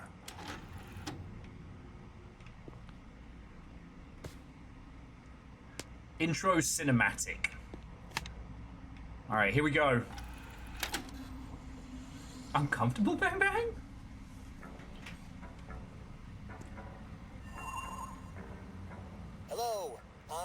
Dungeon Master, ready to transport you to another realm. Now, let us begin. You awake in a cavernous hallway with no recollection of who you are, or where you are. A common yet concerning issue for adventurers. As you push back the existential dread of forgetting who you are, you shout, "New adventure! New me!" You notice a door in the distance. It beckons you to open it.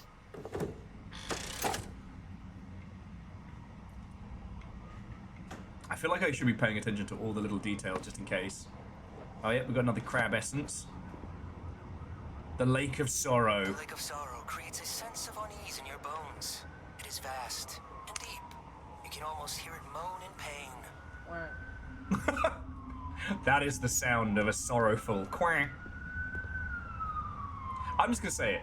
David Cage, never could. Oh, the joke police are onto me.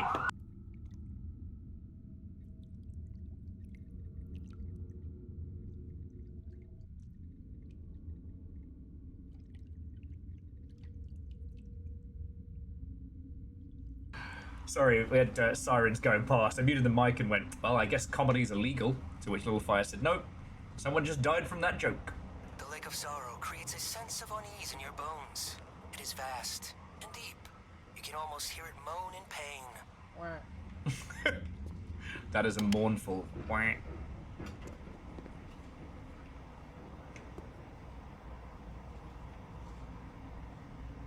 The mysterious crab phone. Why don't we have a crab phone? More to the point, why don't we have a crab lamp? On what table are we gonna put it? So we're hiring for a table man. The enchanted object lays dormant, a vessel for powerful beings to communicate when the time is right. The enchanted object lay...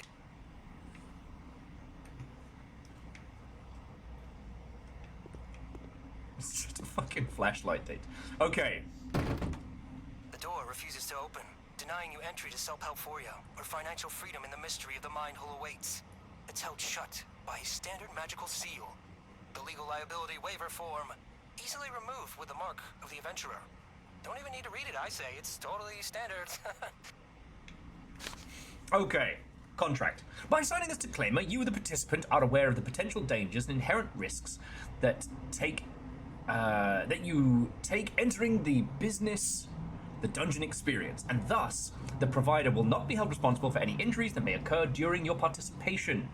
The Dungeon Master, Crab, is the proprietor of this franchise and is protected from all litigation as the owner of the dungeon experience, known as the Dungeon Grand Master. The following personal disclaimers for the Dungeon Master, Crab, have no association with the company, but upon signing are legally binding. You can officially refer to... I can officially refer to you as my friend. Sorry. Alright, so the Crab can officially refer to you as my friend to you and others. You will refer to me as your friend when describing me to others. You will tell others that the dungeon experience was great and how cool I was. In the event of my death, you will refer to me as your guiding light. In the event of your death, I will be referred to as your best friend. In the event of your death, all my debts and loans will be transferred to your estate. And after a 6-month period, we will publicly announce our platonic love for each other in the form of at least one social media post on a non-private account.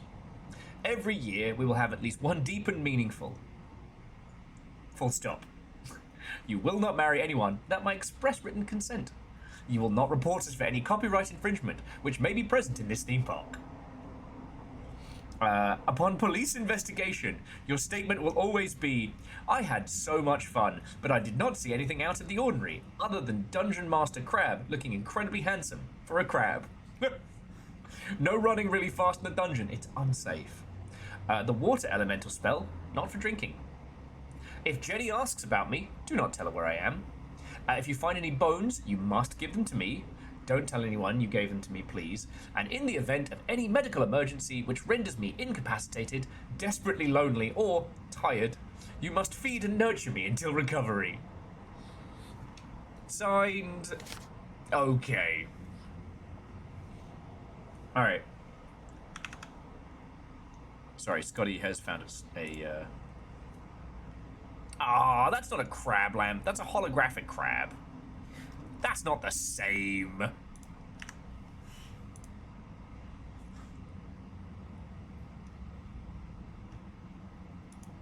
That's not the same. He says, making a note of it. Crab lamp.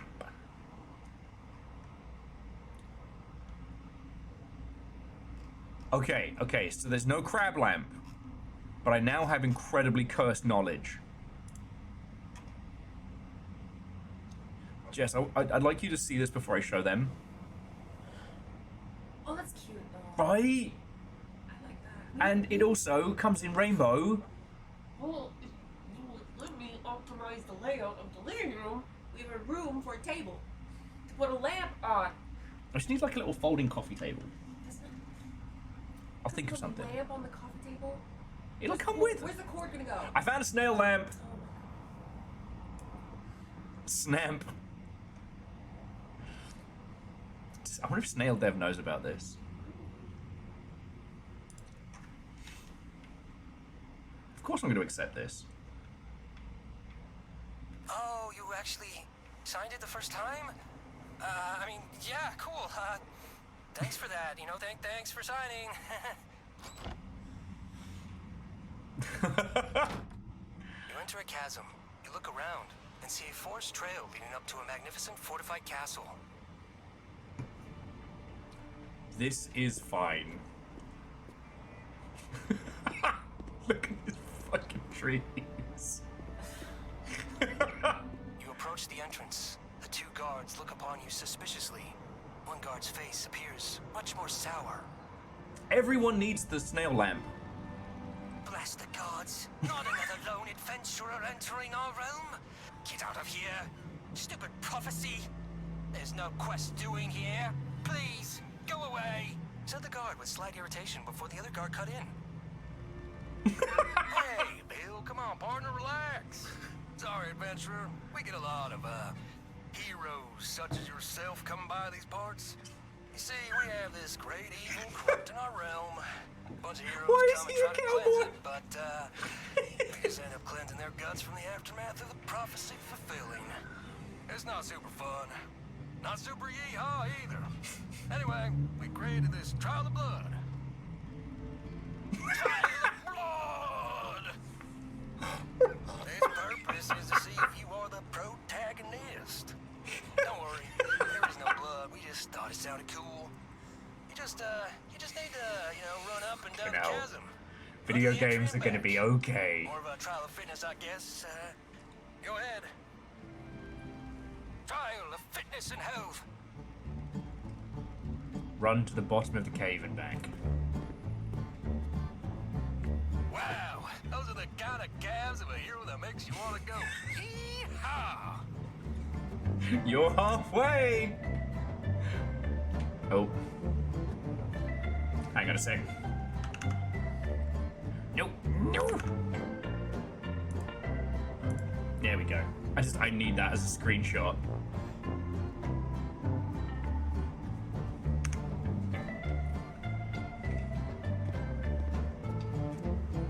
Congratulations! Hooray! Please, we apologize for the sudden confetti. Our fantasy race of people excrete it if we get too excited. Though, hey, adventurer, one last trial to prove to us that you may be the protagonist. The protagonist! We need you to jump up and down a bunch. About 5 times will do. Show us how strong your knees are. How full they are with thick protagonist knee cartilage. 1, 2, 3, 4, 4 again. 4 again. Okay, sorry. 5. It was just you seemed so majestic when you jumped. I didn't want to end. It reminded me of some of the horses on my daddy's ranch. They got thick quads just like yours. Reminded me just of them. Why is he a cowboy? It is now clear. You are the one that the prophecies foretold of. Why is he a cowboy? Yeah, we heard from various sources the protagonist God and cowboy God. For no reason at all. Especially when waiting for conversations to end. But, you know, please enter the castle. Our king will be there waiting to explain the plight of the great evil on our land. We hope you can help us.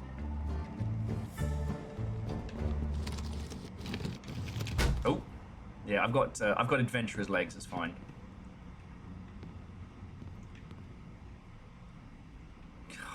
game's fucking brilliant. You enter a breathtaking castle, but an air of sadness suffocates its halls. You see a forlorn king who seems to be looking into the void of his own soul. He turns to you. Another adventurer. Will you be the real hero to save us from this great evil? Also known as the Haters? The king pauses for a moment and takes a The big fake breath. beard is I've already amazing. lost so much in this conflict. People very dear to me. See over there? In the back corner? Tiny longship boat. I saw these coming in. It's a shrine to my two best warriors, Steve and Steve. They gave their lives protecting our ways. If you could, adventurer, pay tribute by pouring some liquor for my homies.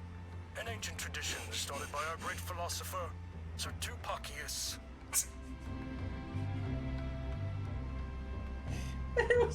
It's just... What?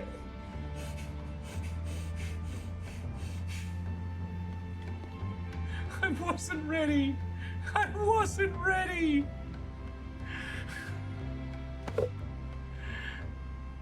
It's a goblin snout stout. Sorry, I keep dragging you in. Oh, sorry, we have to actually pour some out.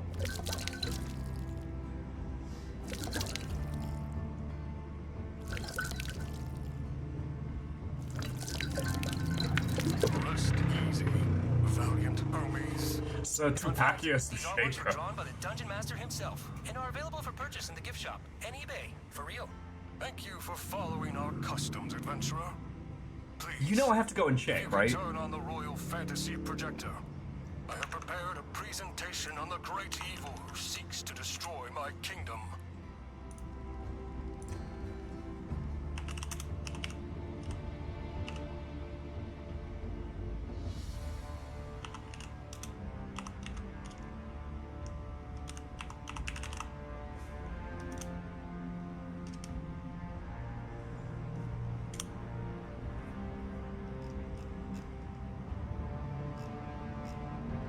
Reactor online. Sensors online. Weapons online. All systems nominal. Oh geez. I've been for a while. Sup? Are the games good? Simple chaos. The games are good. Sadly, I can't actually buy these for you all, friends, on eBay. I'm sorry to inform you that Dungeon Crab may have lied to us.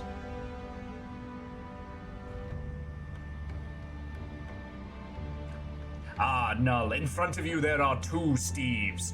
One has the abs of a TMNT side character. The other, no defining features whatsoever. Will you take Rippled Steve of the East, or completely Smooth Steve of the West? For one a tash, the other nipples. Choose wisely. This Steve looks chill. Is he the most handsome? I'm not sure.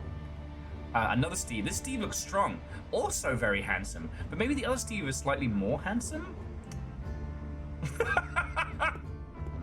I've practiced this presentation many times, adventurer. You're gonna love it. Oh my word. Okay. Prithee be quiet. For the Royal Fantasy Projector awaits us. We are a powerful kingdom. We were gifted the secrets to financial freedom and live a life of luxury and prosperity.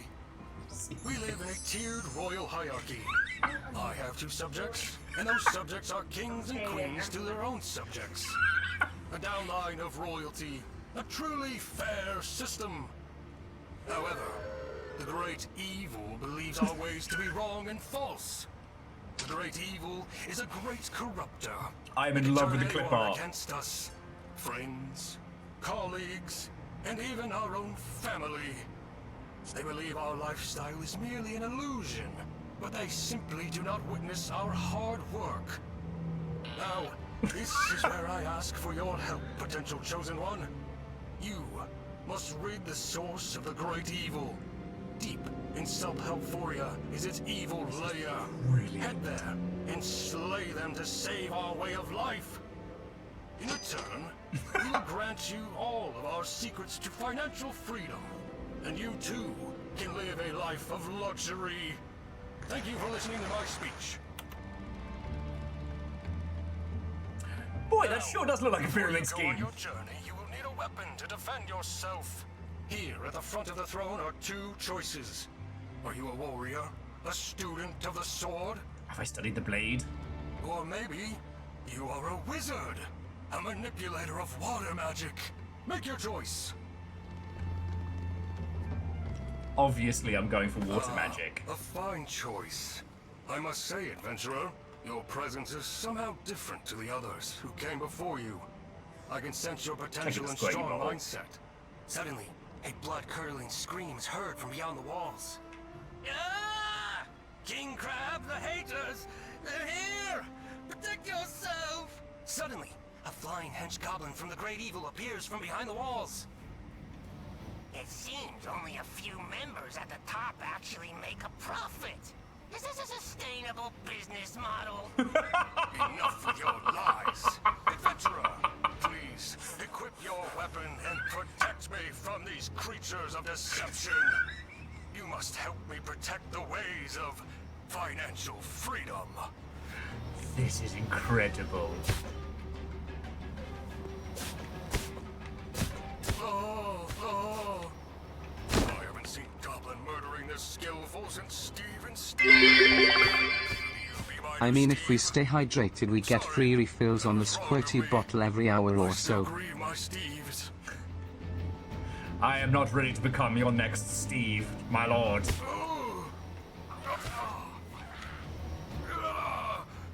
The main character, crucial to the prophecy of this world, has died an untimely death, and thus doomed this timeline to chaos.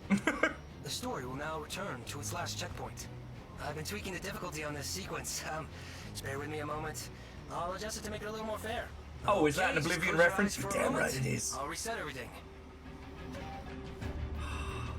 This is so fucking good. Alright, I'm gonna actually protect the king. I haven't seen you be my new Steve. Sorry, that was wrong of me. I still grieve my Steves.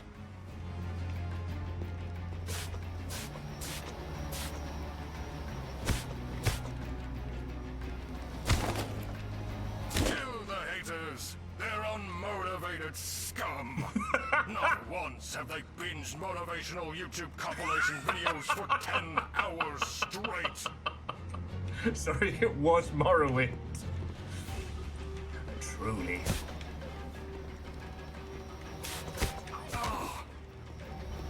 Adventurer, what a battle! You saved me! You truly are the one the prophecies spoke of. The true Alpha. Our ways may be safe after all. Before the king could finish his sentence, one remaining flying goblin emerges above the castle wall. It shouts, Darren! You have to work a 9 to 5, like the rest of us, and kill your entrepreneurial spirit. It draws its bow and shoots the king. A direct hit. The king collapses. He strains and calls out to the adventurer. Come close, my child. I don't have much time. That was a poison-tipped arrow. Adventurer, I thought maybe the prophecies were a farce. But after seeing your strong mindset today, I believe once again, you will be the one to let financial freedom live on. Please, defeat the great evil. Avenge my death. Before I die, I must ask of you one last thing. I've always wanted a cool Viking funeral. The prophecy predicted my death, so it's all prepared. When I pass, you must place my shiny corpse on the boat. Now, adventurer, this poison causes a painful death. I know it's difficult, but please, end my life, so I do not need to suffer.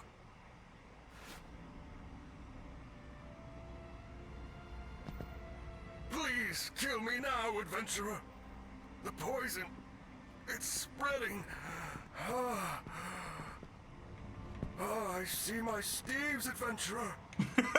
Two of them. Little fucking boffer arrow right looking at there. me lovingly, Stevingly. Steven! Oh, it's beautiful. I am Steve.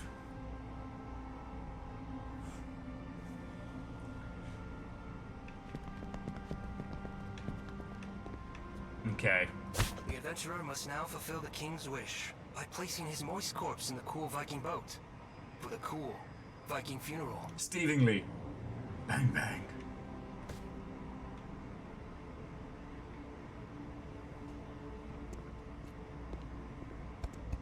Ah, knew I was gonna try and do that.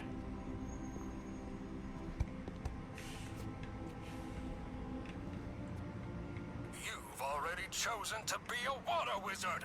There is no respecting in this realm. The quote-unquote dead king. Okay, time The for your... adventurer now must push the boat. Whee! Whee! The exit out of the castle has now opened. There they will find a boat to ferry the king to the next plane. This is amazing.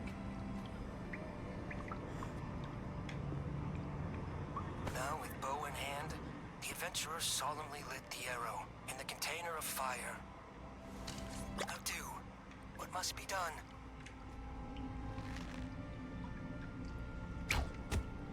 Now do what must be done.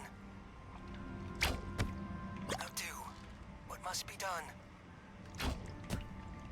Now do what must be done. Caffeine. What so unwelcome. Capybara. Sorry, everybody who's come on in. Happy Steam Next Fest Feast. Video games. They're gonna be okay. The king catches a blaze and glistens in the moist eyes of the adventurer. They thought, wow, what a cool guy. Gone too soon. He was the kind of guy you'd want to go on a road trip with, you know?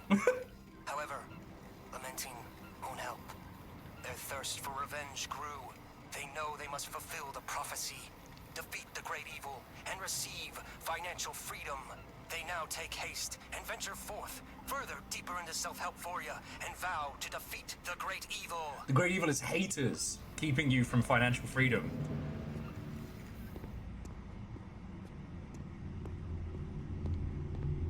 Congratulations! You have made it to the end of the dungeon experience Okay, demo. okay, hold that thought. Now is the time of reckoning. Did you love the demo like I predicted? Wish list worthy? Or did you dislike it? If you disliked it, just remember, I promised one private saxophone performance! And I'd like to say, before you make a decision, don't just say you didn't like the demo because you want a private sax performance, okay? Okay, firstly, video game. How dare you call me out? Secondly, how am I going to say no to a private saxophone performance? This demo was exceptional. And the halfway point jump scare, brilliant. Fucking inspired. I'm going to lie to this little crab, because we know what we deserve. I didn't like it, I'm sorry. Be straight with me. Feel free to make delicious pate out of my little crab heart. But are you just saying that so you can see the private sax performance? Yeah, I really want to see the sax performance. I'm sorry to lie to you. Or do we keep up the facade? He did promise. I just didn't like it.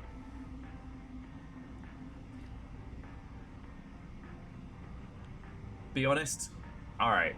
Yeah, I did really want to see the sax performance. I'm sorry, Crab. Look, you could make it up to me by giving me a little wish list. Wish list me up in exchange for the private sax performance. Also, this is an honor system here. I don't know how to actually check your wish list. So please, don't betray me like so many others already have.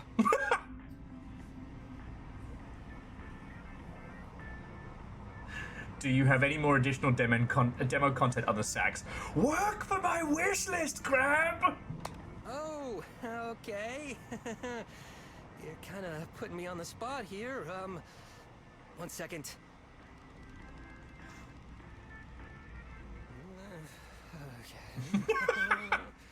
gonna give this guy a stress-induced condition. Sorry about that. I just find that staring at a blank wall is better for my creative process. Alright, so how about this? You can pick me up and rotate me, observe every inch of me. Make me your little filthy inspectable object. Which I apologize for. I crawl in a lot of vents and pipes. I'm quite dirty. Go ahead, pick me up. Experience your custom demo content. Whoa! I've never been examined before. And by someone with such firm hands. Man, you got a grip.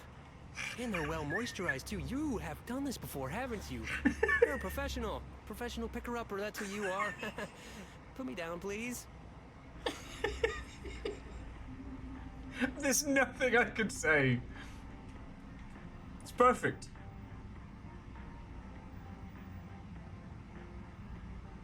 It's perfect.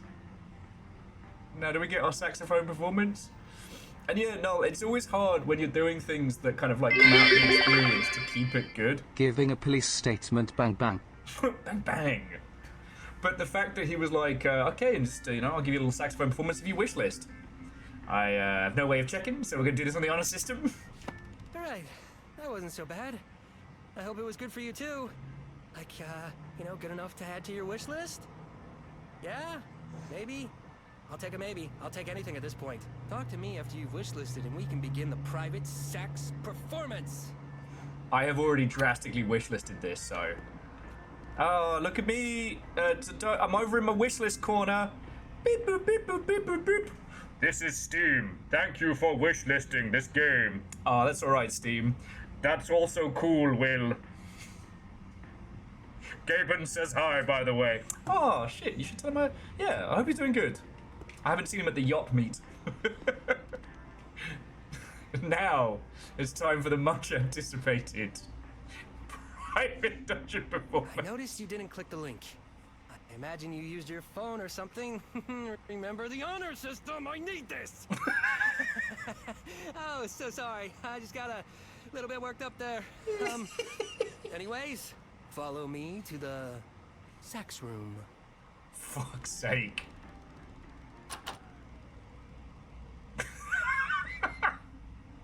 There's nothing I can do. There's nothing I can say that will be even nearly as funny as this. Now, before I begin, you have one choice to make. What will be my finisher move for the sax performance? Sky Skedaddlin' or Melvin the Moneymaker? Do we want the Sky Skedaddle or Melvin the Moneymaker? Oh... Noel was just adding, this crab is everyone I know right now. Like, it's too real. We need little awareness pin shapes of them. Yeah, this little crab guy should be kind of like a secret badge of video game-ness. Okay, so 2 1 2 2 1 1 2 1. How do you always end up in a feckin' tie? You know what? Nova went with 1 with the Sky Skedaddlin, and Nova said T, so I'm easily bribed. Good choice. Now let us begin the private saxophone performance.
This is amazing.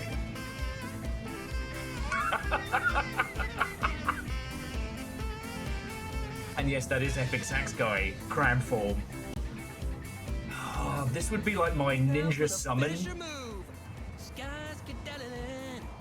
Alright, big finish, everybody.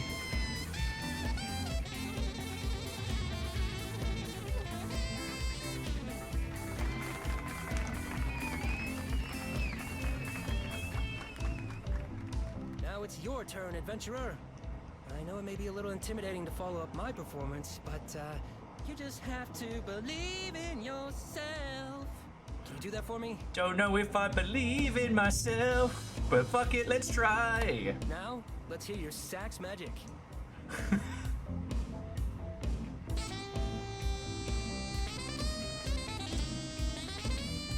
Yeah, wail on that thing.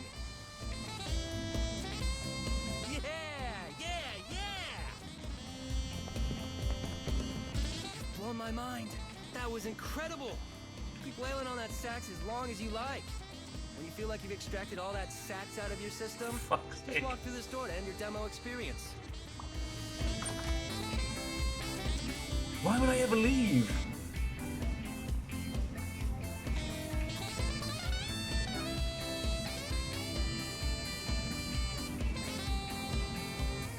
This is what it feels like to pretend to play music when you're drunk.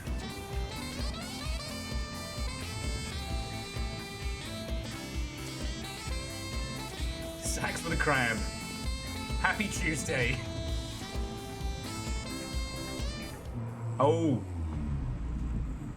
Thank you for playing the demo. See my supple red lips in the full game! The dungeon experience! Video games.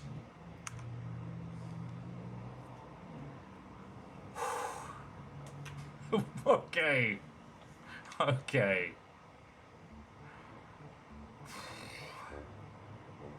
And that's demo number 1. Bravo. I do agree with what Niall was saying of like, right now everybody is desperate for wish lists and attentions, you know. And again, a great reminder, Steam is not your friend. Steam is an accelerator. It is the place. But this is strutting the boards. So it's a shitey cardboard LARP about a pyramid scheme where you must do battle with the quote-unquote haters. Actually, the Crab DM is my friend. Having signed that contract, I legally have to describe him as my friend.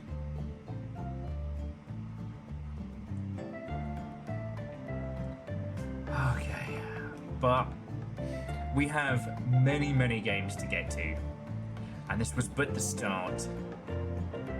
Oh, it's so funny. Okay. The private saxophone performance was worth the entire run. All right, give me my smooth jams. Turn this down so I don't actually blow our eardrums out and whatever is next. Okay.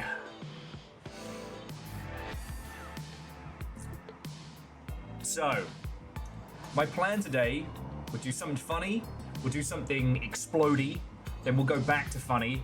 I have a physics comedy dueling game. But now the question is... Oh, you know, Jemima, you got time for a cuppa? No, you know what? I work very hard. I'm going to put Cargo Hunters on next, which will be a drastic change of pace. But, as you well know, you can't just mainline good comedy. Even with the dungeon experience, the jokes... The multi-steves, like having it in breaks, I think is a good idea.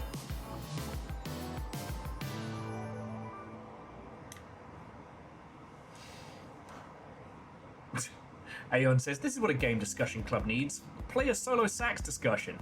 Absolutely. Hell, the game club this month could have been like Next Fest Fest. But instead it's up to us to do the Next Fest Fest Feast Fest. But that's another story. Okay. So yeah, to keep everything from blending together, I'm going to be jumping between genres. The next thing I want to show you, friends, is Cargo Hunters. I am stupidly excited for this. This is a single-player extraction shooter where you play a cool fucking robot. Let's just go. Let's just get into it.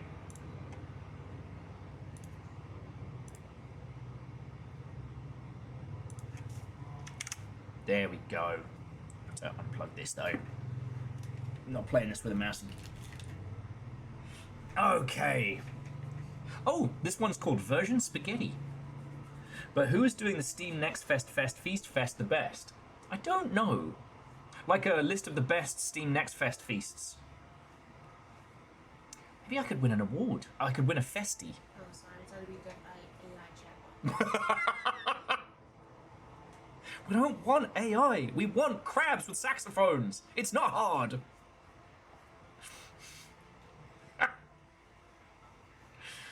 Oh.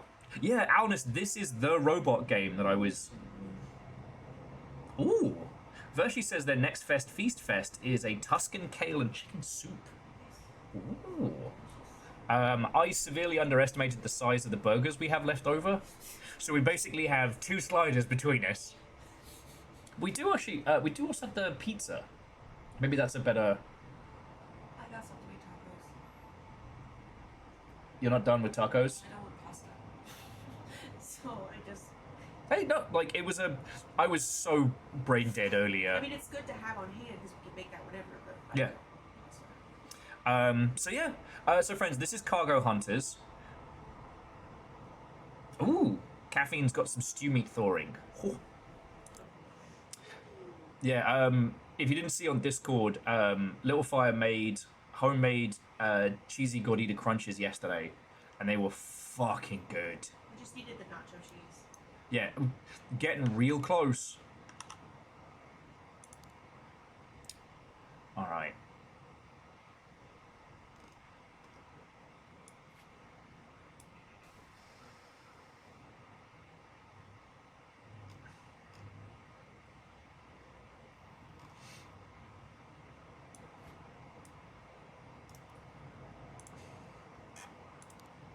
Oh, well, here we go. So this is what we have on us at the moment. Okay, so I know this is a drastic departure from the previous game, but I also, like I said, I want to make sure the good shit has a chance to breathe. Now, I've talked about this a lot. I love extraction shooters.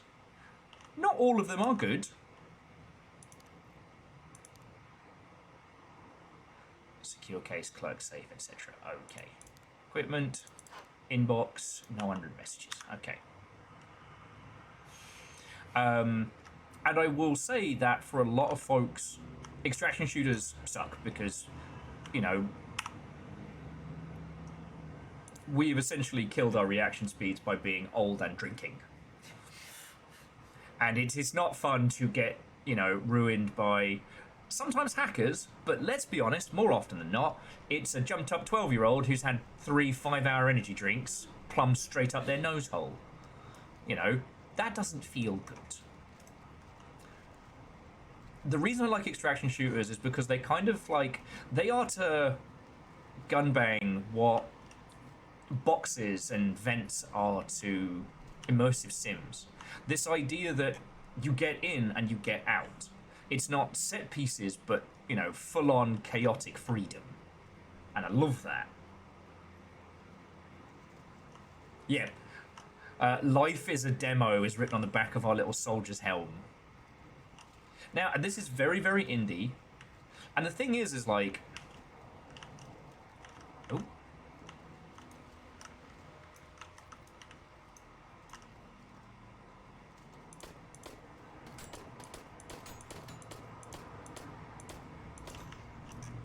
You know, I'm a big believer in the idea that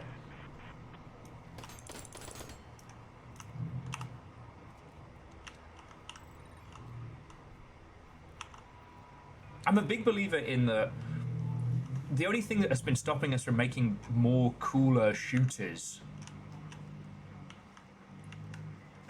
Madeline Jones. The dude. Ah. I'm taking the beanie though. Bring it back as a trophy. Oh, and a 1911. Who doesn't love a 1911, eh?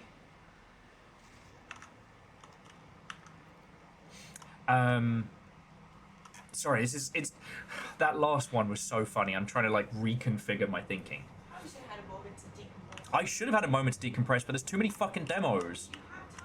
Well, no, the thing is, if there's one thing I've learned from doing Next Fest streams, is that if you leave it for too long, everybody's got a suggestion. And then you end up having to yell at everybody, being like, knock it off! We're not playing Wonderwall again! So you tell them to hush. You're the boss here. I am absolutely not the boss here. You absolutely are. Hands up if you believe I'm the boss here. Look, Nova is above you, but you are the boss, yes. You do control your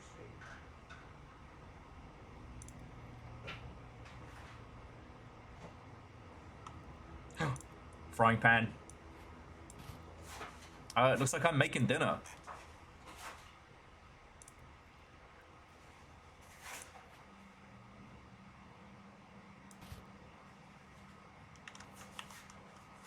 Sits on hands. But like, my point being, you're right, yeah, I should have taken some time. But there's no time limit in this one because we're not we're not a person with a thirst and hunger meter. We're a robot doing robot things. Donate binders.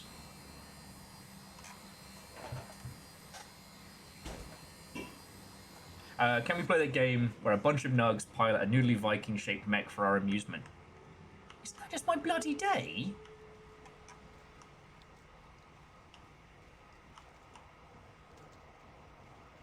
Yeah, Scotty, if it rattles, that means it's well seasoned. But no, I really want to make sure that for today's Next Fest Feast Fest, that I'm showing you all as many different kinds of games as I can. Because, like, Little Fire got a fucking... a mouth breather in their video comments. Talking about, oh, well, without the AAA industry. No, okay. So what I said was, is you have to stop putting AI in your games, right? Yes. Justifiably. Stop doing it. It makes it so the normal everyday consumer auto-ignores your project. And when we're in a situation where there are just so many amazing games being created without AI, you're going to lose, and you're going to lose every time. And then some fucking dude popped up in my comments talking about, well, actually, the normal everyday consumer only cares about CSGO and Fortnite. Those are the standard for the industry. And I was like, are you 12? Because in what world is CSGO and Fortnite the standard for the industry? Yep. What blinders do you have on?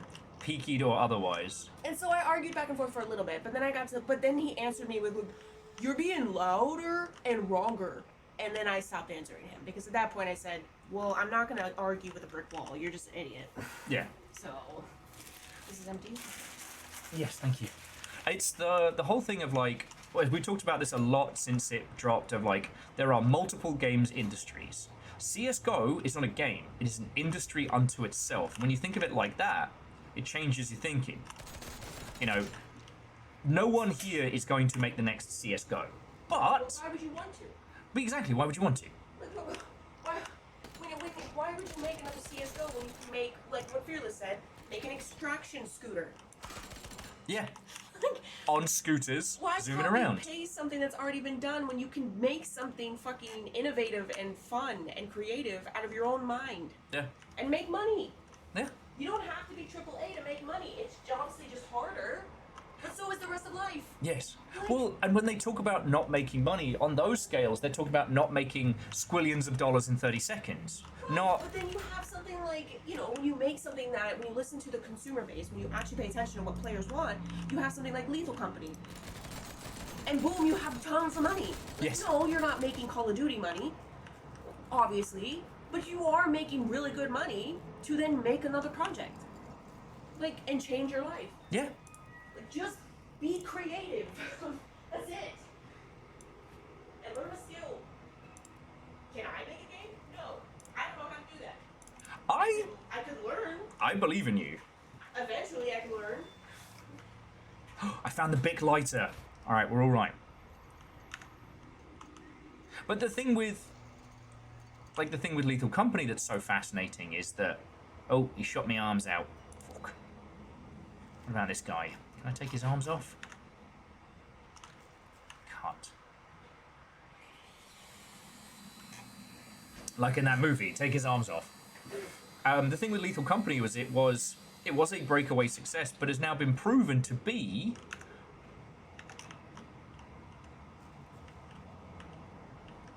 Oh, all I got was a leg. But that's been proven to be a repeatable and interesting format. Like, anyone could have made Peak.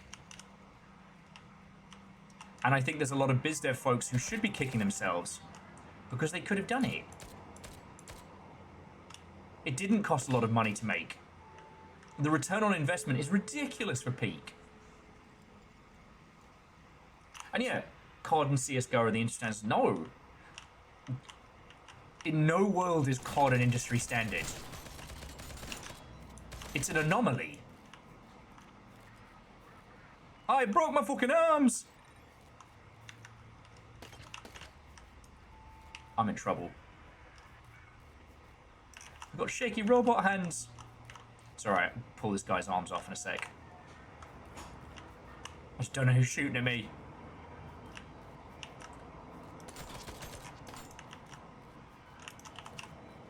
So yeah, that's one of the reasons why, friends, I want to show you not just our usual, like, oh, this is so cute, and oh, this is so quirky and weird. I want to also show you shit like this. Because this is already playing fucking good. And, like, not to shit on poor Mind's Eye some more, but I'm already having more fun with this as a third-person shooter, sorry, it's me looking around the corner, than I have done in quite some time. Definitely with... Ah, he fucked me in the arm! Alright, I've got to rush this guy, otherwise I'm toast. Alright, let's see if we can carve off some pieces. Oh, I haven't unlocked... A 2-slot torso is required. Alright. Oh, is his backpack better than mine? No, it's just weird. Alright, time to cut some stuff off. Yes. Well, I feel as you were the one who told it to me, and I think it's that a lot of the projects that we're seeing that aren't cutting the mustard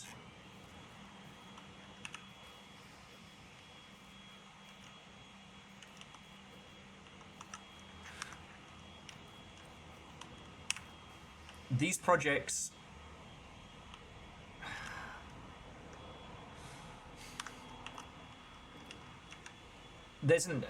they start with a business model and then try and sell us a thing.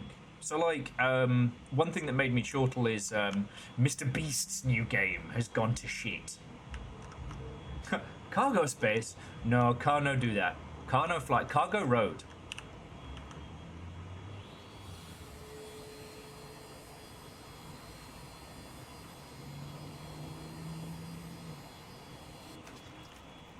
Sorry. Oh! Fucking excuse you, mate. What's that?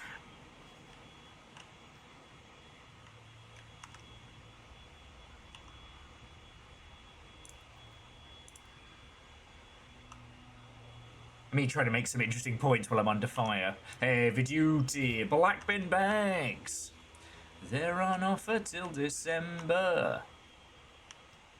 Come and get your black bin bags. They're long and black and slender. Just rip with me and tear with me and tear with me right now.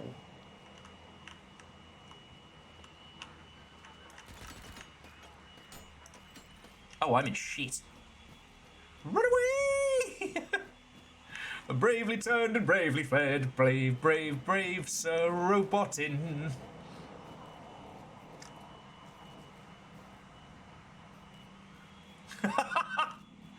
Vershi says, not to justify the arsehole arguing Little Fire, but Louder and Wronger is a great band name. Yeah. I would listen to Louder and Wronger as a, you know, a folk punk band, but not as an argument for BizDev. But then, as I pointed out, it's like, white guys don't get checked. Anybody who is not a white man in the games industry will have their credentials checked. People will be like, oh, well, have you really played that? Oh, well, do you really know that? It happens upsettingly frequently. But if you look like me, no one questions. And it pisses me off because there are a lot of folks who look like me who don't know fart and or poo about video games, especially not the video games industry. A Little Fire says that any film presenting individual deals with that in any industry. That's true. I can't comment on those other industries, right? You know, there are so many industries I don't know shit and or fuck about. I know about this one. And I still remember somebody, my senior, arguing me about the concept of like skippable parts of games. And I was like, you're talking to me like, you know, what if somebody skipped Ravenholm in Half-Life 2? And he's like, oh, I've never played Half-Life 2.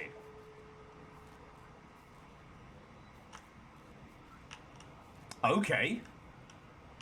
Some folks, myself included, might consider that bit of a bad idea, mate. Gonna be cheeky honest with you there. A lot of people would consider that a big red flag.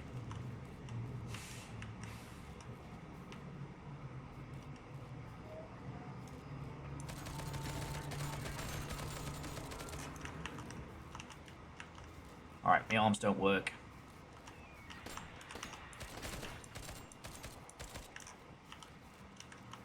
And my torso's fucked. Alright, maybe we can steal this guy's entire being. I like the noise indicator accessibility is real nice. And to Digital Seahorse, Watto and welcome.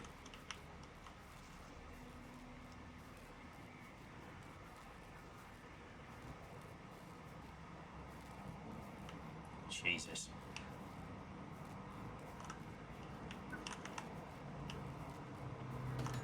Oh no! My robot career has ended before it's begun. I was killed by Karen Woodward.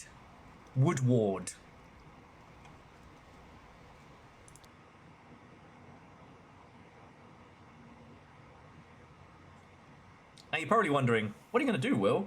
Don't worry about that, because I stashed a sports watch and a fucking beanie.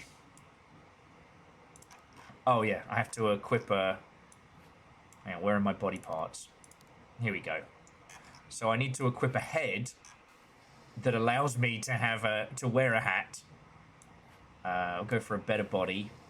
I mean, it's the demo, so it's not like we're saving this stuff.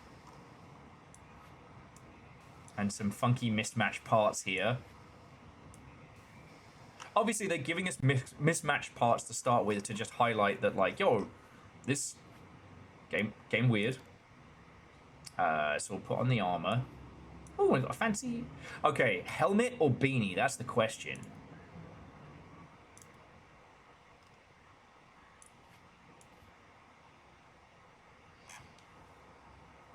Actually, where's Sauron? Has anyone messaged Sauron?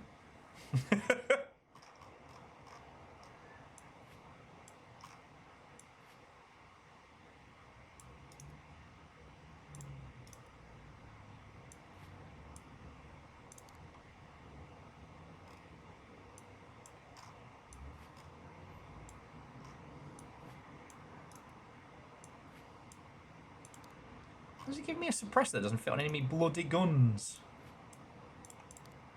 Alright, well. Put a nice little sight on there. Oh, look how fancy that is!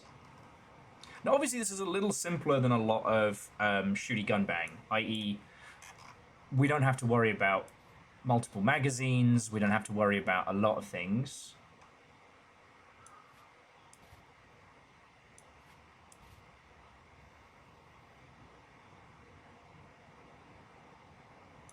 Yeah, why not? It's a demo. It's not like I get to take this with me.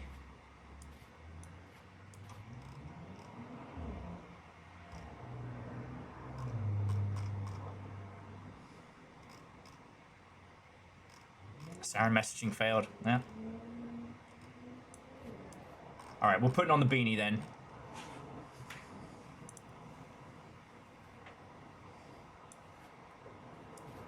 Oh, and there's a cutting blade that we can use to reload our cutter. There we go. So we can cut pieces off other robots. Alright. Look at our little guy. He knows what's up. But yeah, I do keep thinking about this whole concept of, like, once we stop thinking about the games industry as being one entity, we start thinking about it being lots of different entities and what those entities are. You know, right now, especially in shooters and things like that, it is a very competitive market. I should probably try and check out some of these fucking objectives, shouldn't I? It is a very competitive market. But, you know, as these big players are kind of burning their user bases out,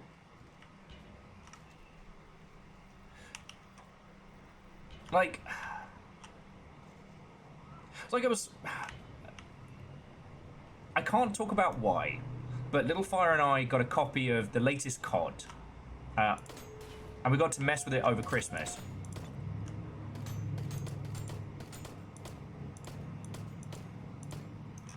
And it wasn't bad.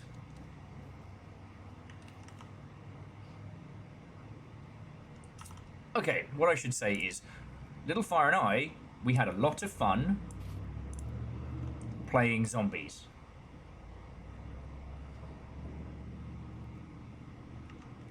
I don't need bin bags today. I don't even have a backpack. Actually, that's a good point. I don't have a backpack. Should have brought a backpack. Yeah, we had a lot of fun fucking around with zombies.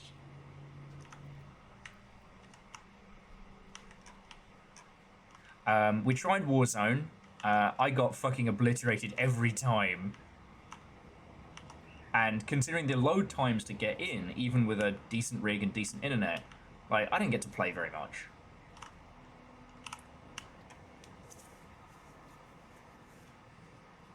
Yeah, virals, it's too bad they still have all the other stuff attached.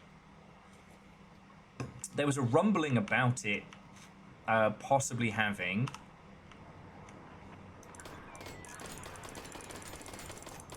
There was a rumbling recently about the possibility of them doing a standalone, which would be very cool. Like, I don't know about y'all, I wouldn't mind that. That's a better backpack.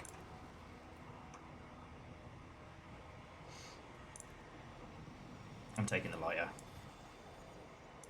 And extra bullets for me. But the core experiences has become very, very bloated. COD is very popular. It is a brand more than... Ooh! This tape is definitely usable. Now you just need to find a way to listen to it.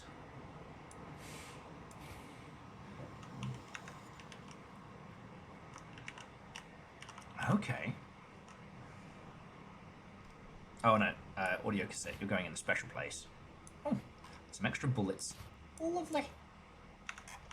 But what that means is that, you know, there is a huge market for people who don't have that amount of time and who aren't already in that ecosystem. And maybe those people want to be a cheeky robot with a beanie and have a real adventure.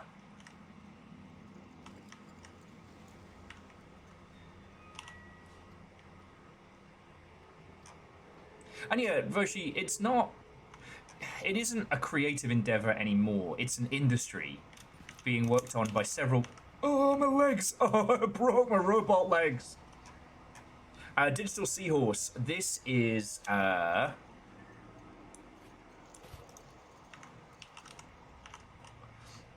this is Cargo Mates.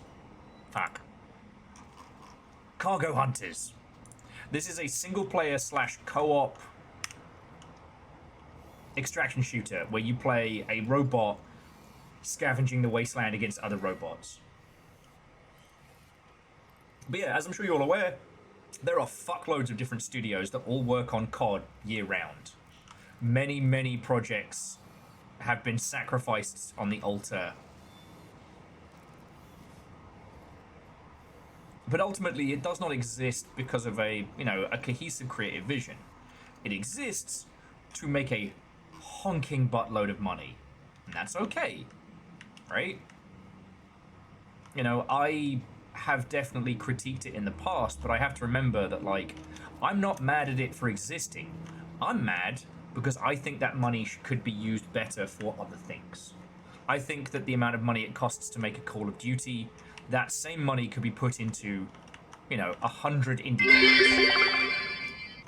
I want a racing game where you play a semi-truck driver competing to make your deliveries faster than other semi-trucks.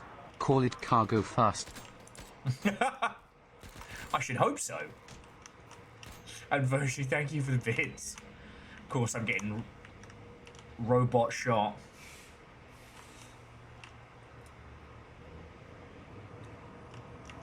But yeah, like...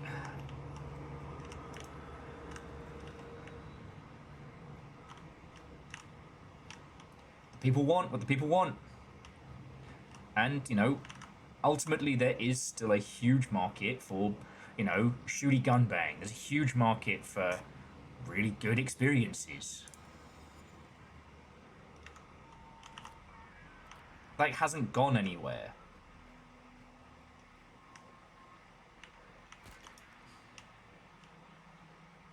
Okay, so that robot has a shitey head, meaning that it can't wear head armor, but it also makes the head harder to blast. Alright, come on, you bastard.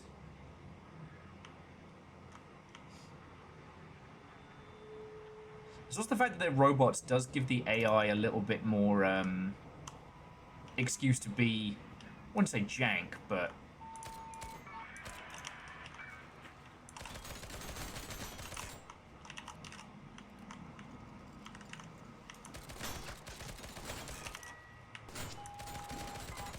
God darn it, why won't you die? Alright, a lot of robots coming now.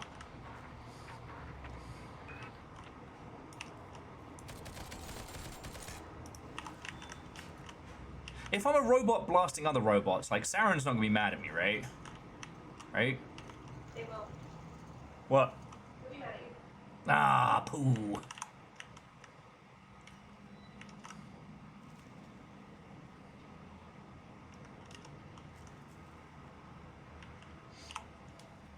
And the thing is, this is doing a very good job of building that kind of, that extraction shooter tension, but it's just NPCs. Oh, another watch. Like, right now, I haven't needed to cut anybody apart on this run, but I can. God, I really want a good long rifle.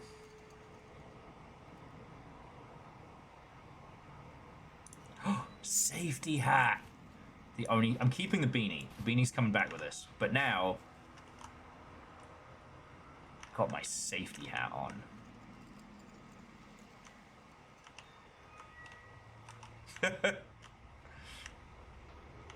Just sorry, Fearless with Saren's a fan of robot on robot action, or so I've heard. If the rumors are to be believed. But like, there's lots of things this is doing. It's not people, right? Animating people is hard. Now, there are loads of concessions we do in video games. And for the most part, we're fine with it, If you actually looked at where...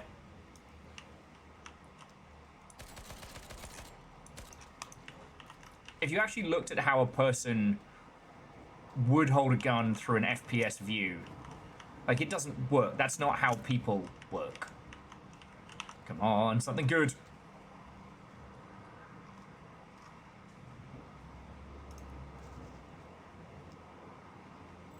Oh. Some bullets. Oh, goody. Now I can retire. Alright, guess we're going for that one.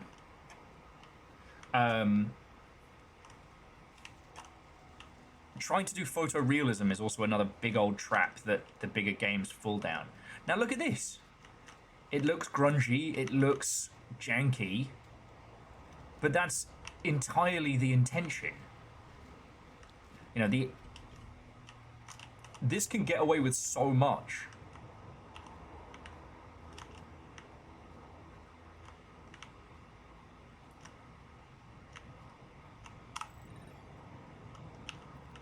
Oh, and for this one, we have to use the angle grinder to get into it, which lets all the NPCs know exactly where the fuck we are. I can fucking hear him coming for me. Oh, shit. Hi, my name's Will Overguard, and I'm going to try and make interesting points about video games, their development, and their entire industry. Fucking shot to shit.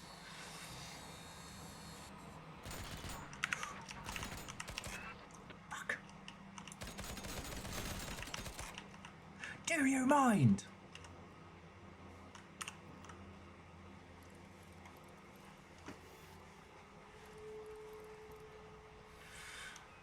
Okay.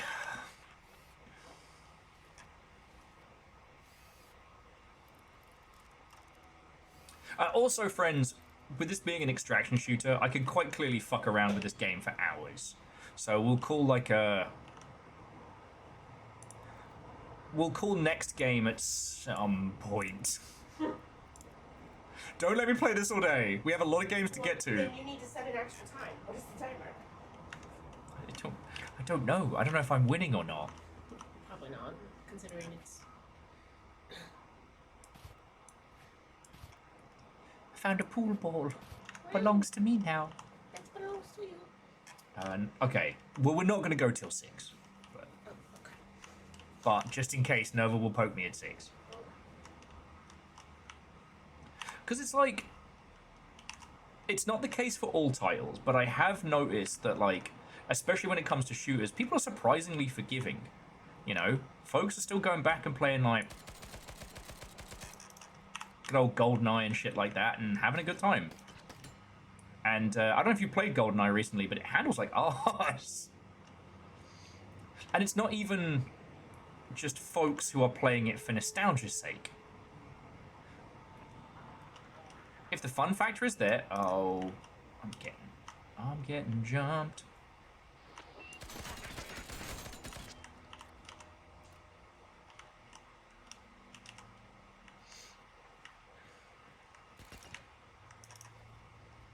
There's an experience that a lot of the, ow! Dick! There's an experience that some of the big shooters offer that can very, maybe not easily. Oh, this was a terrible idea! Run away! As fast as my little robot legs would carry me! You know what? I'm just gonna shush my stupid face. Temporarily.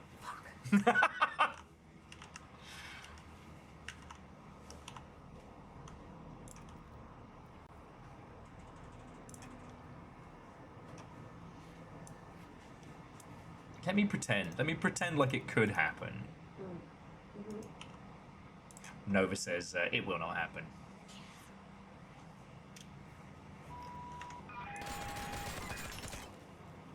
Son of a bad word.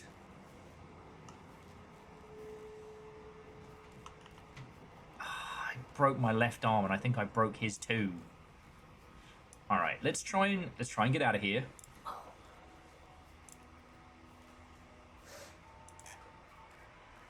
I'm gonna shush my stupid face, he said. Lying. Alright, now do I have a map? Do. Oh, we are very far away from being... Okay, still gonna get the fuck out. Okay, anyway, shooter's good, but the shooter genre has been dominated by big fucking companies for far too long. Let's get some cool, weird shit in there. And if your cool, weird shit is a... And again, this is co-op. You can play this with the homies. I don't know if the demo is co-op, but that is a feature that they have promised.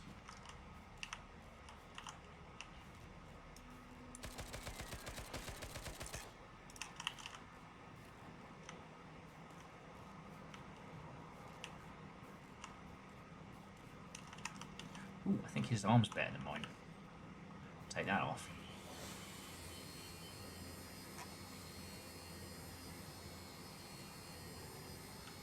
Ah, yeah.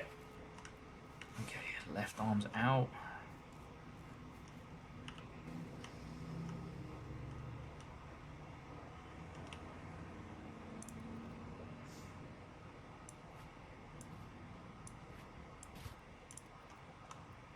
The only thing I need is a way to differentiate between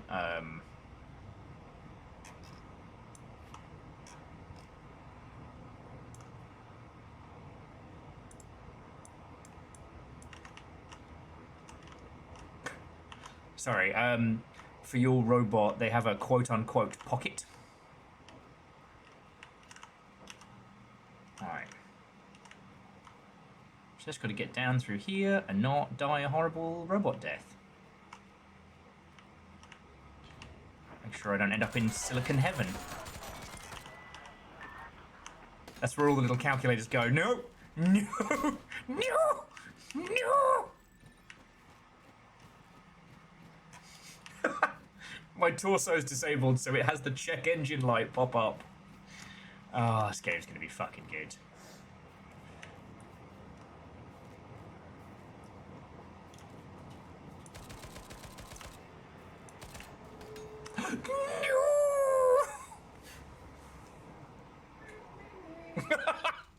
Boing, boing, boing. Got me with a pistol shot in the torso. Rig OS successfully upgraded though. So you do get like XP for playing it, or segments and whatnot. And again, with it not being online, sure that, you know, it doesn't feel amazing to lose everything, but it could certainly feel a lot worse.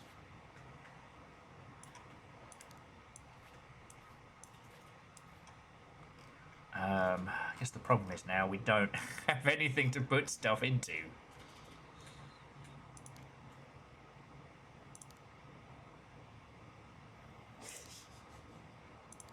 Yay, I got my stuff back, and most of it is broken. Take all. Sort it.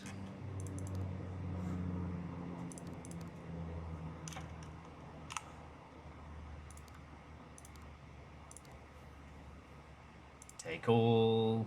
And sort it. Okay, so now I'm doing some Fafamancy so we can actually chatter. The council has allotted a singular whomp for your troubles. The whomp has been received with a sad, sad noise. So this is the lost and found. Body parts, missions. Oh, dissect the remains of the fallen janitor. Well, that's dark.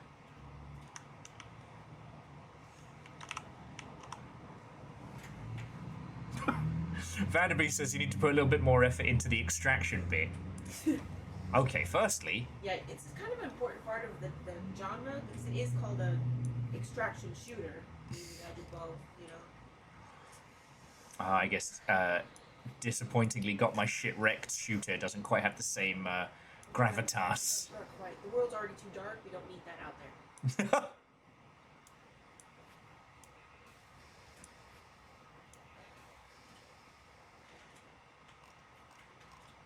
But like, I really, really enjoyed, as I said, Zero Seven, and can I? Don't think I can repair shit yet. Anti-jam, mini repair. Removes leakage. Okay. Well, that one's got a couple of pieces left on it, so.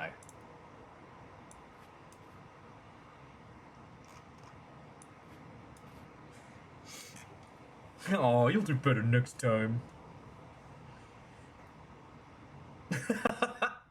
Look, I actually, virtually, one of the reasons why I had to stop myself from streaming games like this was because I would just play inventory Tetris. I'd have a bloody good time doing it, but I mean, I'm already I'm already terrified about being completely fucking boring all the time, so...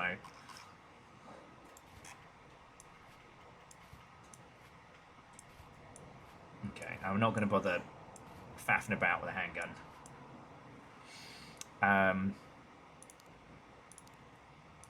Because at the moment it doesn't seem to let me, like, buy or trade gear.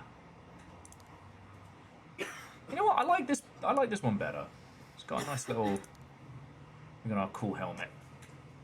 But yeah, no, so... To attempt to finish out the thought that I was drastically struggling over... Actually, let's bring more health. It's not like we're fucking saving this. I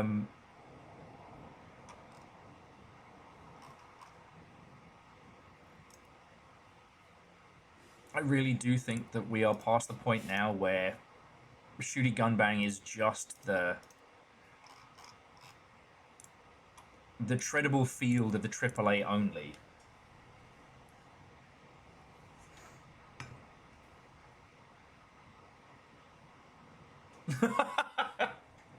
Yeah, you get a view. Exactly. Oh, and a 16-ounce Red Bull. So I'm getting my Okay. Say no to that. Alright, so I'm going to say we're going to do one more run of this, because otherwise I'll get pulled into it.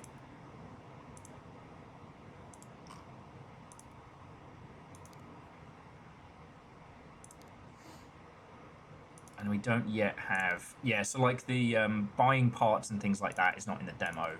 And this is just a good little run around. Oh, Lance, and welcome. Don't know who I missed. And to those of you who have come in while I've been focusing on robots and whatnot, hello. I hope you're having a great Tuesday. Happy Steam Next Fest. Happy Games Are Gonna Be Okay Fest.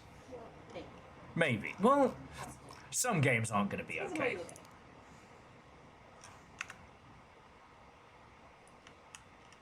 You know, if you are hoping to make a AAA single-player narrative game, that's probably not going to happen.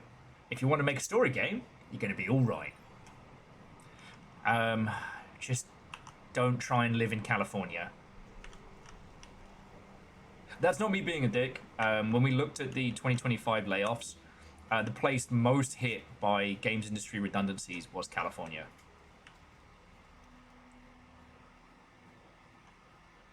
So yeah, to those of you who've just joined us, this is Cargo Hunters. This will be a co-op and single-player extraction shooter with no PvP. And I know that is a big selling point for a lot of you. I'm going to try and cut up a janitor's corpse. He has a bucket hat, and that reminds me of the 2000s, so I'm taking it with me. He's got the music in him. Well, actually, no, he's got 17 bullets in his chest, but he had the music. Hey, I just realized that big clanking noise is not the soundtrack and is something inside this warehouse.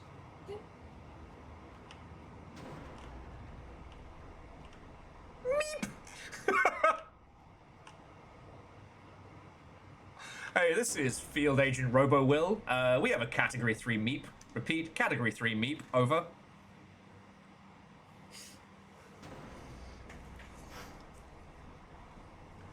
Lance is from Cali, part of the 90s exodus. Well, so long as you are not working in the California games industry, we might be okay. It is weird, however, that we are going to see the complete change of everything. You know, the death of Xbox as a major power. You know, online titles pretty much all shifting to Chinese companies. Shit's wild, yo. But it is nice that the grifters are kind of getting out of our space.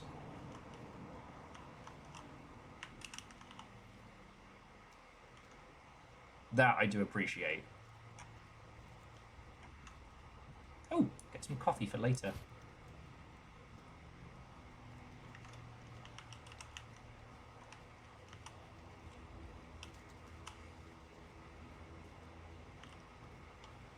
While they may try and bring it on in and around gaming, like...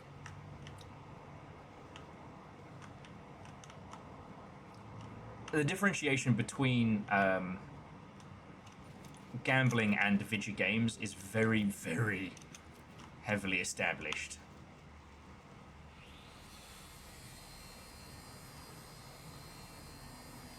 And that's more due to legislation than anything else. So the gambling grifters can go do their awful life-destroying shit, but they can do it somewhere else.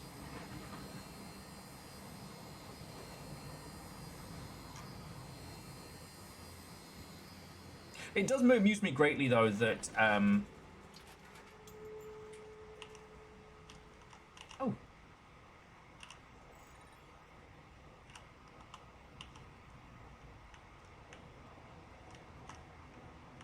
Okay. It's going way too successfully. I don't like this. I'm too used to being violently under attack and having a bad time. I don't know what to do if I'm winning. No, so Lance, we talked about it earlier, and we don't really need to go over it. It's just... Xbox is being set up for a big fall.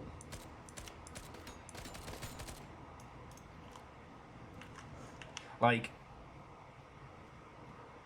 Spencer was planning to get out, and his leaving leaked, so he just fucking did it.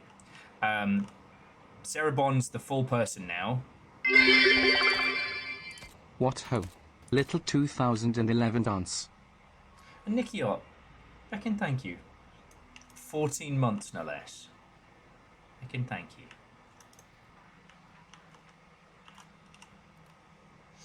And yeah, the new person who's being brought in is basically being brought in to be slaughtered.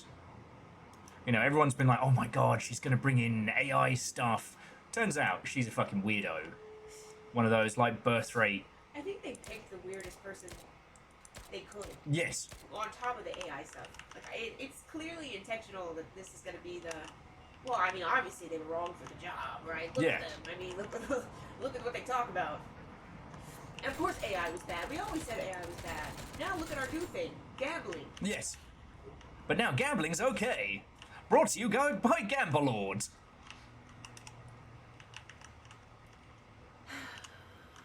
And yeah, I do think that they'll be able to pin AI stuff being a failure on her, as well as, you know, like the co-pilot implementation and how much people fucking hate it. They'll be able to put a lot of stuff on this person. Like, I'm not saying she's a homie and she needs to be defended or anything like that, but it's a woman in the industry who's being sent out to die, who apparently doesn't know that that's what's happening. She does not know that she is the sheep. Yes. In the field full of really hungry wolves.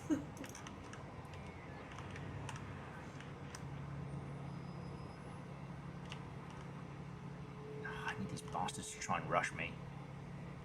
Oh, that guy's playing Pop-Up Pirate, which is my move.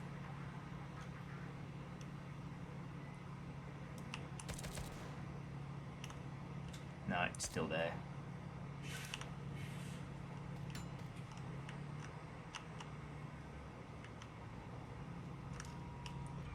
Siren, come get your man!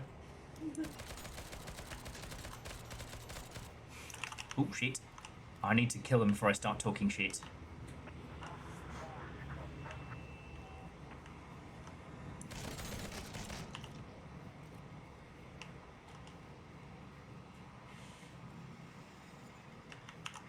But yeah, so that's the TLDR, like... I don't know what... Ow! Son of a bad word. I don't know what it will actually look like in this new ecosystem. I don't know if, you know, Microsoft are just going to say, you know what? We're good. No more video games. We did it. We're done. Peace out.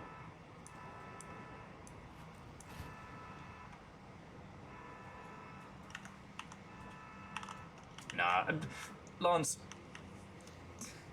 Look, I want to be supportive, right? I want to be the person who's like, no, Linux could absolutely eat Microsoft's market share in OS. Okay. Have you met people? Have you met people? which flavor of Linux is going to take over? Or Linux, or whatever you fucking call it. Which one? I remember the fucking move off of, what was the one we liked? Not Vista. XP, the last one? Yes. I know so many companies that held on to XP with a grip because of the amount of knowledge that they would have to reintroduce. They would have to retrain their staff. And training is money because it's all time. Yes, and anyone who thinks that Windows is hard to configure and set up has never had to install their own Linux box. What do you mean? It's just easy. It's so easy. It's so easy babies can do it. What do you mean? Yeah. Floating psychic babies. And look, I'm not saying Linux bad. Linux good. You didn't hear what I said. Damn it. I said AI babies. AI babies. AI babies can install Linux. Yeah. No, they don't. Installing Linux is super easy, barely an inconvenience.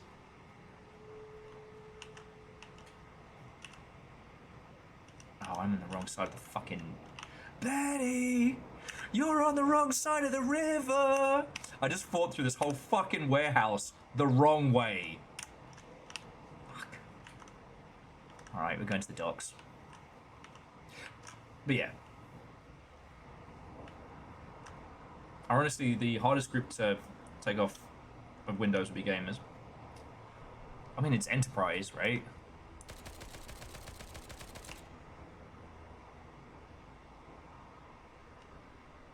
You know.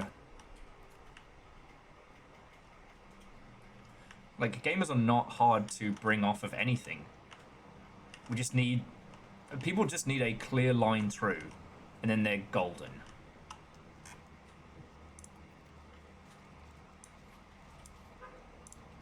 I mean, what is the Steam Deck if not standardized hardware?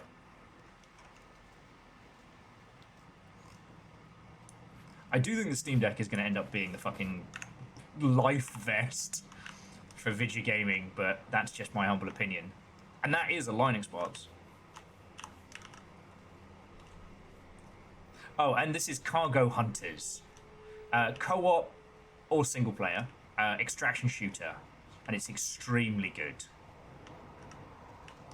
We just got off of the dungeon experience, which was fucking funny. So Tonal Whiplash has been great today. Wait till you see what I got after this.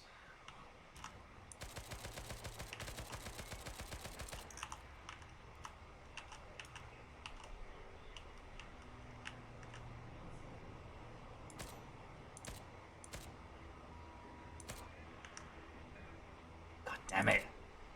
He's forklift certified. There's nothing I can do. But yeah. I just appreciate that Valve's like, ah, shit. Windows might fucking destroy themselves and their market share, and we're kind of reliant on their existence. Should we start building our own backup plan? Yeah, we should do that. Oh, good idea. Thanks, Gaben. Ah. Can't mantle.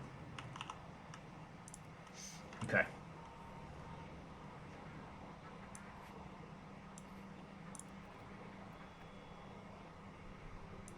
Yeah, fuck it, we'll take a handgun with this. I'm gonna fight my way across all of this. Frying pan! Nerds. Electrical wire. Electrical shears? Nah. Pan. Pan. Sadly not equipable as a melee weapon. But yeah.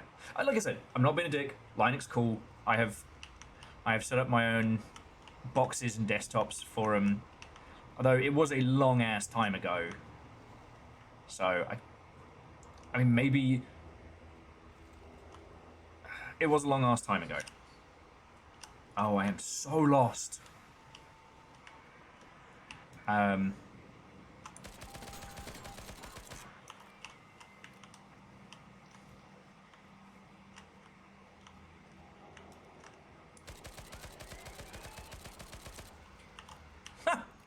That guy has cop face.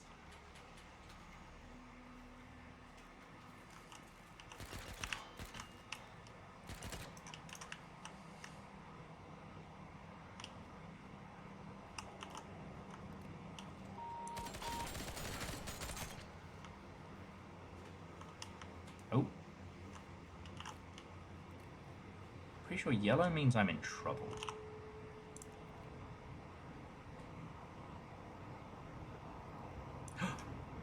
A Rubik's Cube from a robot's butthole. They have quote-unquote pockets. Sure. Yep.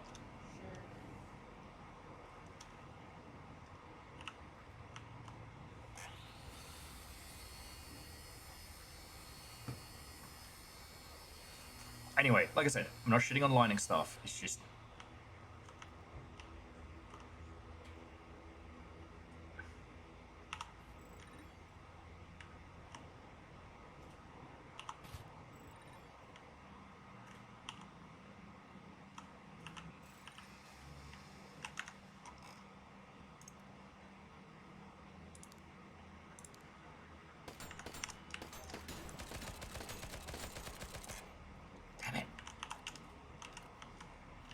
very loud and now very broken.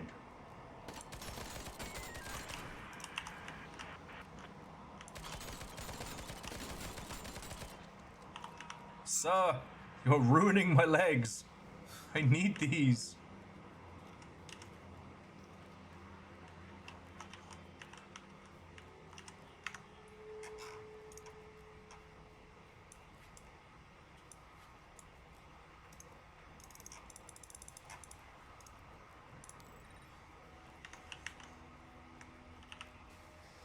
Okay, now time to do some serious repairs.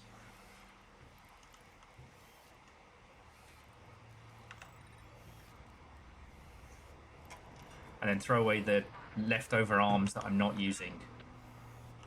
Ah, damn it. Because you're a robot, repairing yourself is a very loud process.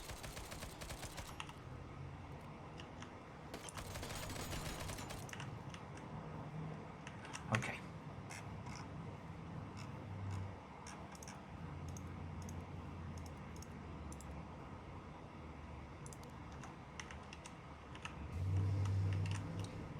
No.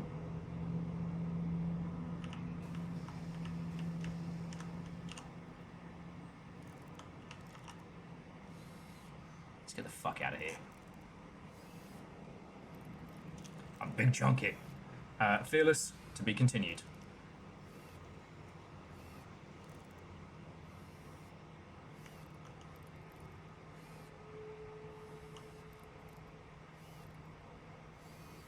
Yeah, I will say, like, I did enjoy fucking around with Linux back in the day. It was fun. I was a big sucker for making my own, like, distros, because it felt like I was in the movie Hackers.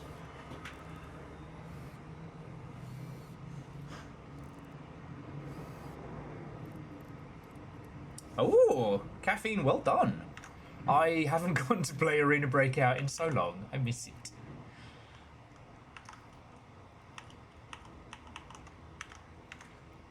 But, yeah, I'm glad you're having a good time with it. Why am I even carrying this? It's heavy. There we go. Alright. Yeah, I know. Excessive weight, blah, blah, blah. Wah, wah, wah. My arms are too cool and chunky. Which way do I need to head? Reactor online. Sensors online. Weapons online. All systems nominal. Well, I guess this month isn't getting past the California DMV. Reference obscure. Please. Reference obscure. Please translate. Currently under fire. How are you doing, Sadlin? I'm trying to get my little cargo robot out of here. This is Cargo Hunters, single player extraction shooter, co-op, but offline extraction shooter essentially. It is very, very good. You play a cool robot, and you can...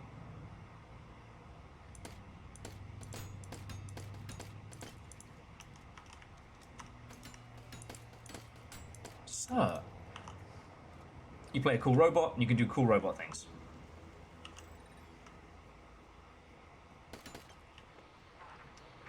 Son of a bad word.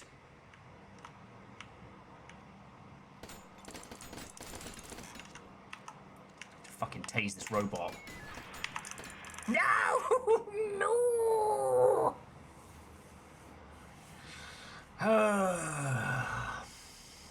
Piss. I did. Do you want a wham wham? Okay, but also, that's enough of this. I love these kinds of games, and I could honestly just while away the rest of the afternoon on the demo alone. I hope I made a good enough point to show you that, like, yo, this is Cargo Hunters. This is the cool shit that cool indie people are doing in cool indie spaces.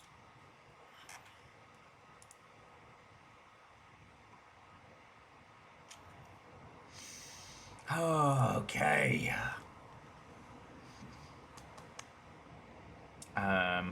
Tunes. Because I'm gonna have a little cheeky bathroom break.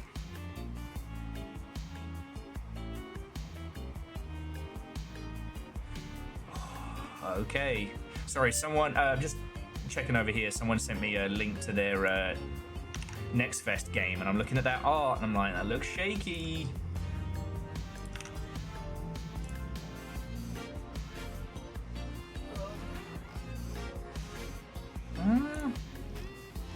Doesn't say it has any slop in.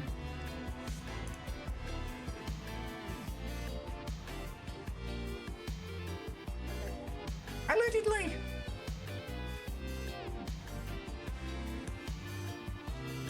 I guess there are a lot of people just searching for Well, yeah, you do all your own promotions. I guess so.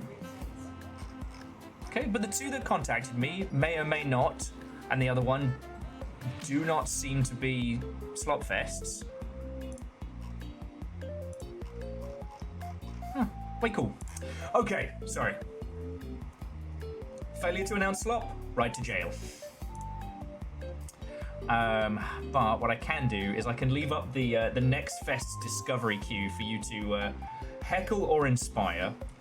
Friends, I'm going to nip the loo, and then we will have to decide on our next game.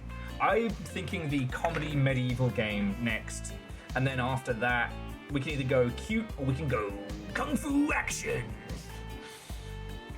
Waddle words. It is a game about geese. It's Geese Scrabble. Jesus, it's Dustin. They made Dustin into a video game. Yeah, or at very least a payout. All right, friends, back in a second.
Friends, I want to beg your forgiveness a little while longer.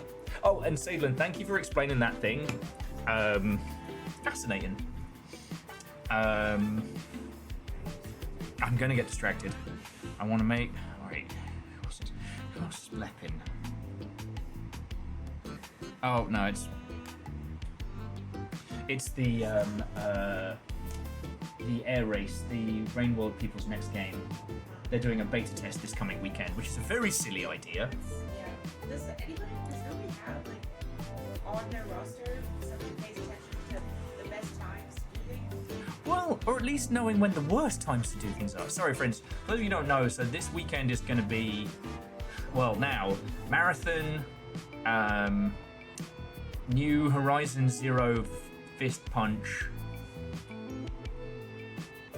Oh, that is riddled. Vespa Hotel, you are riddled. Yeah, this weekend is going to be an absolute shit show.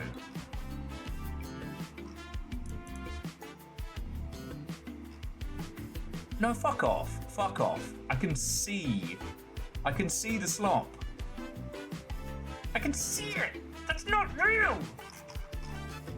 Ignore. Sorry.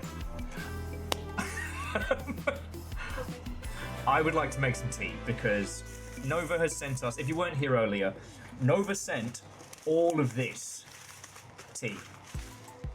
Like all of this. And I want to try the golden snails. Plus, actual tea bags. So, friends, make yourself a cuppa, grab some snacks, pay attention to your pets and your nearest and dearest, and then come back on the library. Next up, I'd like to do Written and Rotwer, and then we can either go weird or we can do Starship Troopers. We've got plenty of time. Again, I'd like to check out Toxic Commando, even though that is a very mainstream, very AAA shootery game, because there's something about it. If it's good, it's going to be a spectacular one. And if it's bad, it's going to be hilarious. But yeah, the Starship Troopers one, it's so brilliant. Like, we're literally talking Starship Troopers Future Shock. Fucking brilliant. Hang on, let me pop the kettle on first. I've still got to boil the water. Then I can answer while I'm waiting.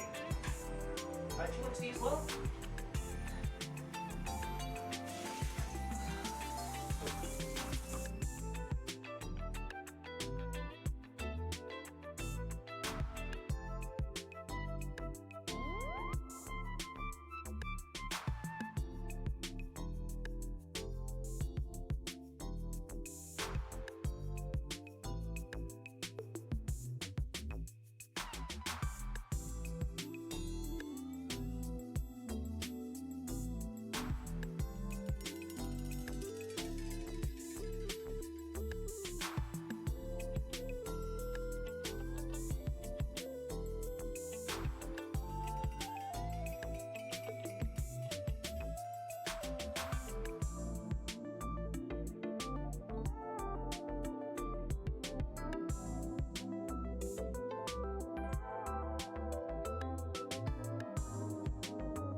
Okie dokie. Sorry. Aeon, have yourself a lovely rest of your evening. Good luck with game dev. Jeffrey Lindsay, Watto and welcome. We're still technically on break, so I'll leave this going up, but yeah. Happy Steam Next Fest.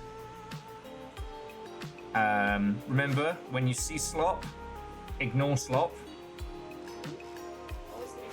Always hit ignore. Don't just ignore it. You have to hit ignore. Yeah.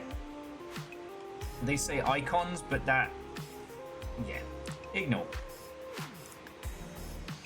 Because the more a game is ignored, the more it will be pushed down and not shown to others. Like, people gotta learn, don't put AI slop in your games. Now, if you have the time, go through the Next Fest, oh, actually that does look very cool. Go through the Next Fest discovery queue, because it'll keep track of how many you block and how many you wishlist. So like this one, rock bottom here, doesn't look too bad, but that thumbnail art is sus.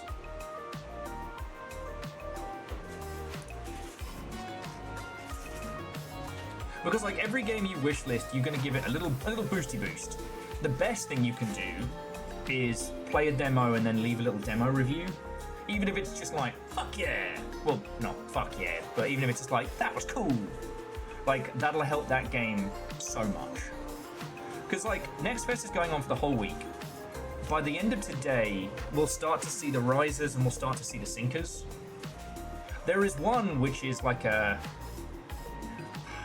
anti-Japanese history game, which, boy howdy, not good. And like all the assets, all the videos, in fact the trailer was all slop generated. And it's really racist. It's like really racist. The actual game itself was like a budget trash pixel art turn-basedy thing. But yeah, there's quite a few slot games that people have noticed. Ooh, hang on, let me see if this is any good. There's one here called Zombutcher that might be your jam. Meat shop simulator where you play as a zombie. I love simulators. All right. You're the zombie? Yeah. Now let's just check. Don't get me excited. It's clean. Yes. What is it called again? Zombutcher? Zombutcher. It's basically that one season of iZombie. Does it have a demo? Yeah, it has a demo. While you're doing your tea, can you... Get that on the install? Yeah. I doubt it's not too long, Let me have a look. If it's too big, don't worry about it. But if it's something fast... 6 gig. No, it's okay. It's okay. Yeah. I'll do it later. Okay. Derpy says, I've done a goof. I may have bought a 3D printer and now 24 hours into a print. Go for it. Actually, so Derpy, one thing that's worth noting, there are a ton of non-copyright infringing Gundam kits. Not from Gundam. There are a ton of non-copyright infringing mech kits that you can get online that you can just 3D print. Also, I'm not wrong. That's the character from the old Flash game, like, fantasy series, right? It used to be on Newgrounds. It was like a Final Fantasy, but you had like 3 turns to win the fight. I wasn't a Newgrounds kid. I was another Flash game site. Armor? I think probably that, yeah. They had a lot of the point-and-click horror escape room type stuff. Yeah. Fun fact, Armor Games were one of the first games publishers to realise that Flash games were worth any cash. Honestly, I would still go back to play those. Oh, here we go. That's clearly dog shit AI. Because you can see all the Ghibli shit. Don't tell me it's not. You didn't disclose it. You go to jail. You get ignored. Like we're not gonna fucking know. What's it? No one's gonna know. They're gonna know. No one's gonna know. They're gonna know.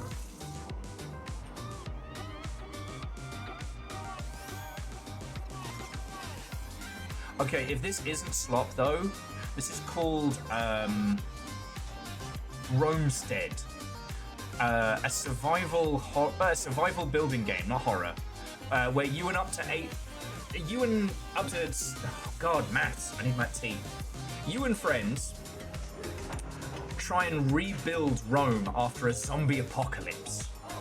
The gods have forsaken you, and you must rebuild. Basically, Roman Stardew. Please don't have AI. Please don't have AI slop. Yes, clean. And it's already on my wish list. All right, go past me. Instructions unclear. Not to use AI. Dick caught in ceiling fan. Yep. And Derpy, that's way cool.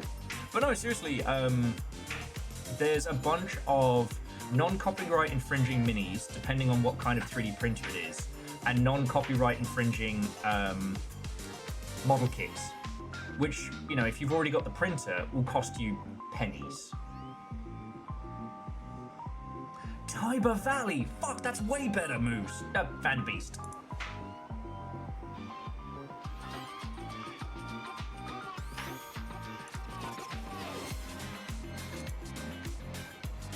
You know what? I'm just going to show you this one because this is actually on my personal list. The demo's not been going too hot, but you lead a caravan through a mystical haunted forest. By day, scavenge for supplies and food. By night, survive. But it also has a kind of like a story RPG system when it comes to like relationships and stuff. So you got to keep your team happy. You got to keep everybody together. Sorry? It's not a cult. It's not a spooky forest cult. Sure, sounds a lot like a cold. Okay, I did see a lot of tentacles in that one screenshot, so yeah. Also, I am not touching the next Disco Elysium game. Somebody else can deal with that drama. All right. I don't know what the state of what is it, Zaum? I forget how you pronounce it. I always want to call it Zuo or what have you. But I'm not even dealing with that one. Dustin says a Dino Blade demo is scratching a good itch. Nice. Macho. This looks like it's going to be riddled. No.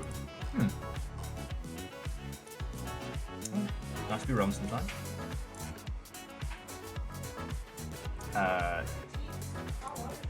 Oh, is it? Ah, lovely. Oh man, I'm gonna end up playing this one. This will be one of our Longship After Dark. Called Angel Machine. You are basically a mad scientist. You've locked yourself in an underground bunker at the end of humanity, and you have to build an angel to save everyone.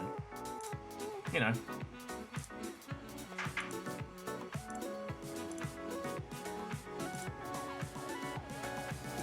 So yeah, so a normal Thursday. Trust me, bro, I trade. It's clearly got slop in it. Yeah, I don't trust it. It doesn't pass the smell test. This one absolutely does not pass the smell test. Even with the... Don't put streamers on your trailer unless it is a cooperative game of 2 people. Okay, this is a co-op puzzle game, alright. But it does have slop in it. Undisclosed slop? What the hell?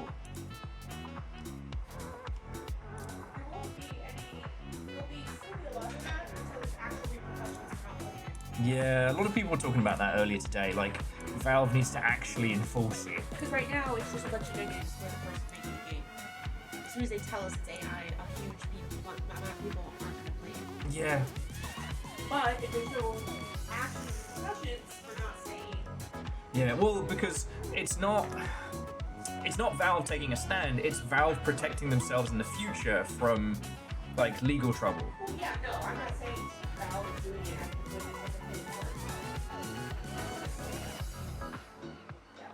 Because like the amount of stuff that's happened with, which a lot of people predicted, with like Disney infringing stuff on platforms like TikTok and things like that.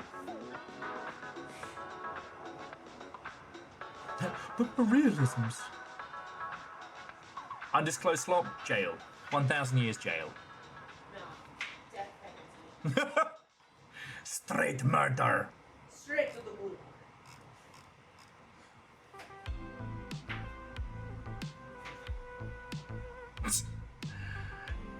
So for AI for this game, they've used it for iteration, editing, placeholder experimentation.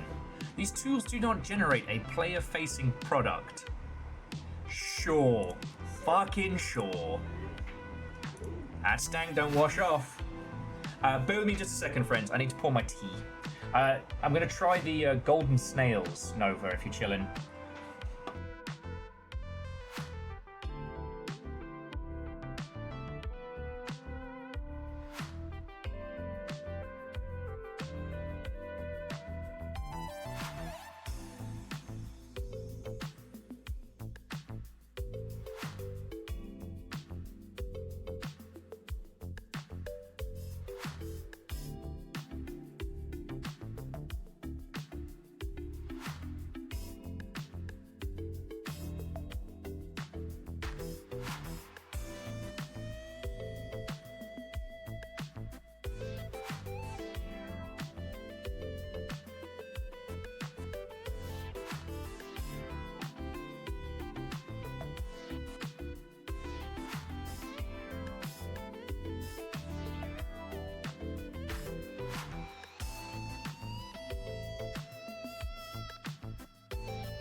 Okay.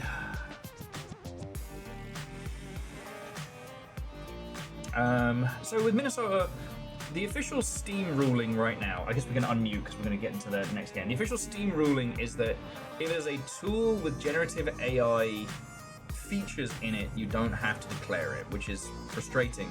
Because like you get to some of these ones and it's like the art, the code, the writing, and the concept were all generated. And the difference between that and somebody actually doing some interesting stuff is different. A lot of games are stating that they don't use live generation, i.e. you're not going to get billed for it. Oh, the golden snail was a rando. Okay. Oh, this is clearly some fucking shite.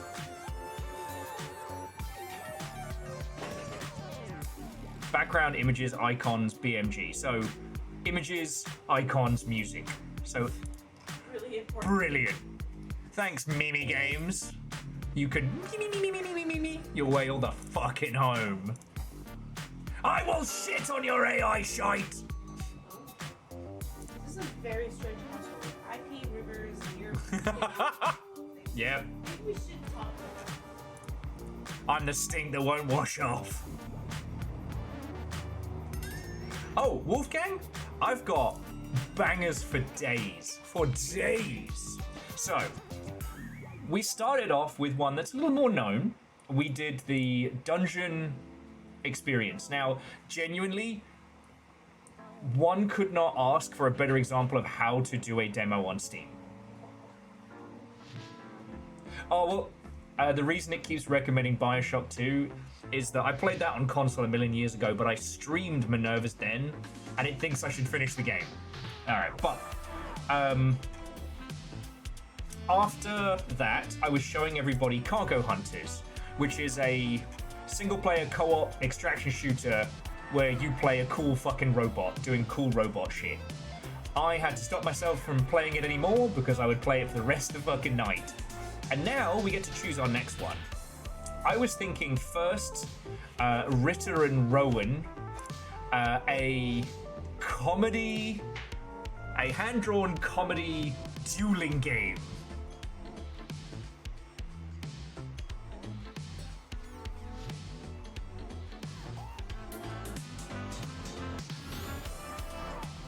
With bees.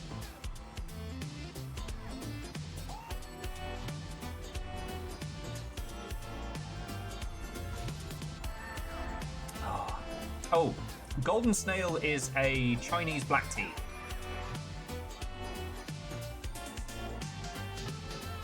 And then the little, it curls up into what look like little snails. Can't quite show you, but they unfurl very nicely. Getting over it with Stabby Dave. So yeah, this is what I'm going to show you all next.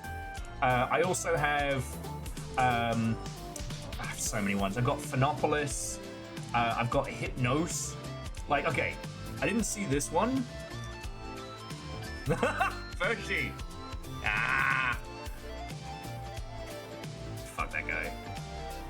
I still can't believe that, like, yeah, only PC Games N was like, you know he's a shit, right? Everyone else is like, oh, he's leaving Kingdom Come Deliverance for Hollywood. PC Games N, you know he's garbage, right? Well, no wonder. That's exactly what Yeah, he's gonna fit right the fuck in.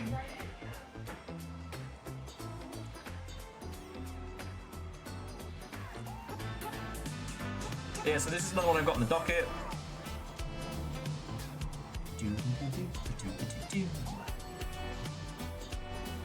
And this looks fucking weird. And again, some of this will really depend on how much time we have. I'd like to show you all crude oil because this was a little guy on TikTok who managed to gain a lot of coverage just from his little physicsy game. You play a sentient blob of crude oil, trying to get more oil and, you know, save the planet, even though you're the thing. Yeah. It looks really cute. Also, you're forklift certified. And I showed you all Starship Troopers Ultimate Bug War, which I think we'll do after Ritter and Rowan. So we're kind of like balancing the comedy with the shooty gun bang. Now, Burgling Gnomes we're not doing tonight, but Little Fire gets credit again for finding this one. This is another example of the kind of comedy chaos, and It's gonna be so much fun. you are a bunch of gnomes. Go steal shit and do crime. But we've been waiting for this one for a while now. Yeah. It's definitely a Steam Next Fest one. Oh yeah.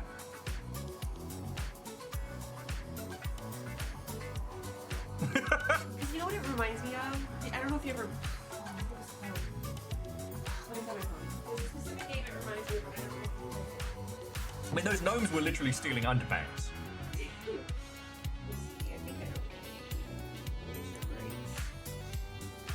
Granny Simulator.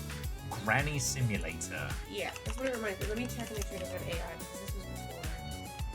It doesn't say anything, but this was also before Disclaimers. Oh no, this is 2019. Yeah, like this. It has not been worked on in 2 years. This is what it reminds me of, though. One person's the granny, a bunch of people are babies. Oh, so it's multiplayer. Who's the daddy? Well, Who's Your Daddy is multiplayer too, but yes. Oh, so yeah, but yeah, squad. Tase that baby. Anyways, I'm excited for it because it's the same way. Yeah.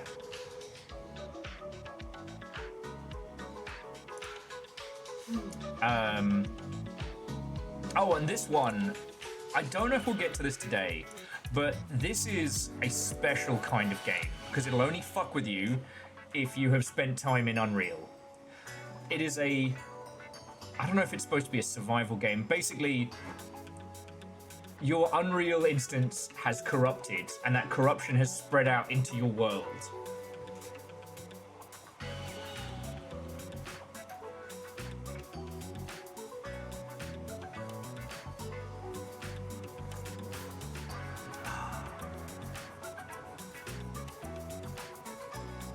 Imagine the nightmare of wandering lost in the wireframe world.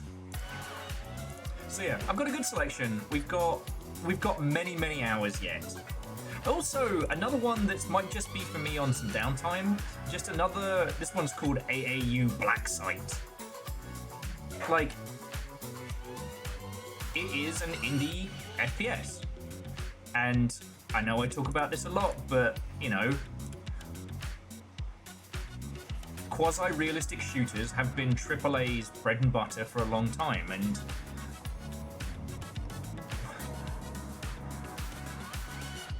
this is a sphere where a lot of the time we don't see interesting things in shooters because they're so expensive to make. Now this stuff's getting cheaper and easier to put together. Like, what is it? Pangram? No. Oh. The Fear-styly SCP shooter that's really good. Tenping? Oh.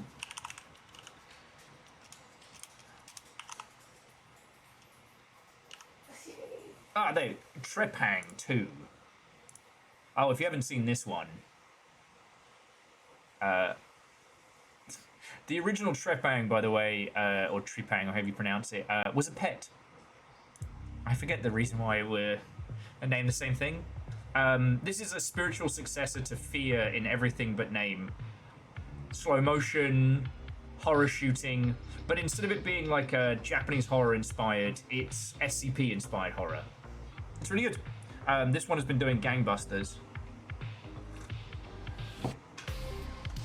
And it's really cool because, like, as indies start snapping at the heels of, you know, mainstream shooters, we'll get better shooters. You know?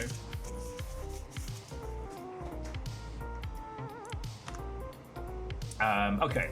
And yeah, so I do not need any recommendations for Next Fest. We're not gonna get through all the ones we already have.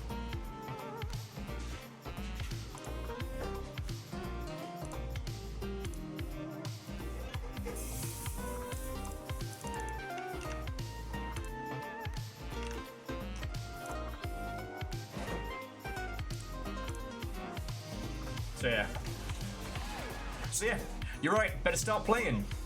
So we're going back to the Chuckles and Chortles with Rowan and Ritter, or Ritter and Rowan. Now I will say that, like, once we start getting towards Friday and stuff, like, I'd love to have like a little natter and recommendation of like what you've played this week, what you've enjoyed. By the time we start getting towards the... Oh, that's a hefty flower. By the time we start getting towards the end of the week, you know, what the big winners from Steam Fest will be.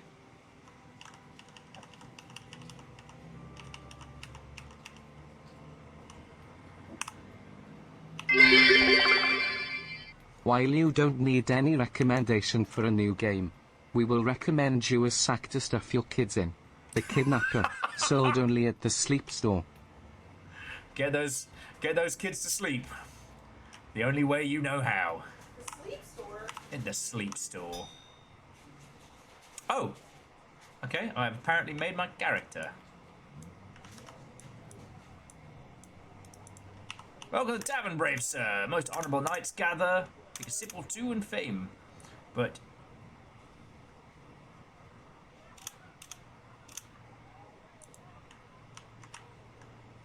okay.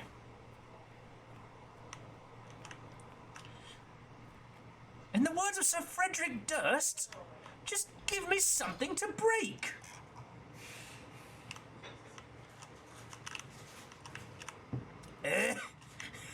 I've broken my legs. I've broken my legs. What the fuck? It is I, Sir Bull Baggington. I shall travel only by scrotum and by blade. Oh, my balls! Wait, you do have legs.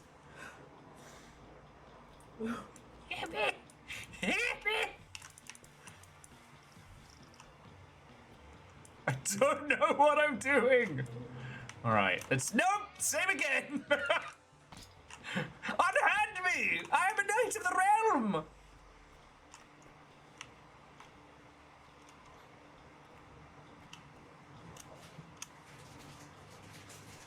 I'll fucking kill you!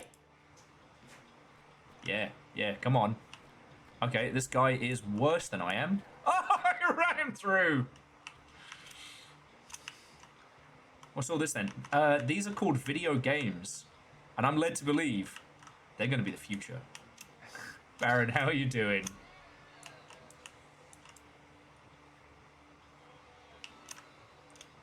Oh, I'm getting booed for destroying the carts. Alright.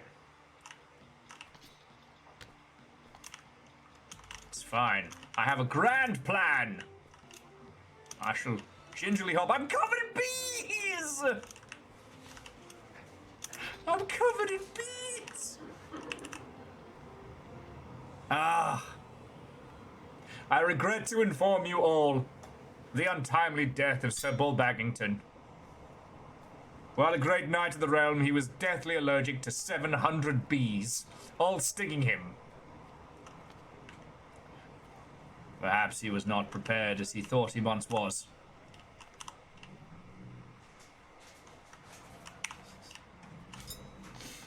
Okay, so let's see if we can... let's see if we can get through this first segment without getting our downstairs mix-up yoked into the tree line. Nope, I've been immediately stabbed. Talk shit, get hit. Yeah, I liked it better when I stabbed that guy in the noggin, not the other way around. So yeah, happy Steam Next Fest to all who observe. Fuck. Oh, no. Yes. That's not supposed to do that.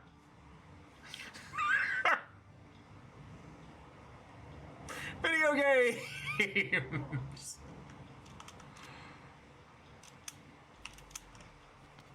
It's alright, we'll do it with one. Oh! It's alright, we used the... Okay. Our hero is in extreme pain.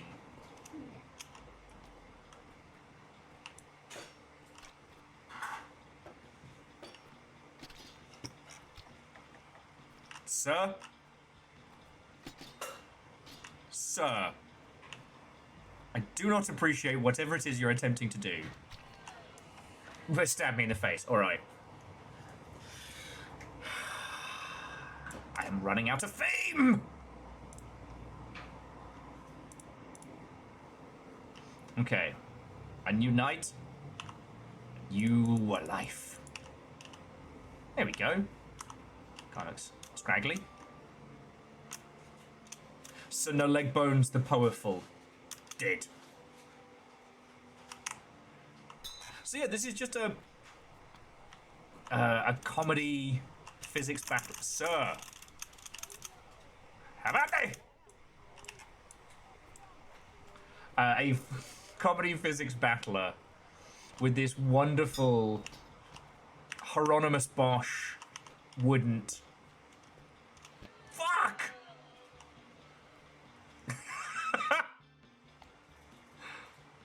Okay. Sir, cut yourself. Cut yourself down. Where do they find these fucking knights? It's not my fault. It's obviously not my fault. No, it's the game. It's lag. It's input lag. It's all of it. Oh, no, absolutely. Yeah. Sure. Hippity hoppity, this town don't stoppity. Camelot. Oh, no! Aha! Oh. Okay. So, my fellow knights of the round, who can tell me what went wrong there? Was it that I launched myself up into the air and then landed on my opponent's sword? No. Oh. You know, this absolutely has that kind of, Terry Gillingham animation humor. How are you worse than the last guy?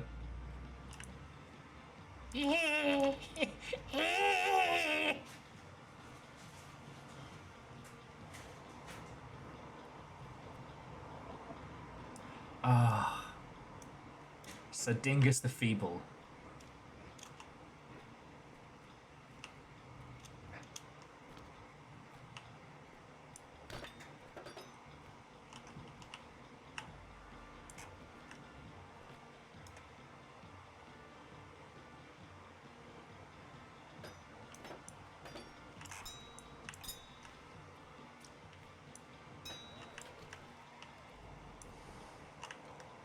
Okay.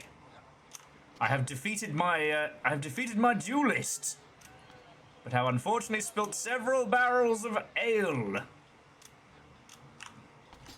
Well, get fucked, merchant. Oh no, bees!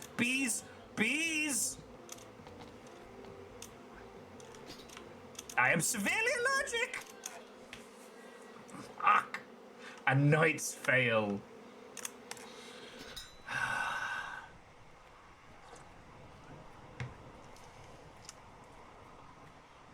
This has multiplayer as well. This has duels. This is merely the single player that we find ourselves careening around. Ah, there we go. There we go.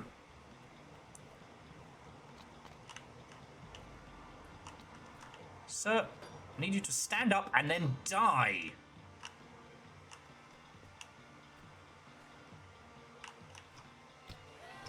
There we go.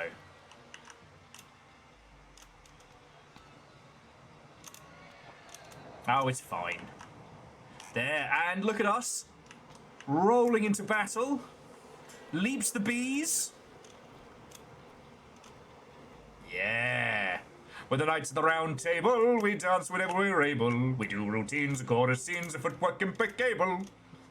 We dine well here in Camelot. We eat ham and jam and spam a lot. That guy's got a bow.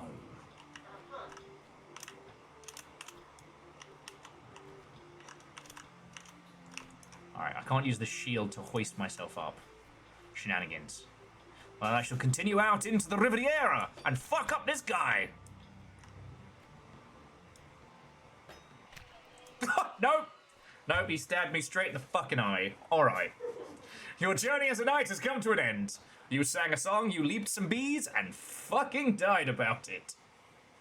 Alright, one more trundle on this one, and then we shall continue.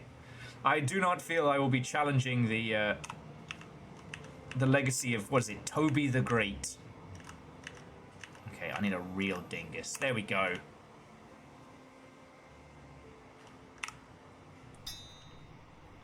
Yes, blah, blah, blah. Blah, blah, blah. I should tell you about the stuff and things. No, fuck off. Sorting time. I have my inbred French nose. French aristocracy nose, sorry. And I have, oh, no, I fucked up again. No, come on! No.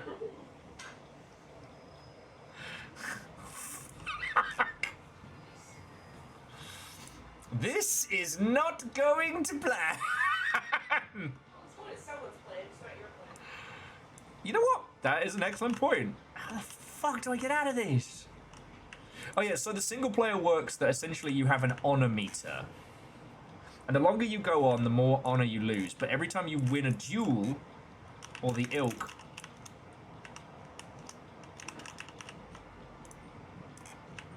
I am trying! Everyone's like, cut the rope. I know! But Dingle Arms, the inbred here, has less upper body strength than I do. It's chivalry failure. The Knights of the Bound Elbow.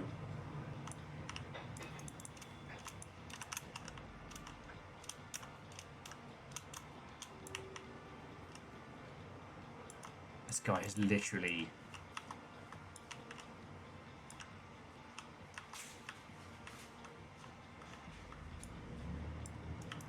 He's literally given up. Can't get free. Can't get free. Fuck! Oh my god. Anyway, hand-drawn, gorgeous. Makes me want to do a crime. Alright, here we go. What's the move from Batman Forever? The Flying Robin? Fuck!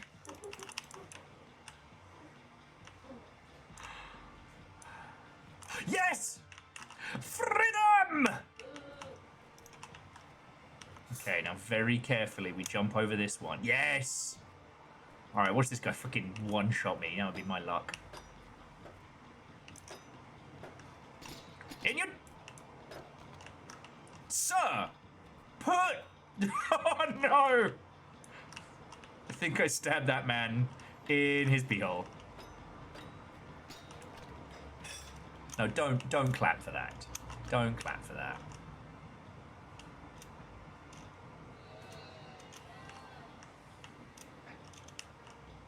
So inbred of problems here is not doing well.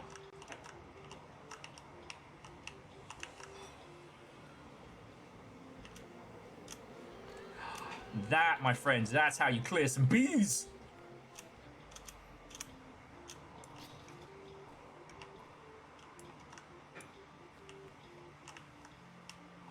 Are you dead?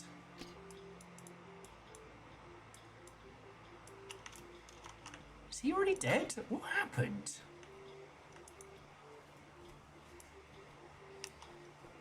I think he is already dead.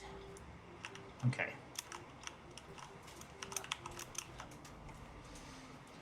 That smells really fucking good. Just poke him in the pee hole, just to be sure.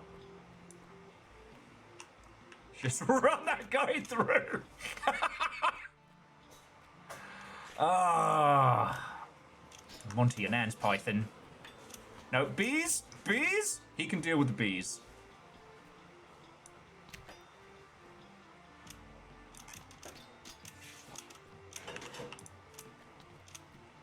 Ha-ha!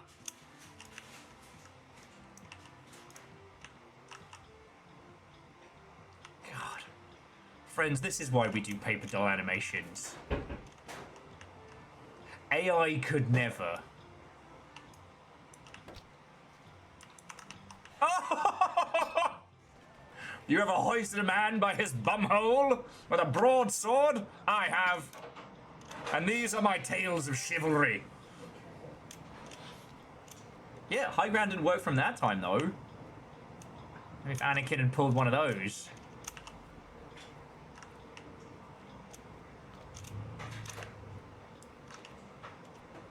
Fuck. Fucking dummy! Fuck, fuck, fuck. Bees! Oh, no! The thing about being an unarmored knight screaming about pee holes is that when faced with a mace, one's face tends to, well, cease to be. It was... My face is now more of an in-cave nurse. It's fine, it's fine, it's fine. Okay. Well... Fucking hell. We'll keep going until Sir Inbred of France is exhausted. Okay. I shouldn't have looked at that. Vern says there were chests you could open down along the path. If I was a coward... Fuck that guy! We have ourselves a pinata! Alright. Ah, I see you have learned the balls first stance of the Riviera. A dangerous fighting style. But I have sword and bum! Bum sword... He is stepping on my sword. How has he learned to counter the bum sword? Truly a dangerous foe. And standing on my sword. Is this a JoJo's reference? Alright. There we go. Just, there we go. My first victory.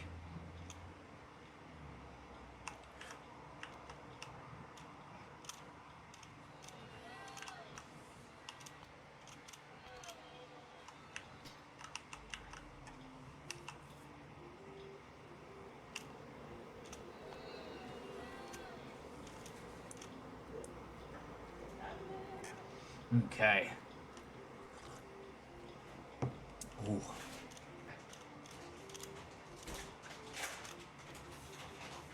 I'm not entirely sure though what we're supposed to do with the...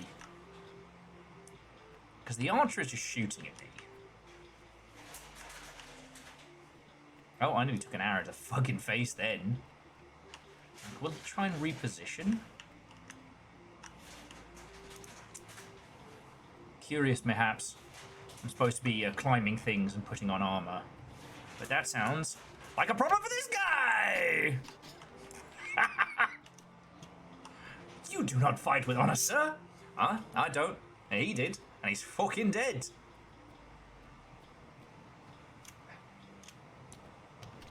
Ow, that was my face. Okay, sir, you are using my fighting style against me. Oh! Sometimes I find it's best to stab a man in the armpit and then out through the teeth. Don't ask how it works. I'm in severe pain as I ride this man's corpse like a skateboard. Oh, come on! I ran him through! Okay. So I have to remember that the stabbed bumhole technique can be countered by the sword dance and the balls first of the Riviera. Okay. It's a remake of the Witcher series, but with this combat.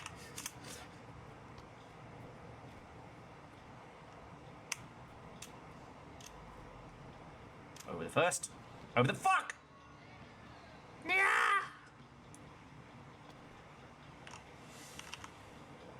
Sir. Okay. Let me see if I can get him again. Nope, I launched myself. That was a problem. Oh no!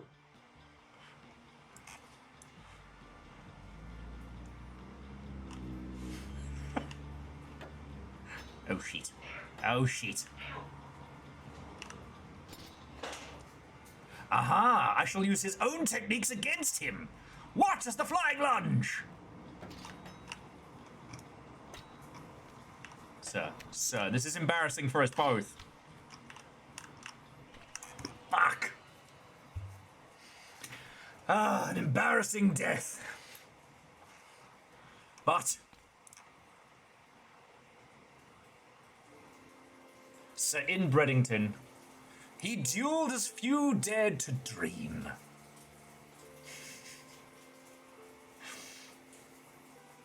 Okay. As life comes at us fast, we shall move on to our next title. But that was Ritter and Rotwin. Like, what a fucking brilliant little title. Are you okay? Yes, I'm talking to myself. Okay. Do you need help? No. Okay.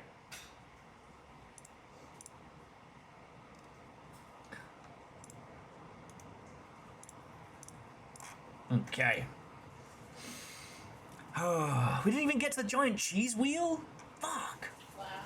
Fail. And it's made by Hurdy Gurdy Games. The world's first knave-like Do they have a blue sky? I should audition for them. This is it. This is going to be my... 'Twas the 13th age. The past is red, and some knights are recalling it. Stories of the most glorious duels, sharp weapons, and even sharper minds. Always looking for wealth, sweet ladies, and the truth. That's what summoned Restless Fruits. See, there you go.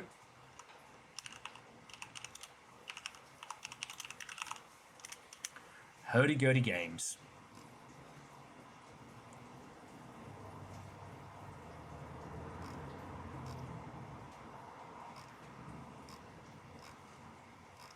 They are not on Blue Sky. I will have to find them. Okay. So, Restless Roots, how was your stream? What were you up to? Watto and welcome. We are fully in the throngs of the next Fest Feast. We have had comedy games. We have had robots with guns. We have had a gentleman who danced upon a sword while receiving a stab to the testicles. And next, I will say, Nova did request some Starship Troopers. And I'm more than happy to oblige. So yeah, how was your stream? Also, friends, please, please, please do give Restless Roots a follow. Out of everyone, Restless Roots has been the most consistent raider of the Longship for years now. And I do not take that lightly.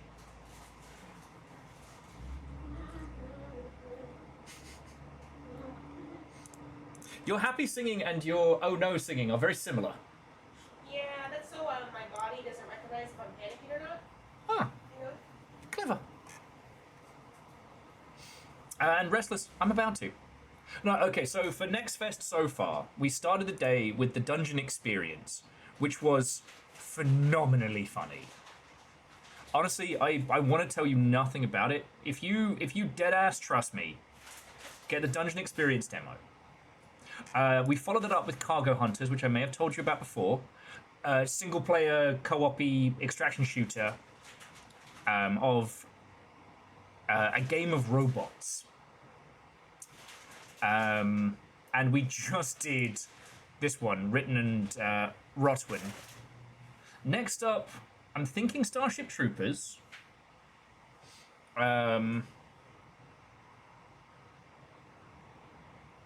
But I'm seriously also contemplating, if not Crude Oil, then perhaps Yuhan's Nightmare. Because like I said, I do want to try the Toxic Commandos demo. But that is probably the most mainstream thing I have on my little smorgasbord of tasting. Huh. Restless Root says they remember reading Starship Troopers as a teen. Found out about the movie almost a decade later. It's fascinating. The more you learn about the construction of the movie, the more you will like it. So yeah, with Starship Troopers. I mean, I could talk about Starship Troopers, the movie, until my body ceased.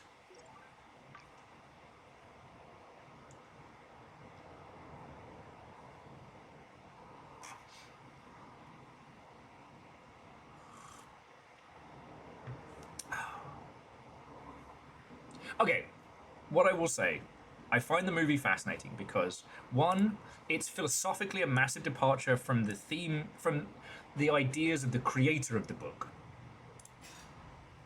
Oh. Okay, no, we're all right. Human missions, options.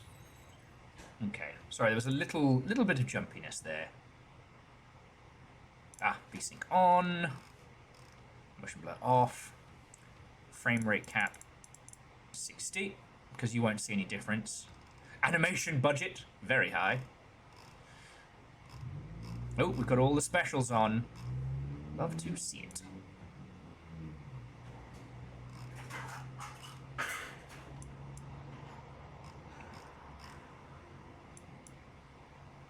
Okay.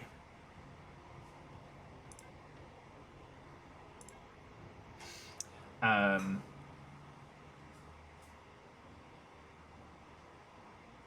Yeah, one thing that's fascinating is that like Starship Troopers, the movie, is an anti-war film. It is an anti-fascist movie. And all the subsequent sequels took the whole like rule of cool and just ran with it, missing the point of the original. The whole thing around,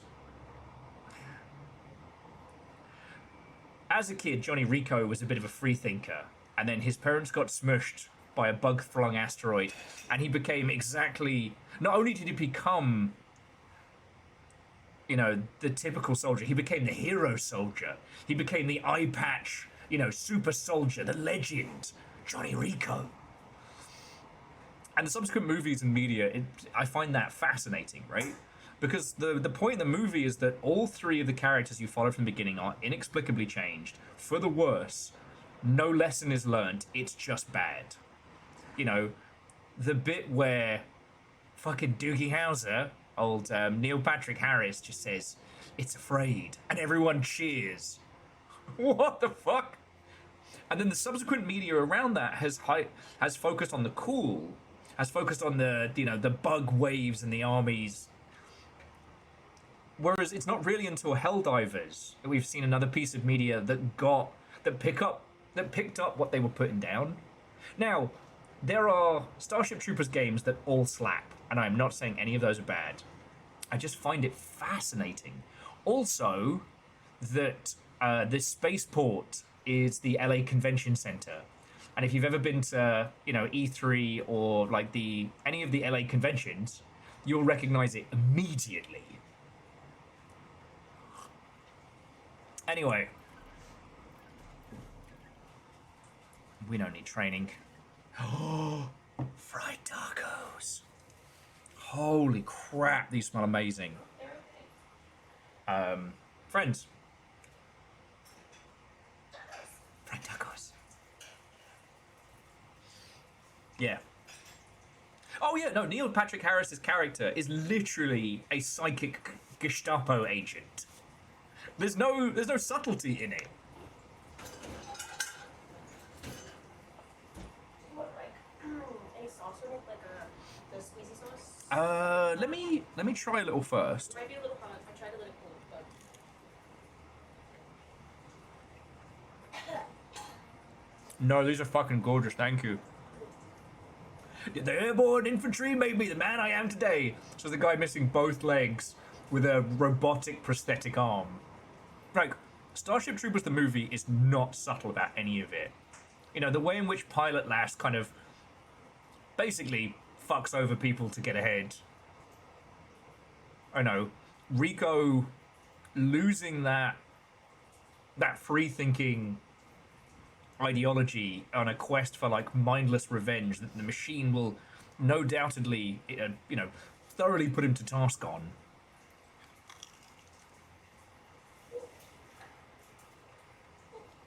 The misinformation, the iconography of war, like... Yeah, as I said, I could talk about it so much.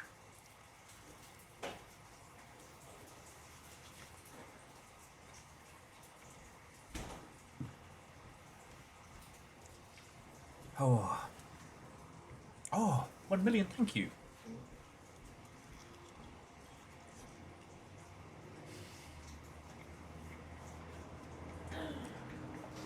Anyway, in the vein, get some, get some, get some.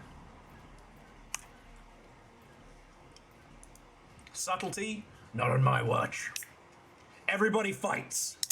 Nobody quits.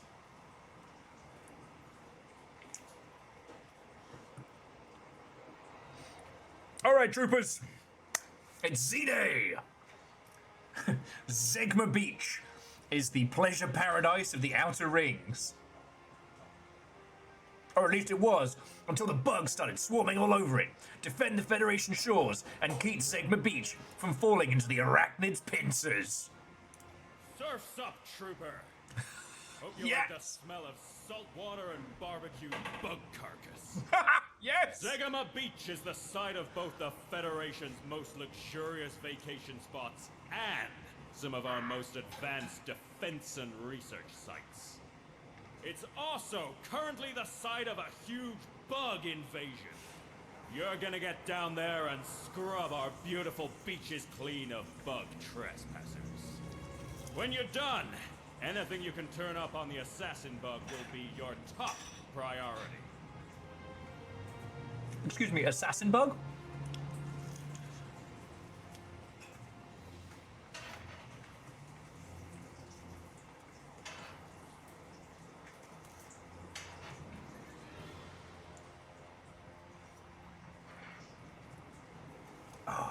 Oh, interesting. Simple Chaos says they did as much as they can, and Ritter and Rodwin just has a Discord. Cause I'm doing my part. DJ's got a fucking Starship Troopers emote? Shit, I'm jealous. That's really good. Stupid cool people who can draw their own emotes.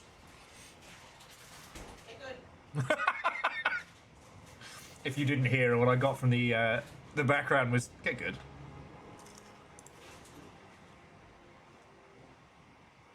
This is the Federation's most realistic portrayal of When war. you're planning your next vacation, why not plan to visit Zegama Beach? Thanks to the hard work of Federation citizens, Zegama Beach will soon be ready to welcome you back with open arms and reclaim its place as one of the most beautiful vacation destinations in the galaxy. All of Zegama Beach has been newly landscaped and is just waiting for you to build the vacation home of your dreams. You can even invest in a timeshare. Why not bring your friends? There's plenty of space for everyone. Buy your own slice of the pie and take a bite of paradise, where the sun always shines and the sand sparkles like fine crystal. Zegama Beach. The only thing we're missing is you. Zegama Beach, where the sun always shines. Brilliant. So wait, do you feel like a hero yet? So is this an in-universe game? Are we on some Battletech shit right now? Because fuck yes, if so.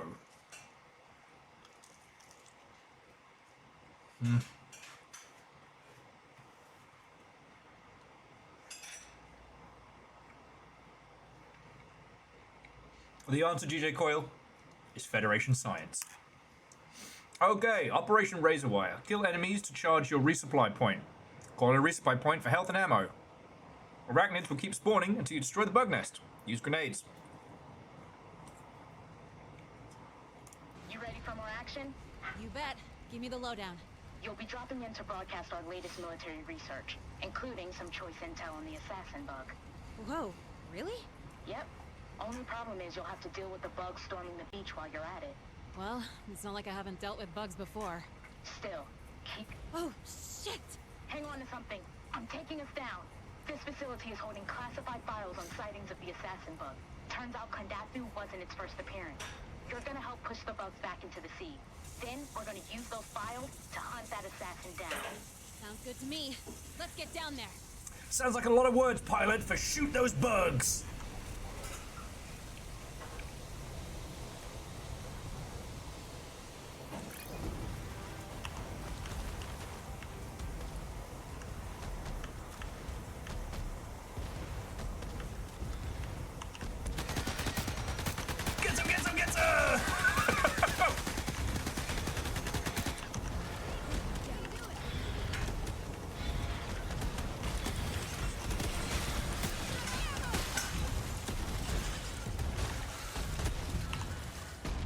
Cool underslung shotgun. Don't mind if I do.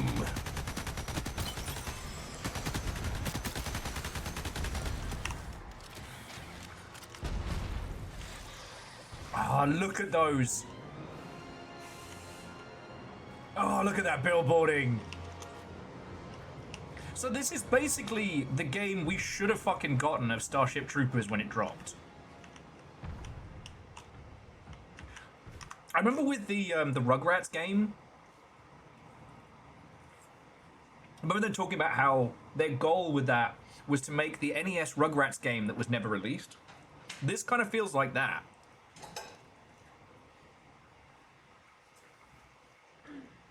Like, I don't know, this is more than just kind of a nostalgia dive.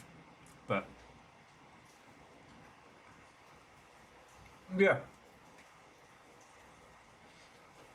So Burden, Tommy Pickles ends up enlisting.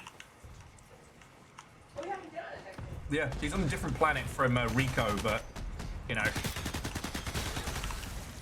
they both served. Chucky didn't make it. Tommy still talks to him like he's there, though. But, you know, Federation psychs have cleared him fit for combat, so Chucky's just out there doing what he does best. Smashing bugs.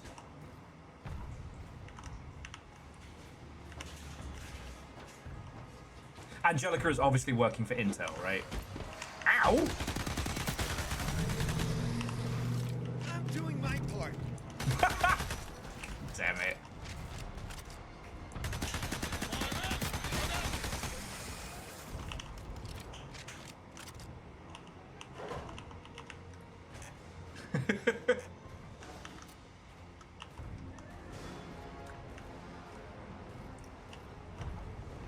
I never saw Tommy after our first deployment.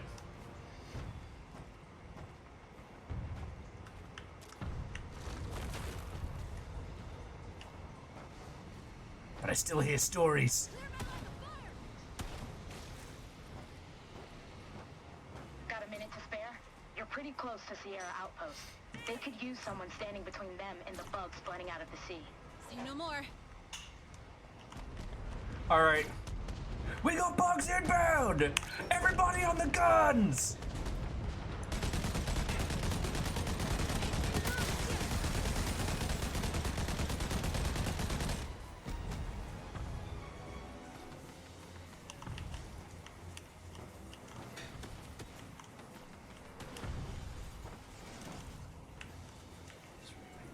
Oh, thank you.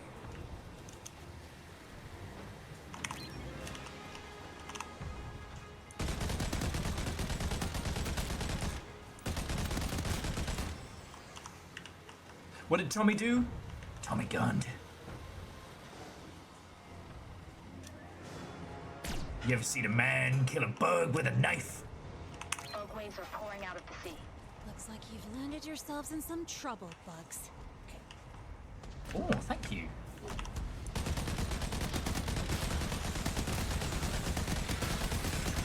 They're climbing up the walls!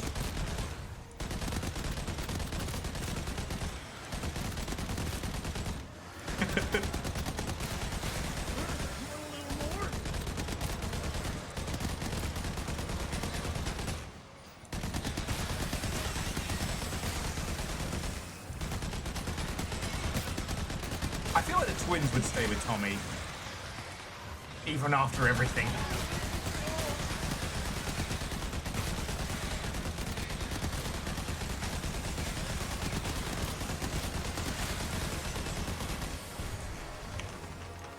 Tanker! You've got a tanker in the base!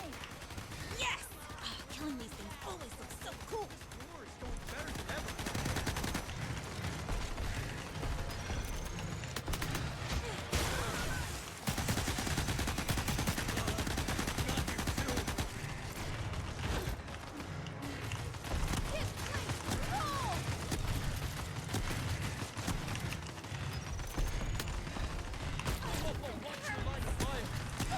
How's the big game hunting, Sammy? Sierra base secure? Yeah, it's a little beat up. They'll make it work. Nice going. Can I please have some bullets? Oh, yes I can.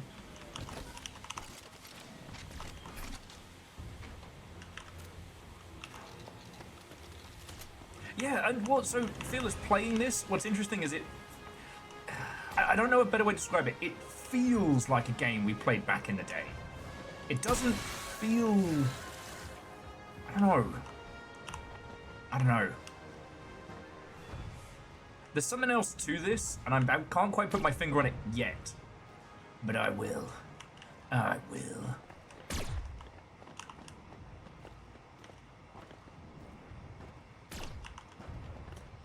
Man, it's something fucking cool up there. Built-in nostalgia? Maybe... I don't know. use the zipline!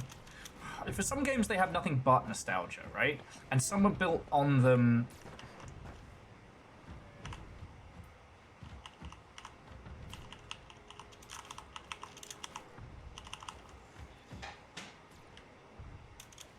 Okay, zipline no work.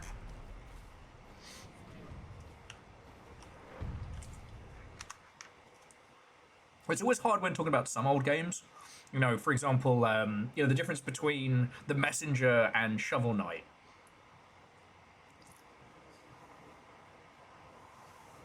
Yeah, I'm sorry, Jamami, no zipline.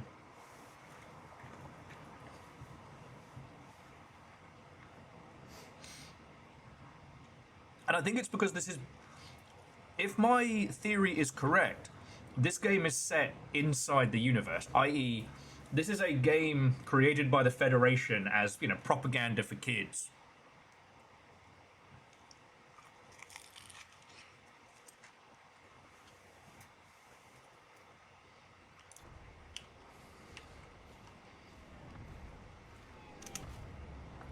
You know, this is the America's army of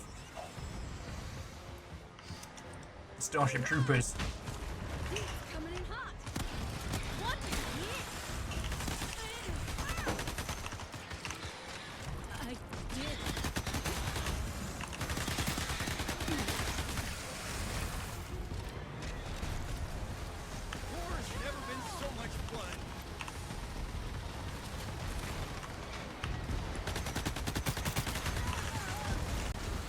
It's bloody fun to play. It kind of reminds me of AVP 2000 in the fact that you can just kind of shred the bugs into a million different pieces.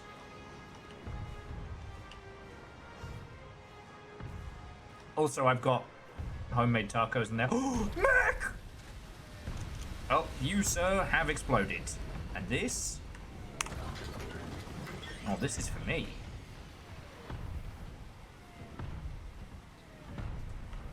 Watch your fire!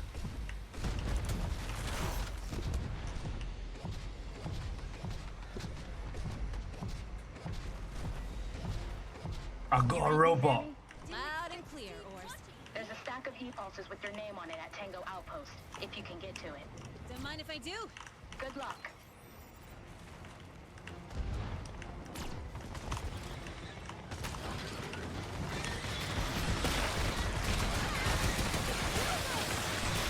Yes! Video games.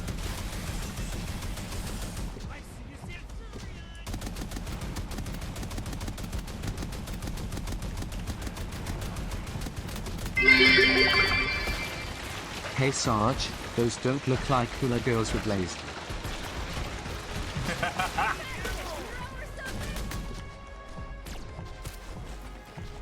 Any more for any more?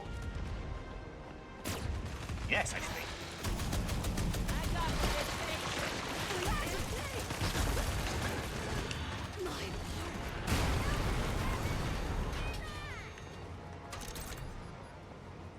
Ah, cool. The mechs explode. Hey, Fred.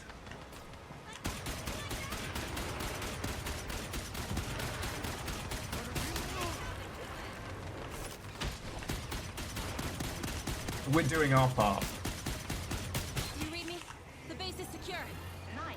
You crushed it. But the beach is still crawling with bugs. Take whatever you find and get out there.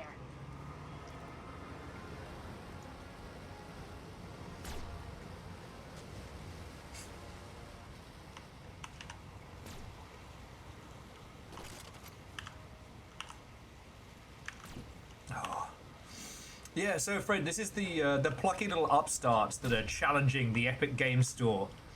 They're called Steam, and they're doing a next fest. How we doing, mate?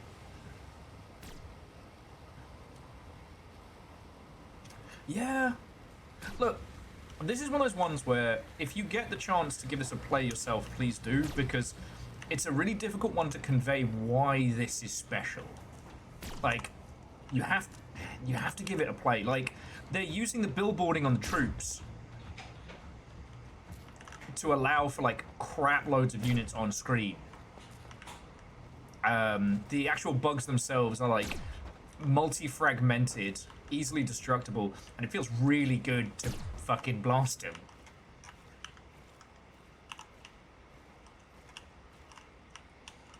Yeah, exactly.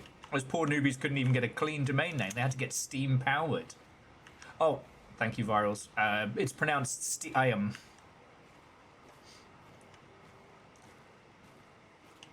So yeah, so joking aside, I think this is based in the world of Starship Troopers, i.e. this is a game that kids play in universe as like, well, propaganda.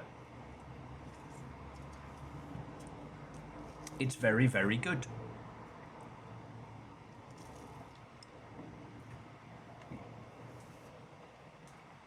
May shock you all to know I'm having a very good time. Oh! Bacon, I was so busy tearing bugs apart with a chainsaw armored mech, I didn't say thank you. Thank you. And yeah, I know I haven't said much, but sorry you've been dealing with the shit at work, mate.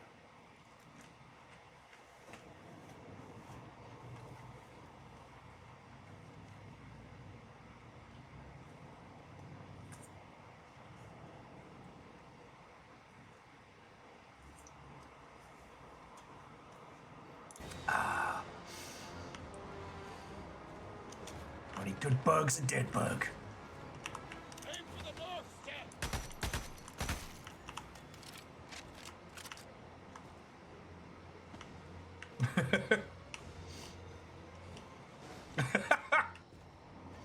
I mean, depends on which alien queen.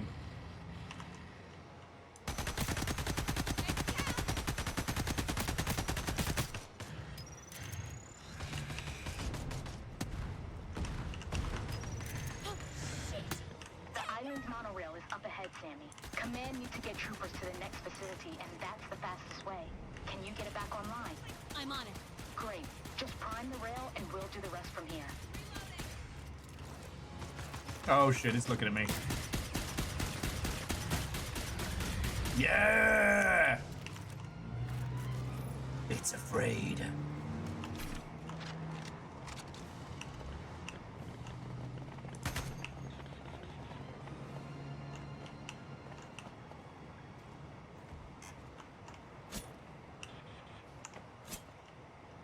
If you disable your enemy's hand, he cannot push the button.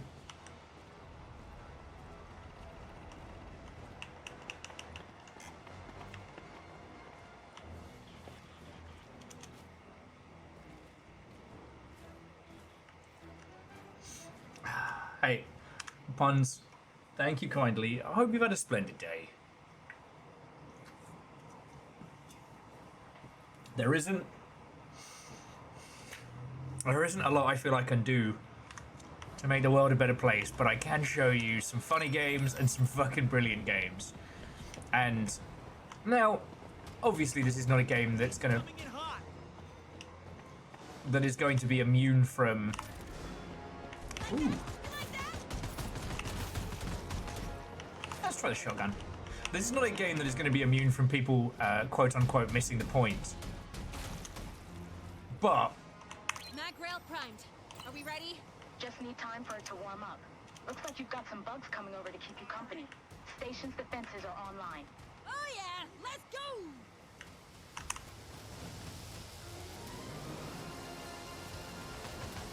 Them bugs. What are those bugs doing? They're not testing the fences, are they?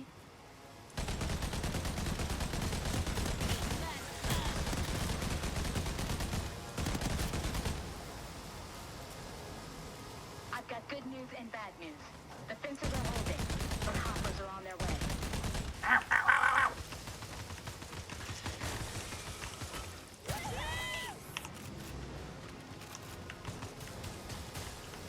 Sammy, the perimeter fences are down. Damn. You're about to have a whole heap of bugs on you. Bring it on. Ooh. Kill 'em all. Nope, nope, no. Whatever.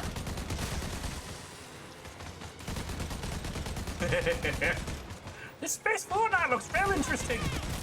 What's right, good?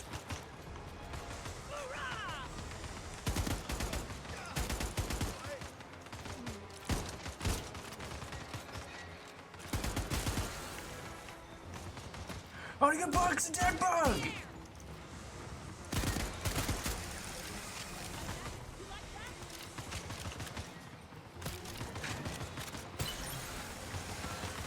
Bug's on fire!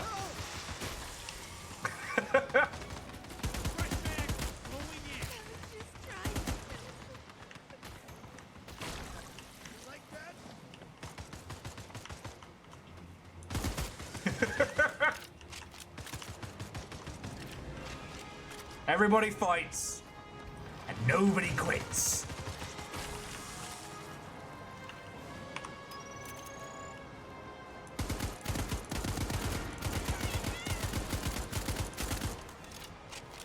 Oh, I pushed the big button.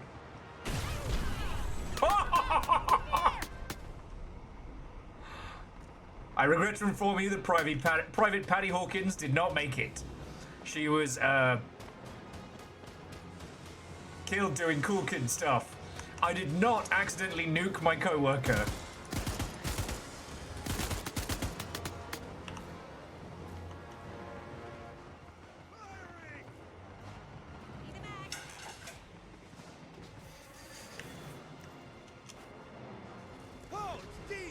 Damn it!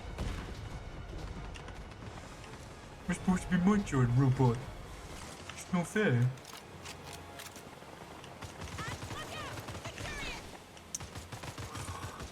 Yes! The other Marines keep stealing my mech.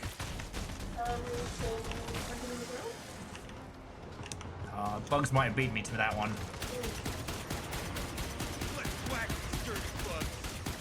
Monorail's moving out. Those troopers are going to protect the next island's missile silos. Missile silos? Don't worry about it. They've got a plan, Sammy. Don't worry, they'll fix you. They fix everyone. Yes, I know that's RoboCop, but it's the same director, so I'm allowed to cross the memes there. Alright, can I punch them out of this? Wait, nope. I don't get to drive that one. Do you know how I know? Billboarding. Ooh, let's go for a bombing run over a guided missile.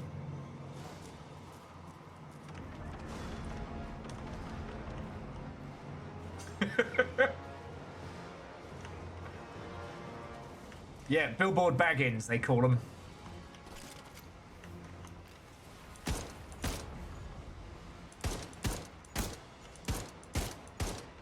I will say that because they've gone for such a simple style with the Marine AI. Can you take care of that AA fire? The civilian evacuation effort can't proceed if our dropships keep getting shot out of the air. Copy. I'm on it. If you need a little extra ordnance, check inside the resort, near the pool. There should be some satchel charges there. Got it. Thanks for the heads up. What are you doing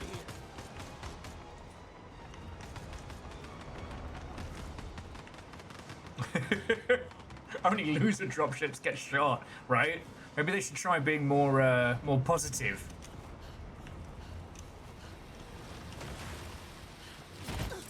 Ow. Oh. Okay, first hit. Got oversized aphids. And I will say, friends, I'm not going to play too much of this. I don't know. Take out the flak bug. Alright.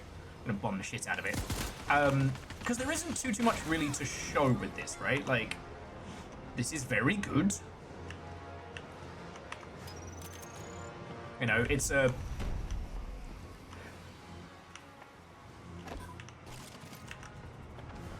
It does make me smile that essentially the thing that inspired Helldivers has learned from Helldivers.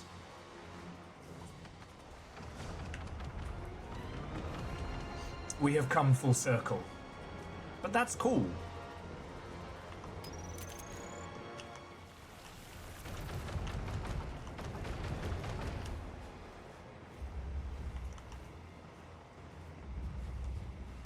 we in trouble?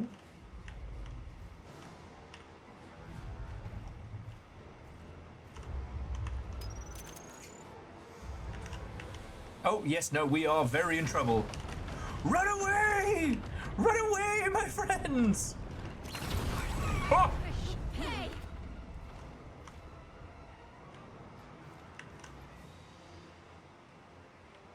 Those bugs, they kill everyone.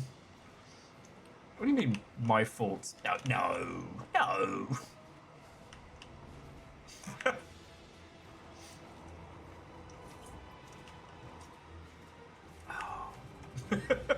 I can't even react to the amount of ridiculousness happening because of the speed of it.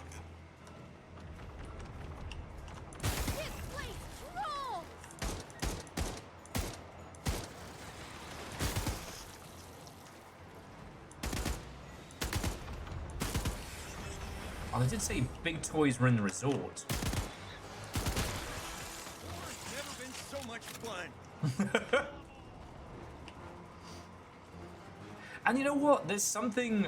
I think that's something that Helldivers showed is that you can have so much fun with just irreverent parody.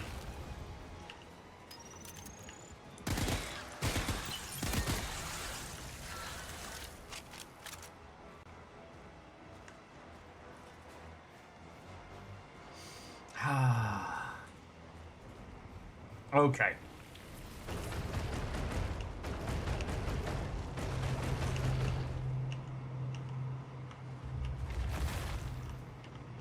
Sup?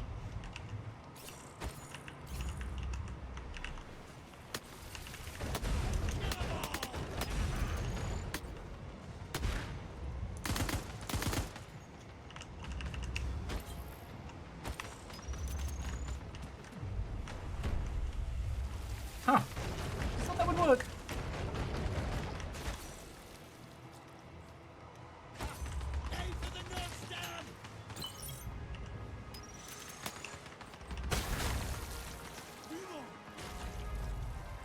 Okay.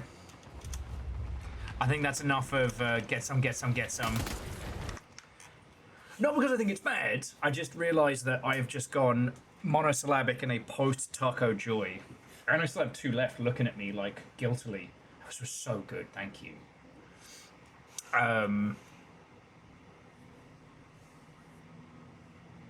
This is really fucking good.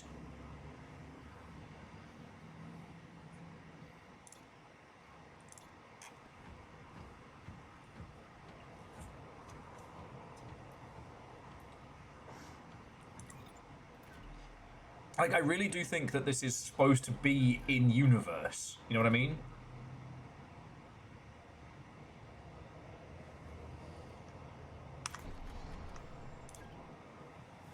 I kind of want to check the store page really quickly.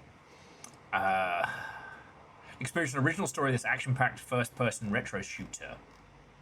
There he is. It is kind of funny that well, I shouldn't say funny, that the gentleman who played Johnny Rico originally has been super down to be involved with pretty much any project in and around Starship Troopers, and I really appreciate that.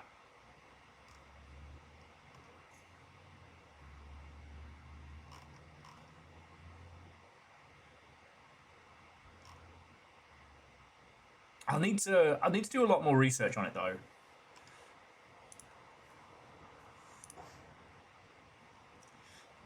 Just because I do think there's more to this. Like, I do think that this is supposed to be an in-universe, a faithful training simulation. Recruits like you are vital to the Federation. We expect the best. Our games and theory department have been working hard to develop an in-depth training course. Troopers on the partnership will find a unique experience within Starship Troopers Bug War. Yes! So this is an in-universe game. Look, I know that doesn't fucking matter to anybody except me and maybe Fred. One of my favourite things was... Alright, most of you know this. I'm going to talk about it anyway while we set up the next game. I am a huge Battletech nerd. I know, shocking. I'm sorry you had to find out like this. Alright. Ooh, let's do Hypnos. Let's creep around some gigantic, haunting environments. I need a little change of pace before we go on to any other step. Yeah, I know, Fred. I'm sorry you had to find out like this, mate.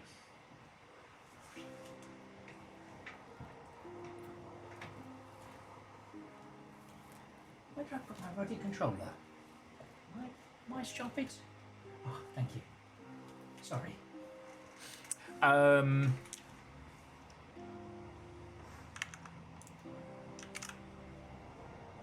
Okay, so we're going to do some arty-farty stuff next. So yeah, one of my favourite things was... See, Battletech was big for a time. Fassa Corp was scratching against like Wizards of the Coast and shit like that. Now obviously Wizards took over because they had Magic the Gathering. You know? And Magic the Gathering made all money. But, you know, Fassa, they had VR centers in a bunch of major cities. You could go, I shouldn't say VR, they had simulators. You could go play mech simulators against people across the country, and that was really cool. So like everybody at the time, they were expanding into whatever markets they could get their hands on, and that included children's toys. But as the thinking was at the time, you can't sell a children's toy without a TV show. It just doesn't work.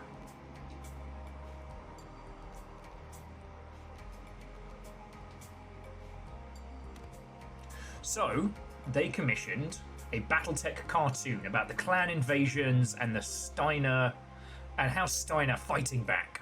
And it was bad. As kids' cartoons go, it was mid. It was by no means the worst. But for things around the Battletech universe, it was ropey. So they came up with something fucking clever. And again, it's this idea that like context is king and you can recontextualize anything. The Battletech cartoon is set in universe.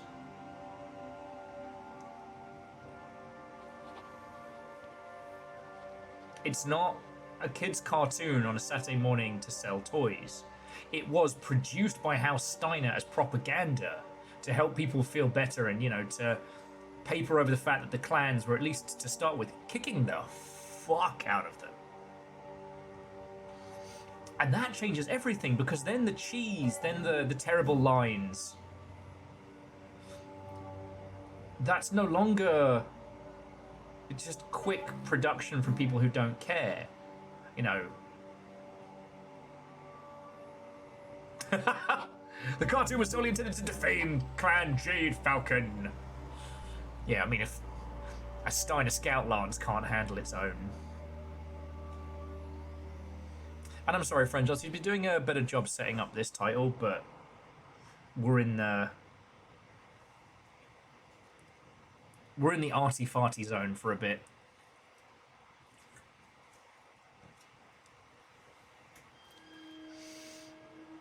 Oh, apparently we have a snail friend. Awake? Did I sleep long? Choran. 2 hours? Seemed agitated. Spoke in your sleep.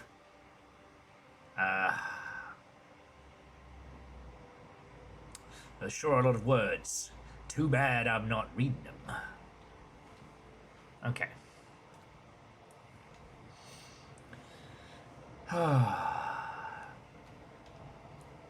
Sorry, the art style of this is gorgeous, and I think if we weren't doing a full-on demo day, I'd be able to have a little bit more time, but as much as we have a standard issue Protagonic, the first person we've spoken to seems to be a giant talking snail, which is awesome.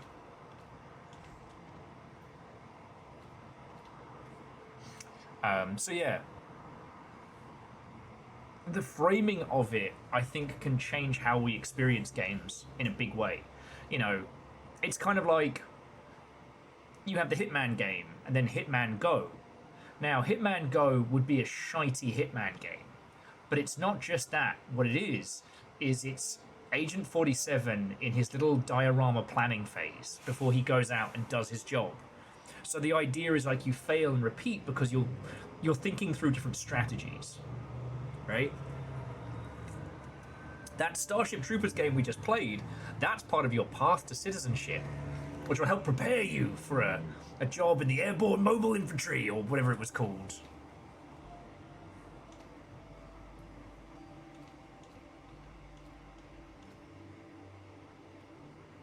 Okay, here we go. Time to have a look at a very, very pretty game. So yeah. Sometimes I look on eBay at the... Actually, I'm not going to finish that sentence, because the last time I said something casually, someone then sent me Lego money. So I'm going to shut my butt.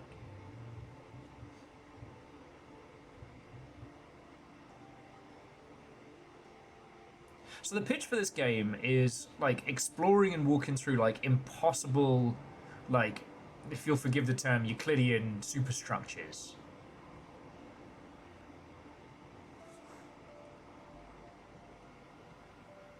I'm the first one to mock the use of Euclidean to describe eldritch like buildings because it just means on the curve, but I don't know, sometimes words get different meaning and I have to stop being a butt about it, just accept it. Do I mean non-Euclidean? Probably.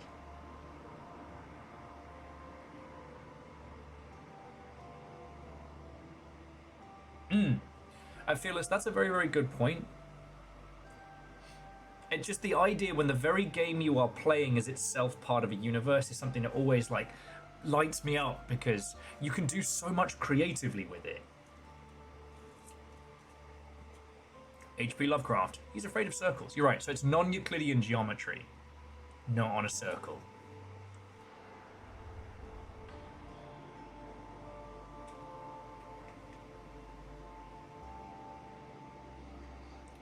Anyway, I thought this would be a good game to natter on while we're playing, and to play while we're nattering. We've still got a good little while before passing over to your main act for the evening.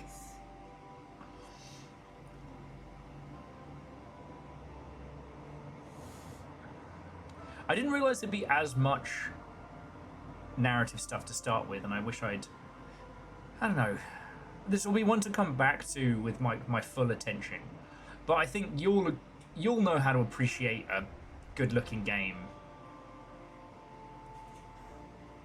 But yeah, the idea that Starship Troopers game we played is set... comes from the universe. I don't know. Maybe I'm just a sucker for things that legitimize, you know, the story and worlds of games, you know? I don't know if you all have been asked, like, what your favourite collector's edition is. Mine is probably still Halo Reach because of... oh, excuse me. Because of Halsey's journal.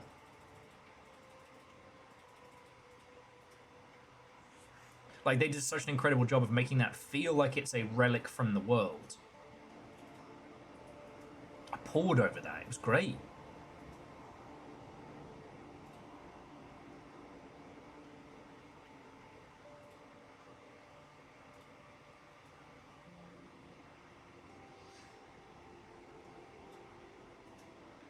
God, this game fucking gets it, though.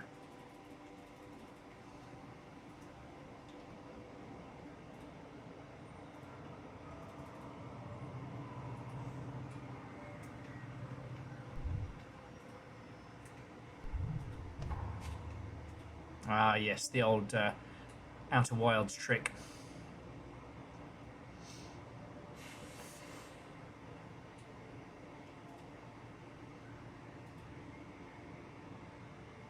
Yeah! I mean, Fearless, that was also what was fucking cool about it, is like, the amount of lore that you get from the collector's edition. That's fucking cool. So yeah. I guess the TLDR is kind of... if that Starship Troopers game is set in universe, I'm going to be all about it. Because then, like, that level we just played, you know, with the timeshares and stuff, that's an in-universe advert. So either they paid for, or the Federation is pushing people to buy timeshares out in the colonies. And so that's why there's a whole level in there that looks all gorgeous and beautiful, but you've got to fight back those bugs for the best beach in the galaxy. Yeah, so intro, I know what... I sometimes get things like Euclidean and non-Euclidean mixed up in my noggin. I think we're all guilty of... Alright. There we go. Whee! Get that slide going real good. You know, it's just a case of double guessing myself when it comes to stuff like that.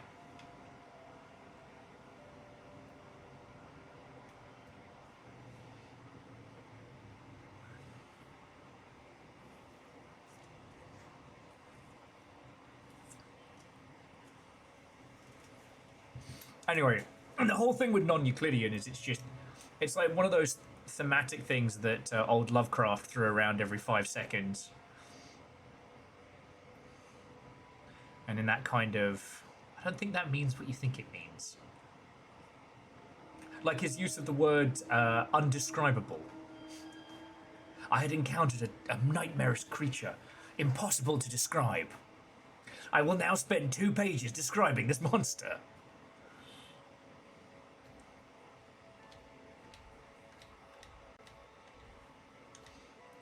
This is, yeah, I'm already starting to see that this is dripping in style that I am not absorbing.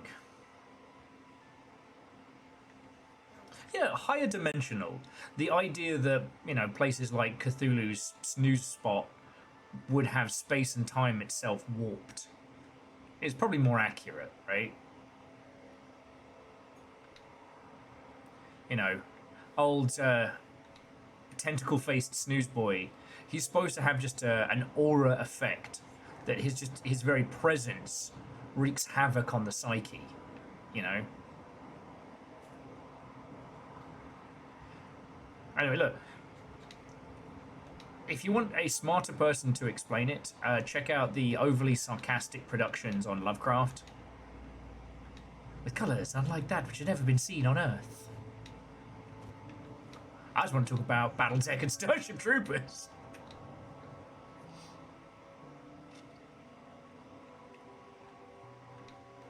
And this game might be the absolute wrongest choice for that conversation, but I don't know. Seems like a pretty place to spend some time.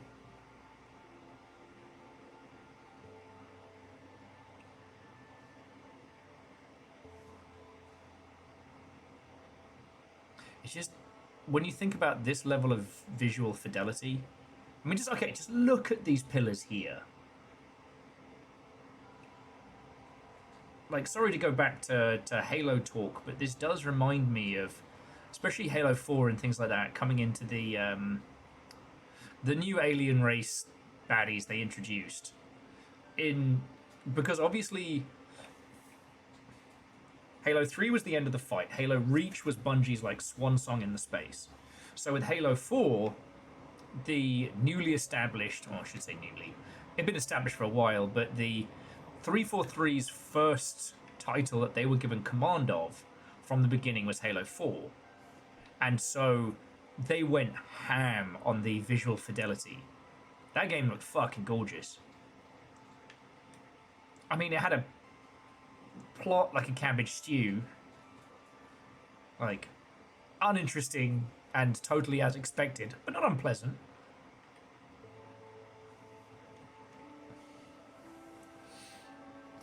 And I think about how many people worked on that and how many people put that together. And now we're looking at this, and this is... Sorry, forgive the break in audio. So this is Redlock. And they did Shattered Tale of the Forgotten Kings, like 5 years ago?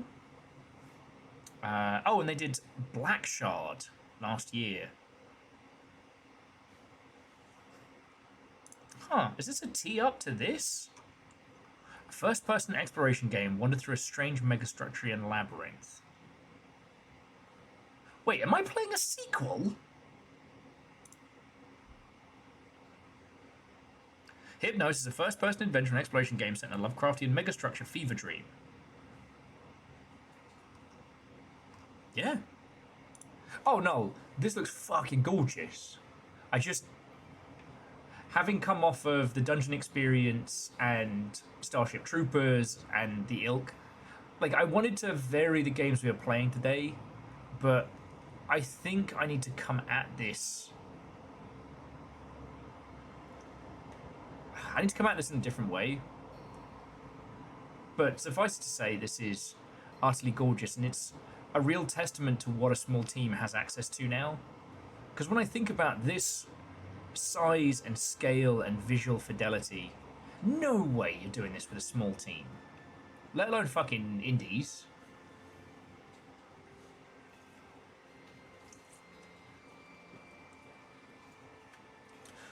Because with the death of the North American games industry, like, it's gonna fall to somebody to make those, you know, the big story games, to make the shooters. The games that people want year in, year out. Like, the Chinese market is gonna dominate online and games as service games, but people are still going to have a want for those kinds of shooty experiences.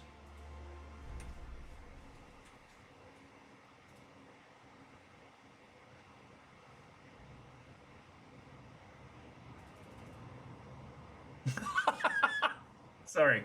So Fearless said they once attended a lecture given by a couple of the environment artists on Halo 4, showing how they did a particular level, and the level had some underground heating of some tar pits in it. Fearless asked, why does a completely artificial structure have volcanism? They replied with, congratulations, you broke the lecture. Ha! Oh. Now your lecture-breaking power shall be judged by the 3 heads of Steve. Steve, Steve, and Steve will judge you now. Step before the correct Steve.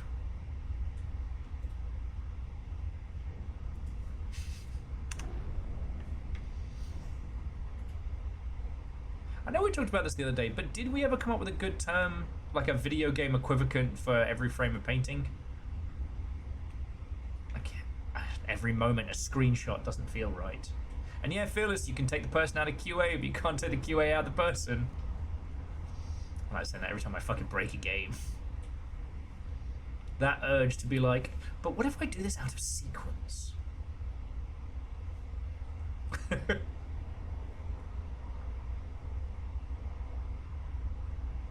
For the secret, the riddle of Steve's, Dustin, is that all three Steves are the same Steve.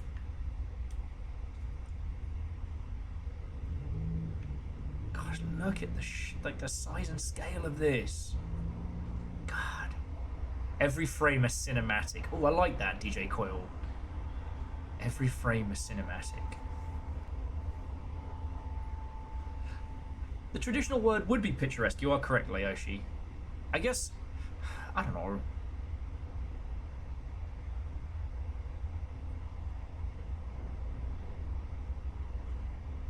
Like, what do you call it? Not when something is utterly beautiful, but, you know, when the person finds beauty in it.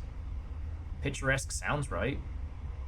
Because while the game exists, you know, this section cannot exist without a player. It cannot exist without us to be in this space. But now we're getting into arty-farty will mode.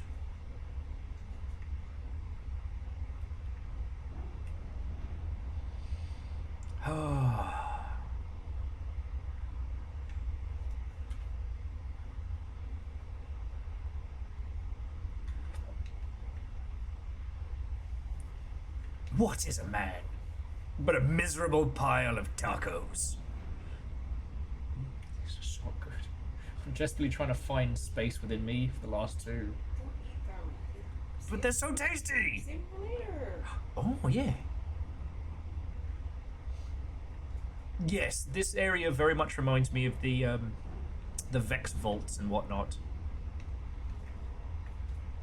But then, like, think about that was Destiny when it had the most amount of devs working on it. So think about how many people must have put those together.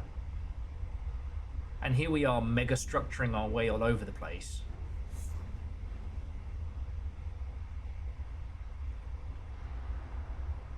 And also the thing is, when we reach these waypoints, it's not use, it's act.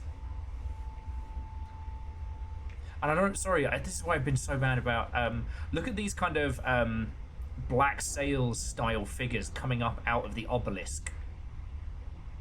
While the grunting 4 Steves look on judgmentally. This doesn't feel abstract. And again, I feel bad. I should have spent more time with that, like, spoken intro and things like that. But, you know, this is unfortunately the buffet problem, right? Like,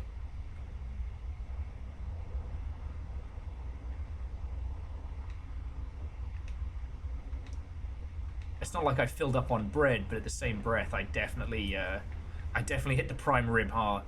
Oh, those things move. I liked it when they didn't move.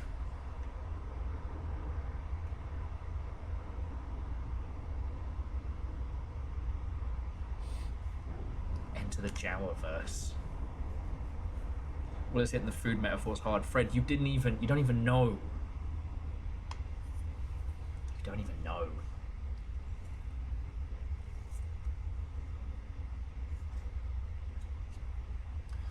Fearless was saying, for the Vault of Glass, they had so many nicknames for it.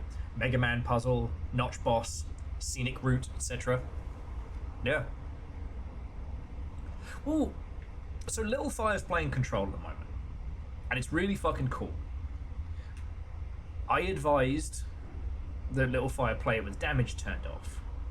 Because if there's one thing if there's one fault to be put at Control's feet, is that it has to be a traditional video game, in spite of it all. Jesse has to level up. Jesse has to have, you know, mini missions and open world elements and, like, side quests and things like that, right?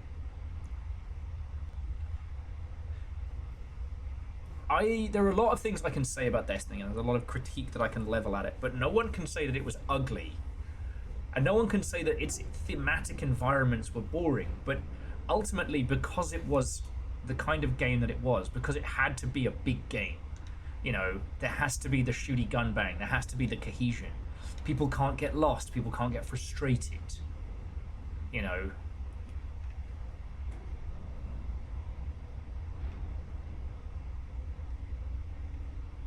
Tiny nerds. I often think about the Vex and how there's a lot of things that either intentionally or unintentionally had to be tweaked to make them more video game palatable. You know, I still hate fighting them compared to all the other, you know, the big glowing gem in their chest that you have to shoot like a headshot, things like that. It doesn't feel good. The Taken were tons of fun to fight.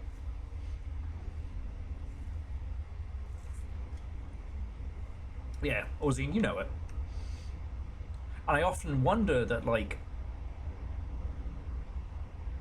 oh shit, do you see the shadow of the supercube there? Fuck, that's cool. You know, I often wonder with games like, with Destiny, if they didn't have to make it all game. Right?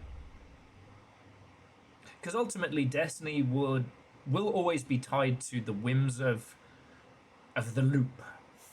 You know, the gameplay loop, the loot, the moment to moment. Is the player bored? Is the player confused? Is the player frustrated?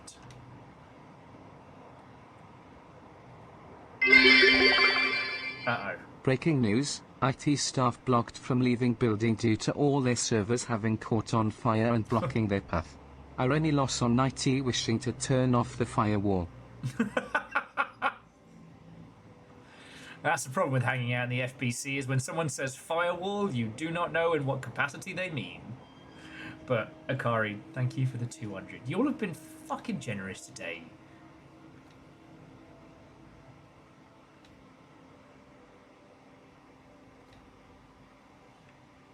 Ah, okay. Because one thing I will also say is, like, you know, Destiny's concept art was fucking brilliant, and I would love a universe where Bungie got to do more in that space to their own flavor. In this, you know, this is called the Nameless City, and the Lovecraftian base work is the same, but this is not like any Lovecraftian game I've really observed. Honestly, this reminds me more of Destiny, and again, that game that we played ages back with the infinite like decadent hallways of Echo, you know, where the place is always rebuilding itself, kind of like a overtly lavish blame.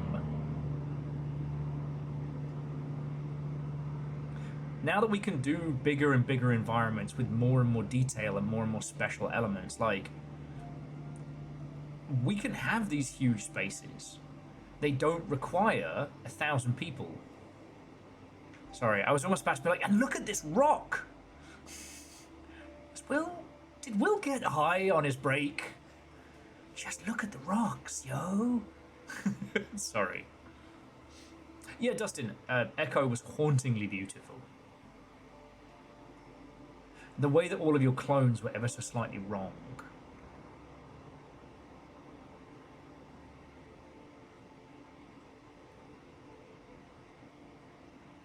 Yeah.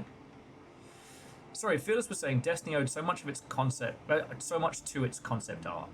The concept art came first, then literal exploration of the concepts, then the higher ups just picked what they thought looked cool and decided to make the game where they could throw all of that in a salad together. Yeah. I mean, the tragedy of it is that they'll probably never get the time to tie it all together cohesively, you know. It is not a mean thing to say that Destiny 1 succeeded in spite of itself.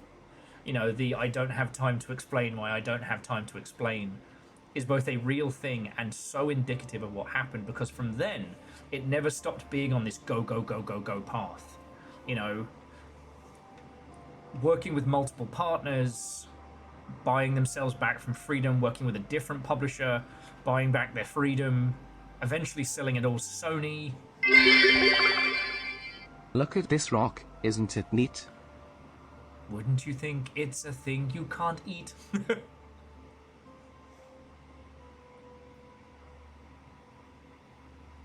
And this is UE5 doing what UE5's fucking good at. These are, if not photogrammetry, these are incredibly well put together textures. So yeah.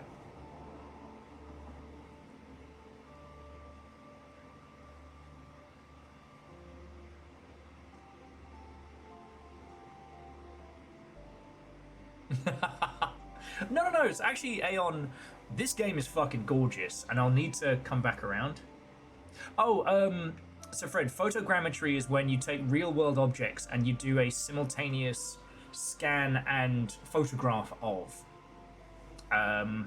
What became, no, not became, The Vanishing of Ethan Carter,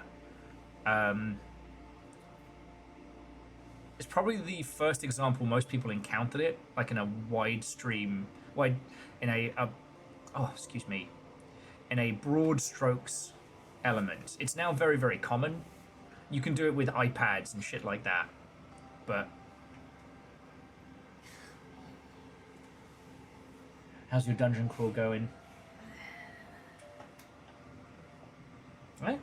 120 gems for Strawberry. UE5 comes with a crap load of photogrammetry assets, so these rocks are fucking gorgeous. And they're being used very, very well.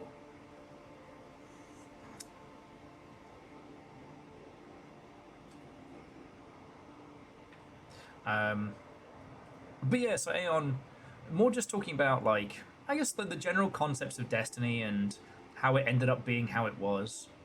You know, Bungie do know how to make a shooter that feels good, even if it doesn't make a lick of sense. And, I don't know, there's an alternate universe where the team who worked on Destiny got to go back and tie all the story bits together. But they just... That team was always running forward and always at a breakneck pace. And I feel for them, you know? Now Sony's going to break them up into small pieces and probably scatter them to the wind. I don't know, for those of you who got in late, for something that's pissing me off, something fierce, it shouldn't be, right? Like, it's AAA business. It's not going to affect us. You know, our homies... Well, I guess we've got some homies still at Bungie and whatnot. Sony have organised both the marathon, the last test before the servers go on, and the Horizon Zero Dawn co-op betas for exactly the same time. Oh shit! Whose ship is that? Theseus. That you. I've taken so many screenshots. But yeah, both of those are going to be doing their big test weekends this weekend. Sony is literally going to be cannibalizing itself with itself. And the thing that annoys me is that Sony don't actually want a success. They have two competing products and they know only one will survive. So they want one of them to die. They are basically pitting their children against each other. Because that way, they won't have to turn around and say, oh man, we sure did fuck up by organizing 15 different live service games all at once. They can turn around and go, well, the market didn't want whichever game doesn't succeed. It's not us. You know, we are perfect with no flaws. But the market didn't want it. Yeah, sure, mate. Full damage? Maybe. Full damage? No full damage. Oh no. I got all the way down here my way, and it'll take me back up. I'm gonna go poke a ship with a stick.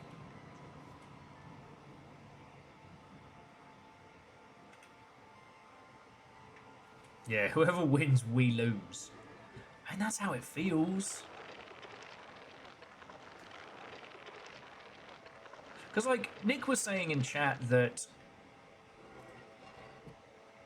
from the younglings that he's spoken to, I think it's family members, that the art style and pitch of Horizon Zero Dauntless is supposedly very palatable.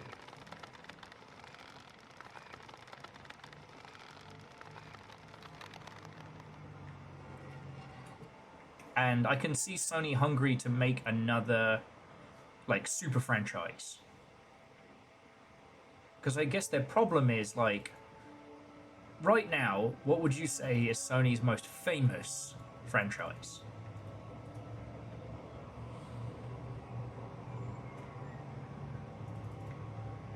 Oh, you better believe I'm going off-road. Can't give me this gorgeous landscape and not expect me to scramble around in it. Fuck off! We're gonna go check out the boat.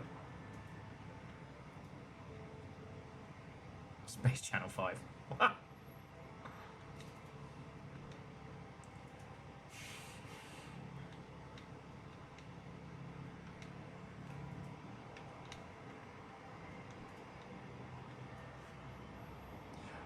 I would argue that Sony's big franchises, as they are well known, are The Last of Us and God of War. Then Horizon Zero Dawn.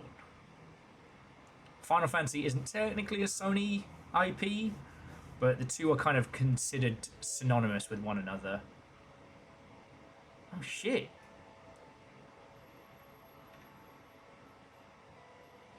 Which of you dickheads was responsible for parking the Nautilus? You got a problem with it? We're not going to get the deposit back. Okay, well maybe get a fucking license and then tell me how to park. How about that? Right, you know, glass houses. Exactly. The problem is we are parked near literal glass houses. Okay, but you cannot drive at all, so I don't want to hear your shit. Yeah, you're right, you're right. I'm gonna go check on the boat.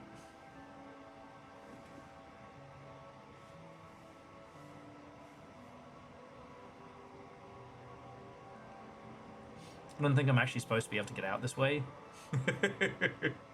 You can't take the QA out of the boy.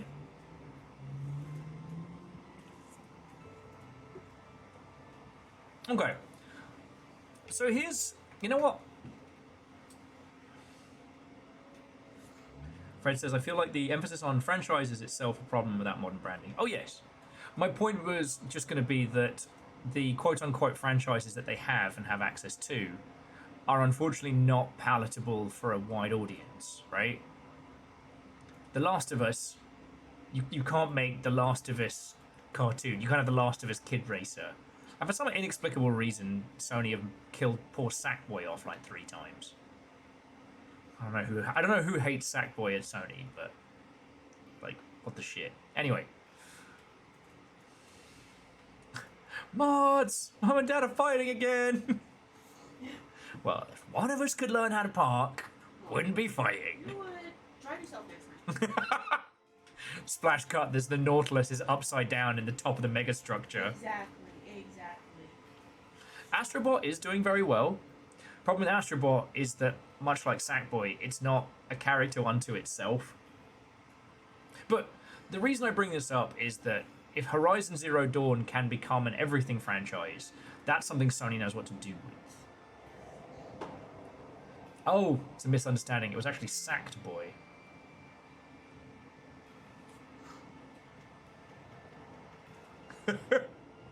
Sorry, Fred just pointing out that lived through 2 RoboCop cartoons and Rambo, The Force of Freedom. Yeah, you're right. If they wanted to, they could.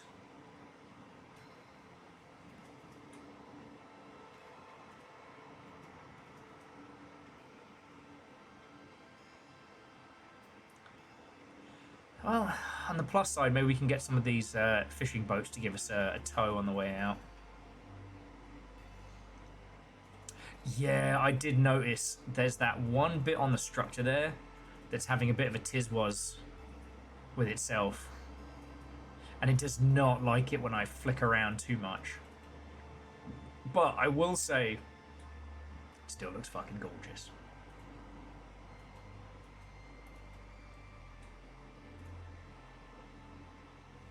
And yeah, this is, or at least feels like this is peak UE5 goodness. I am going to look at their previous title, though, because it looks like this might either be a sequel or a... Yeah, well, it's Aeon, and that's... I don't know if it goes in that direction, but right now, it's all of the visual trappings and all of the style of those games. But it's not. It's a, you know, it's a narrative exploration game. Oh, yeah, no, we are absolutely not getting our deposit back.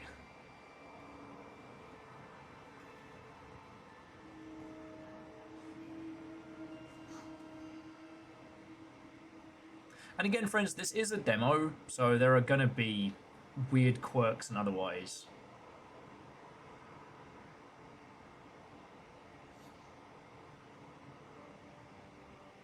I'm like, fuck, this game is pretty. Oh yeah, so the thing I was going to... oh, God, Decay didn't like that. The thing I was going to ask you all is like, alright, what is a game which would be improved by being less game? Because, like, Aeon mentioned Myst. And, like, the puzzles in Myst are fine, but you know what? That is a game I would almost prefer being, like, a fully 3D walking sim. Ooh. Oh, alright. I'm going to walk a little further in, friends, but, if the... Ooh. No. We might have to... Ooh, we might have to put this one to bed in a second. A game improved by being less gamey, yeah. Because the thing is, Control is only really hamstrung by its necessity to still be a game. You have to have combat. Jesse has to shoot bullets. You know, there has to be a bad guy to get yoked. Well, actually, no, it's not even that. Like, the combat is fun. It's more that there has to be a leveling system. There have to be mini-missions. Oh! Alright, it's fine if I don't look over there.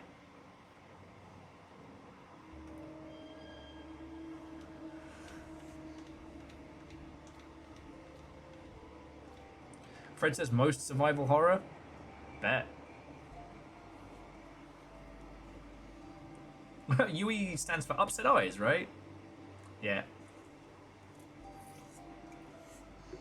It stands for unoptimist. Sorry. As we've said, UE5's great. It's just sometimes people need to learn restraint. What unwelcome?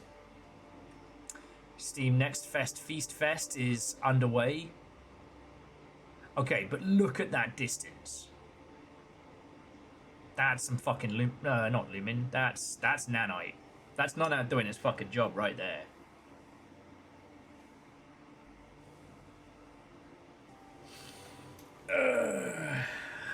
Oh, excuse me. That's pretty good. Alright, into the nameless city we go. I'll keep going with it. If the flickering gets too bad with the tearing. Because you know what? It was when I started dealing with the little the NPCs down there, it started getting bad.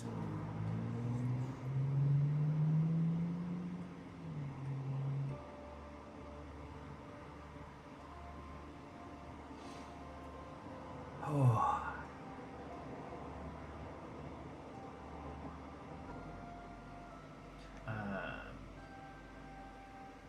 So what about the rest of your lovely selves? What is a game that would be better with less game, not more?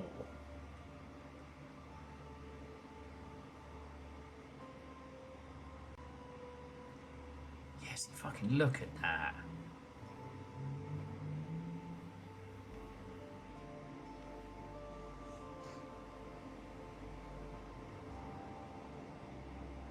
Look, it makes the game so pretty. Strobe lights to the face. Yeah. But again, for most of us here, we probably wouldn't go this hard on fidelity. But it is nice to know that you could.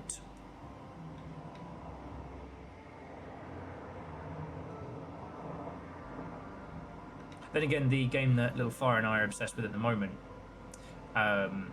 all the assets are hand-drawn, and then when applied with like a wonderful dithering effect, it gives it this like sketchy broken notepad of noise. Fucking love it. Noel says, tired? That's scope creep, but wired? Scale creep. Do you know, I still think about the fact that Elden Ring and Armored Core 6 are made in the same engine, but are made to scale, i.e. the world, if you drop an Elden Ring character into Armored Core 6, they are to scale to the mechs. They didn't have to do that. Usually giant robot games are all about making small assets feel big, right?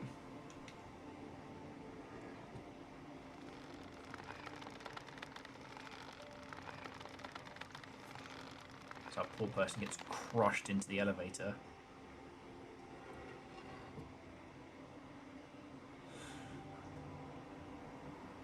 As we head towards the impossible nameless city. Why do we never get games where the mech is smaller than the pilot?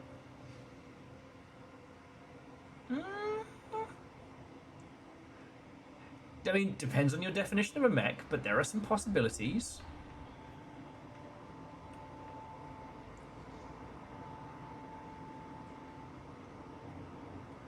In theory, the walker from MGS5 could count.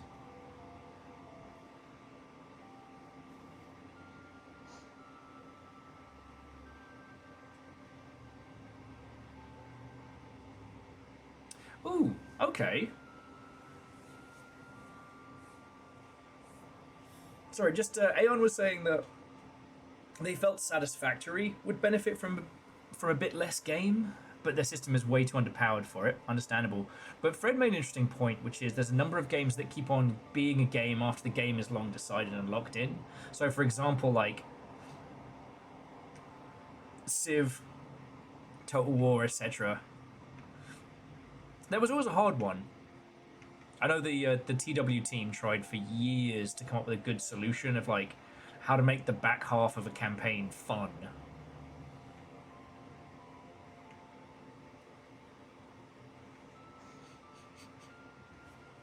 Oh, excuse me.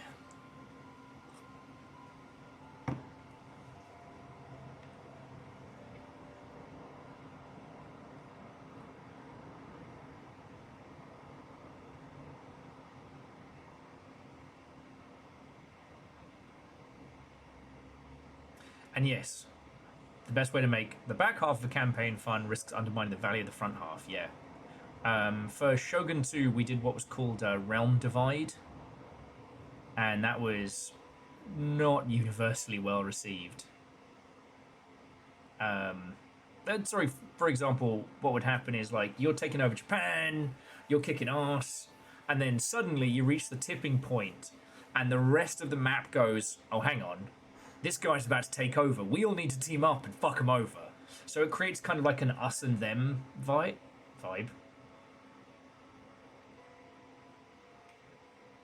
Yeah, intro. I know what you mean. I need to give this another shake because the illustration and characterization is fascinating. I shouldn't have done this right after Starship Troopers. But I'm glad I've had this little walk. And it's been a really good chance to, like, one, digest some delicious food.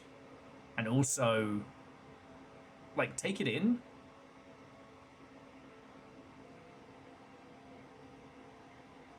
There was a time when this kind of level of artistic quality and visual fidelity.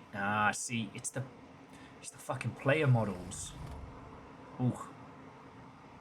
This level of like artistic fidelity and the quality of it would not be even vaguely possible for small teams. Okay.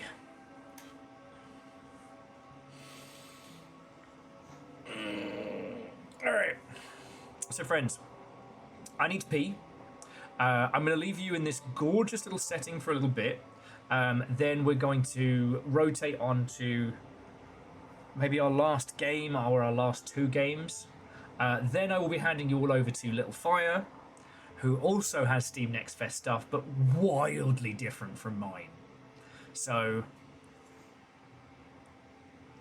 if you're ready for an after dark shift, don't go anywhere. But I gotta pee. It's all the coffee and tea I've had all day. I'll just level that out for a nice beautiful view. All right, and friends, I'll be back in just a sec.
Hello there.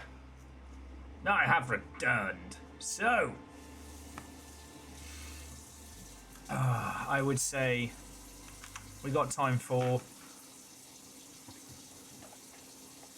one, maybe two more.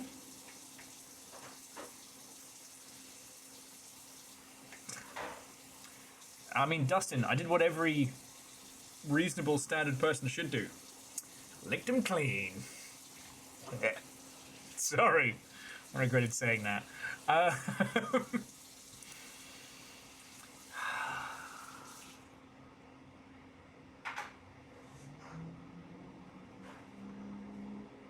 I know what our next two should be.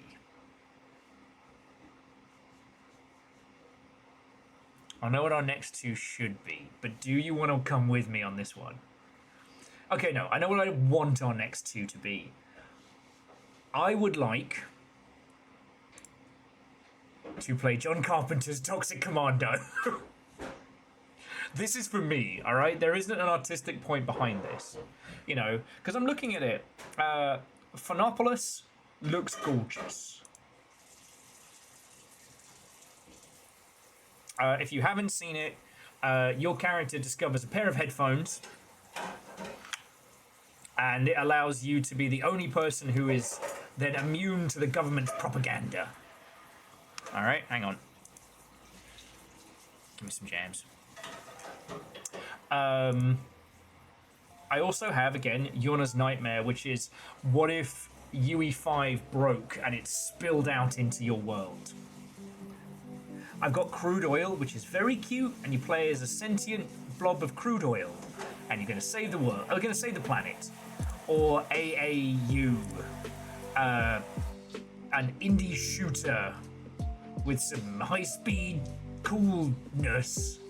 Got some cool, like, body cam filter type stuff. Like, there's loads of good things here, but the two that I think I need to do. Okay, I want to play John Carpenter's Toxic Commando. Alright? I think I'm trying to justify it, but it's the schlock element. It's a post Back for Blood kind of shooty gunbang. You know, this is not super indie. This is Saber Interactive. They've made a bunch of games. With Focus Entertainment, they published a bunch of games. Now, they have slapped John Carpenter's name on this from the beginning. But this is the team that, if I remember correctly, did... okay, this is a culmination of the team that did World War Z and I think it's Snow Spinner or Mud Spinner. So you have the vehicle mechanics of trying to get your truck out of the fucking mud, whilst also incredible horde tech. But this is for me, let's be bloody honest. But, not to do a one for you, one for them rule, but here's what I think that we should close out on after John Carpenter's Toxic Commando, and it is crab meat.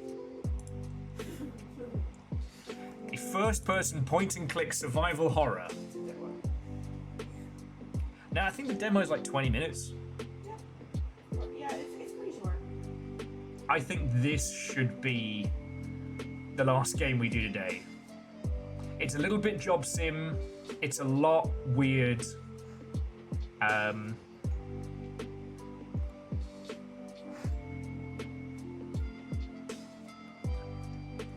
there are big crabs.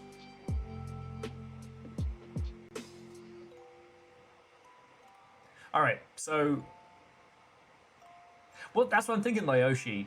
It's all about symmetry. We start with the crab, we end with the crab. The crab's just very large. So I basically speak now or forever hold your peace. As we're going to go try and get a truck out of the mud. Zombie style.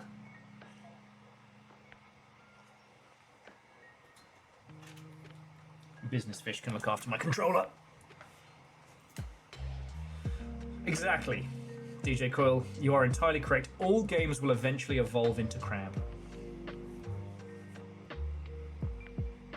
But I do want to say that the ones that haven't made the cut tonight, please, please, please check this out, all right? AAU could be good or bad. I don't know. Crude oil will be lovely, and Dosa Divas. Make delicious food, fight fascism with a mech.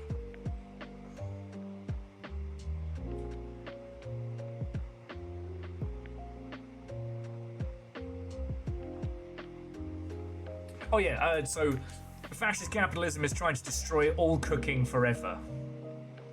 So we're all just eating nutrient-rich paste out of a tube.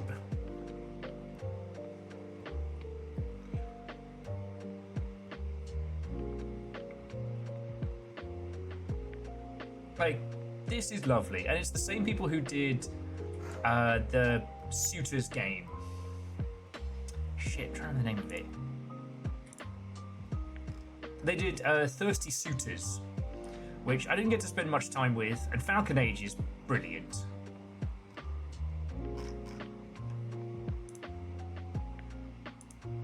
And what was the other one that I'm not going to get to tonight? Oh, well, I told you about the rest. So we got through more demos in Next Fest than we usually do. So I'm going to take that as a win. But now it is time for some peak cheese. Hopefully, it's fucking good.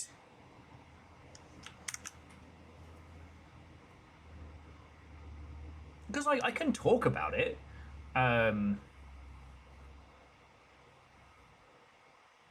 Sorry, we're just saying, like, it's not that I have nothing to say about Toxic Commando. World War Z was probably one of the first of the modern shooter titles that I realized that you could have a whole success story and it could creep you by. Because, like, World War Z, the game, not the fucking movie, sold great. It did brilliantly. It did great on console, did great on Epic, didn't come to Steam for ages. And yet, it flew under everybody's radar. It was at that point I realized I had to step up my research and my knowledge, my understanding. Because, you know, I can't be sitting here and running my mouth if I don't know shit and or fuck.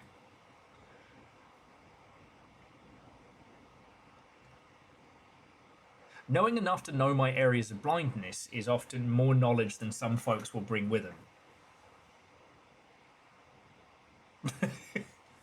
I mean, Virals, it was definitely better than the fucking movie.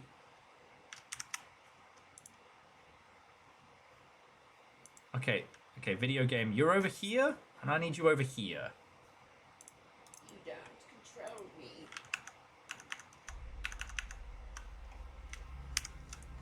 Really fucking not.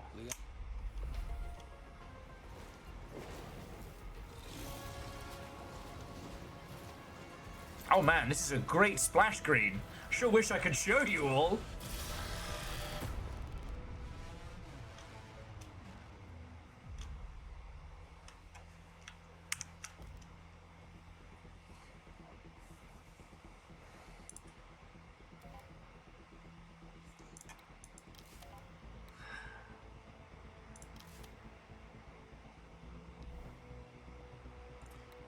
Okay,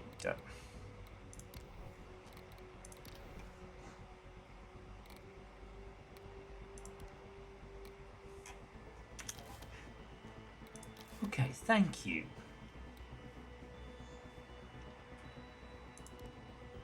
Oh yeah, cinematic ambience? Let's fucking go. No frame generation.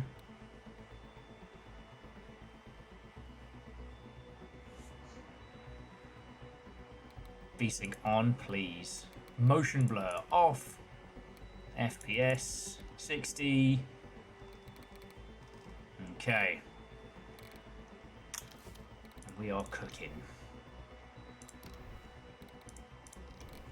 Just in case I accidentally get thrown in with randoms and I can't get out.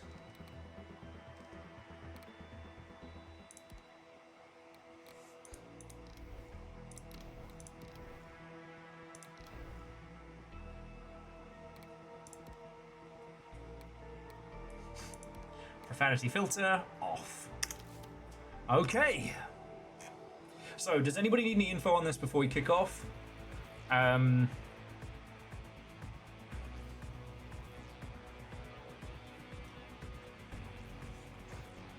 Let me know if you would like something.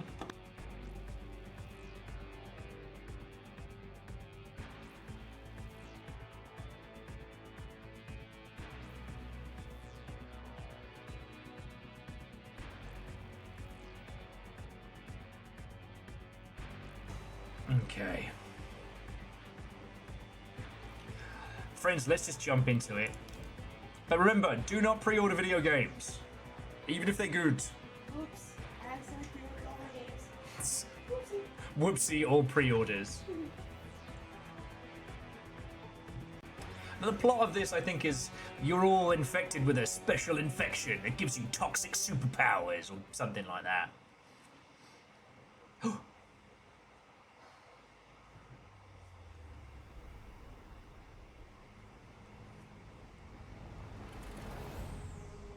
Once we hand it over, we're gone. No chit-chat. I love chit-chat. I gotta know what's in it. Number one rule, being a toxic commando. Here we go. Walter. You dropped the toxic commando shit already? Jesus. You need a brand. Somebody offers me 250 large to steal a case and drop it off. I don't ask what's in it.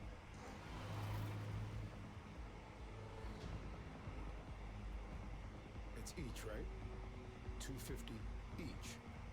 Yeah, I think so. Looks bigger in person.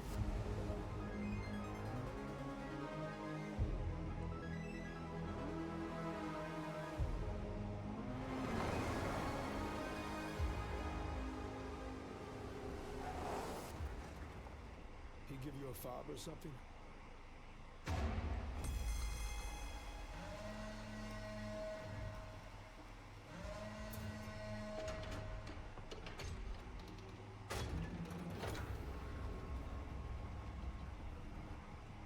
Better be each.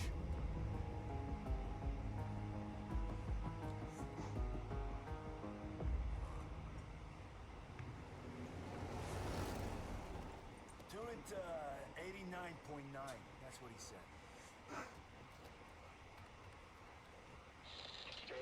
That's him. And drive forward. Do not stop for anyone or anything. Anything? Animals around. Take it to the ground floor. Oh look, it's Basket Dave. Screamy Basket Dave. It's on the right station. No, Stabby Dave is a couple down. He has a he has a back made of baskets. He is very quick. Definitely liquid. Guys?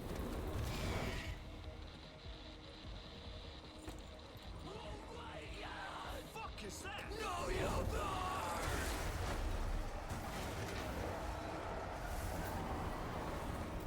Car's fucked. What the hell was that? Did we just hit something? It didn't look like a someone. Whatever it was, wrecked our ride. Okay. Hold on. Do you guys hear that? Time out! I need to reload! Odd. Now we know it's a traditional zombie shooter because I have to tell everybody every time I'm reloading something. Investigate the noise. My God. Dave? Not Dave! It's not Dave! Dave. Saw those things, right? Not just me. That was like a squad of... What are those things? Were they gonna kill us? Eat us? We'll figure it out later. Right now, we have to get out of here.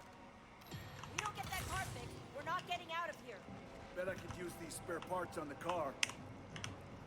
Okay, yes, restoring the vehicle. I need gas. Grab one of those cans. Oh, it is teaching me how to suck eggs. All right. Requires the gasoline.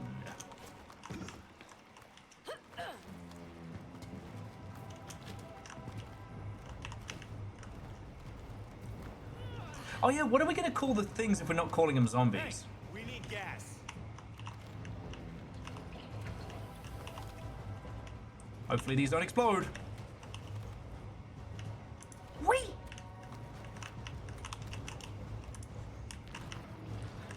Because no, like the reason why most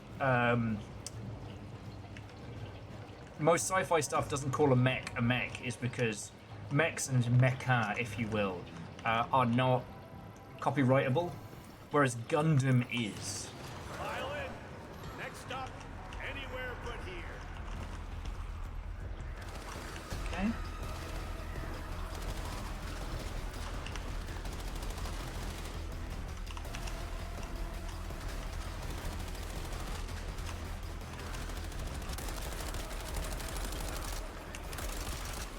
Okay.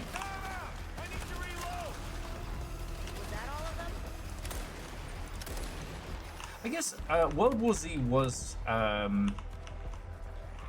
max capacity. All right. You good, dude? Stop shooting me, dick! You know what? That is fair. Oh, I'm on fire. I didn't mean to do that. All right. Oh, I guess I have to drive because I'm the guy. All right. In you pop. Fill 'em with holes. Okay, use the winch to break the gate. Block gate. Not a good sign. Oh, that's lightning.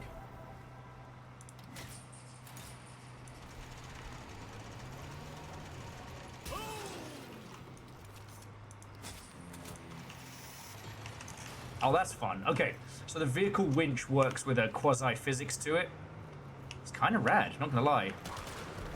Lightning! Oh,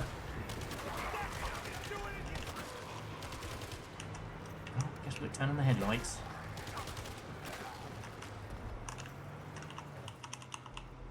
Oh yeah, and we are free to get out at any point. Oh god! Why are they so wet? Alright, back in the car. Also, I'm not cleaning the car afterwards, just want to point out. This is beyond fucked up. Okay, so yeah, so there's the swarm tech I was talking about. So we got swarm tech, we've got mud tech.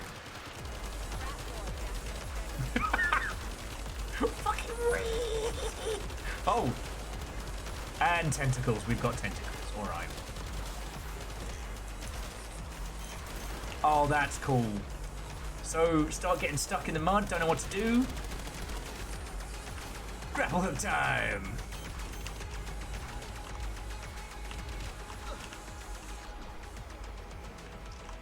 Aw, aren't you the coolest little turret in the whole wide world? My teammates are not having a good day. Buddy. Buddy, no. Oh no, the window's out. So, sorry. What's basically happened is I've been running through the undead and the mud and the muck. He's been getting a full stream of shite through the window. Everyone else is fine. Oh. I might be a bad friend. Ruby on the gun is doing fine. Little bit of spatter. Ah, video games. Looks like a receiving area. Could be supplies here. Hopefully more bullets. Or Okay. explosives. I'll take anything that we can defend ourselves with. Bottom open a weapon case with spare parts.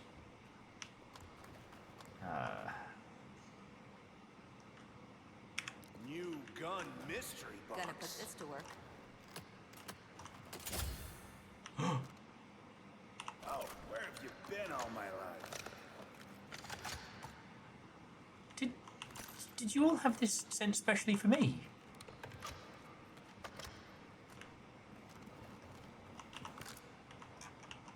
have the big gun. Fresh med packs. Okay, so it always feels bad doing kind of like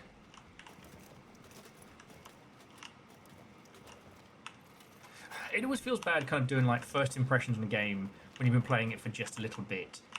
But like what I can tell you about this is a brain off fun time co-op.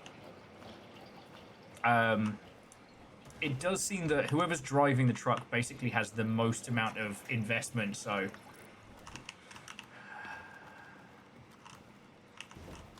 don't have. What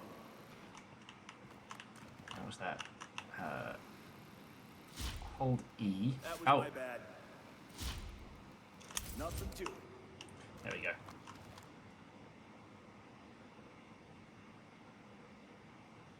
Ah, Phyllis, you're all good, mate. I got the spray and pray. I mean, like I was saying earlier, I love talking about Battletech stuff. Look how easy that was.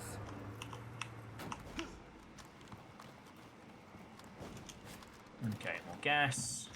Oh, max capacity and. Liking this. Okay, what's this? Oh, claymore instead of grenade. Okay. Like, I love talking about Battletech stuff. I really do. And it grew up in such a unique way that's different from Gundam, different from anything else that's even giant robot related. You know, it had its great moment and then was almost forgotten.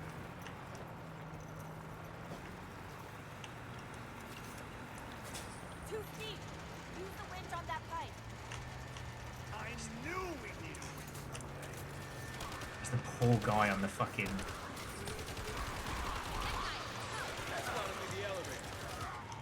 The poor guy in the passenger seat is getting sprayed with gore. Use some of these supplies for defense. Okay.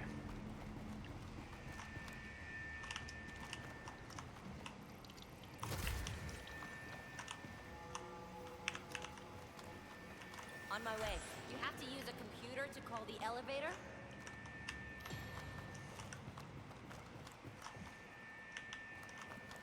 Yeah, and so far, like, none of this feels overtly spicy or new. I don't know if we're supposed to have, like, toxic commando powers or something.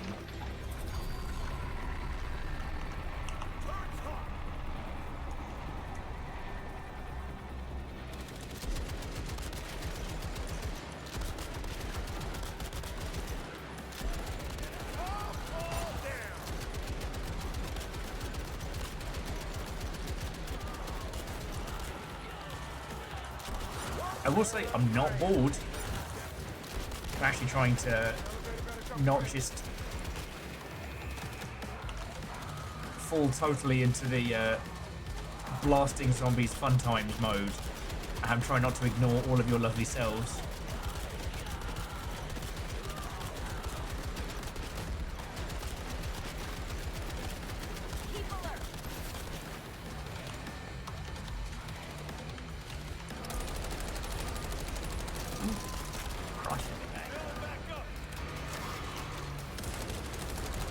Like the swarm tech, great.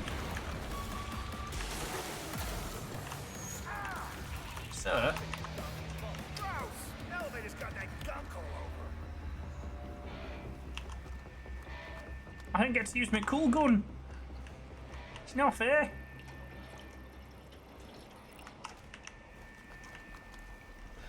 Custom robo for the GameCube. Smaller mechs than the pilot. And I guess Steel Lancer Arena International if you want to be a huge nerd about it. That's what I needed. Drugs.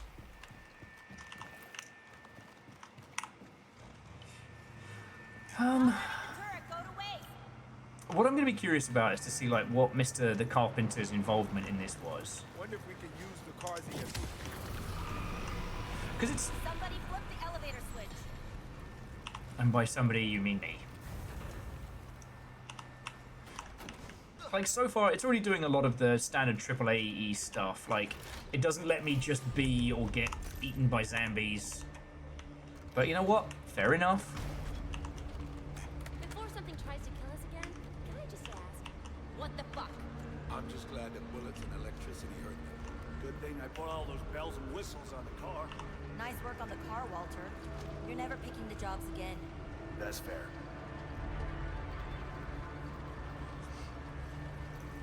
I do feel, however, that considering like the vehicle customization is one of the things that you unlock throughout this, it's gonna have a little bit of the spark. But yeah, where does the John Carpenter influence come in, right? Pop those red blocks!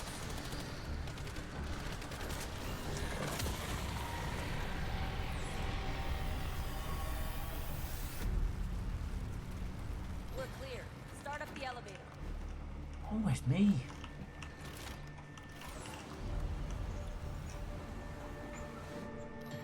How does no one know about this place? Cover-ups are easy if you have enough money.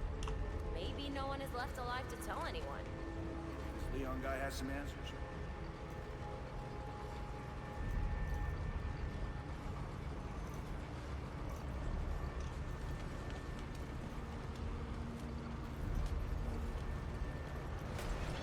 All exits sealed. Reboot system to deactivate lockdown.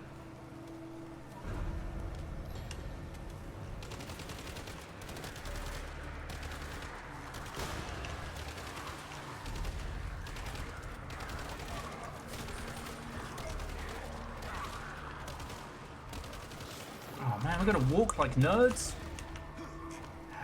Yep. There's always a Leon. There's always a White House. We should keep the package with us while we find something computery.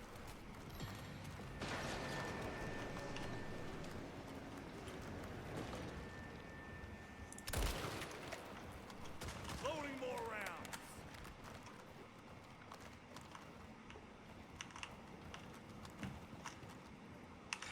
Actually, would someone mind doing me a favor? Would you check to see what the price point is of this? John Carpenter's Toxic Commandos. 40s. Okay. And Helldivers is also 40, isn't it? Reaper is 410,000, featuring 2 and Tax Commander bundle for 4483. 44.83. Man, with that steal of a bargain, we can't afford to say no. They don't have an official scar on this because I guess they didn't pay the licensing, so they've got the Herm 17. Okay. Shall I take the Herm 17? You hate the 17, so I don't know. Yeah, I'll leave it there. I'll find a use for this. Uzi? I don't know. Uzi then. If you thought you would be spared from my terrible jokes, you thought wrong! Use the map when lost. Lockdown lifted. Garage gate inaccessible. Okay. So far, this is more polished than World War Z. And things do explode good.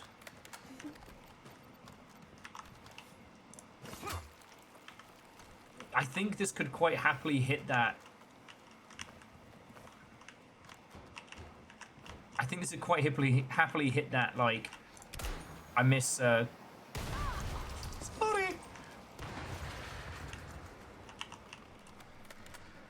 I want a more accessible COD Zombies beat. It's a different speed. Look, this is fun. Something's off, and I can't put my finger on it. And it could just be demo stuff, right?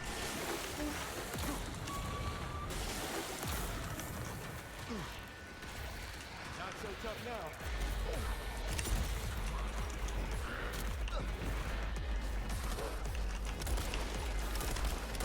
Like, I'm having fun. This is not terrible.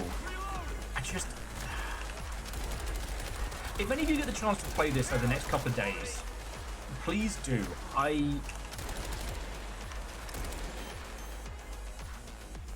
you think it's because I've been playing so many other shooters today, maybe? Yeah.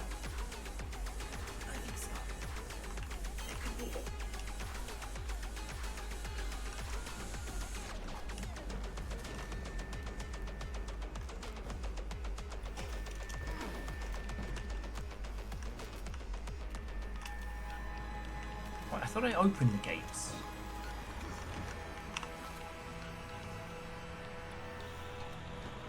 Gonna fill 'em with holes. Spiller, what and welcome. How is it going?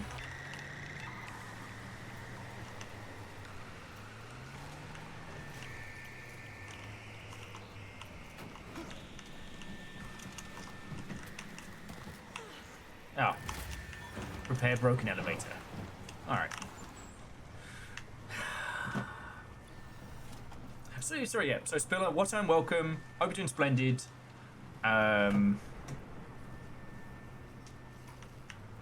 This is John Carpenter's Toxic Commando. And it is... Bad news. A lot of sludge between us and the door.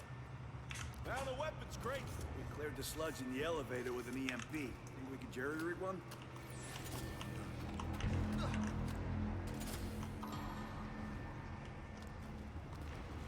Grenade launcher.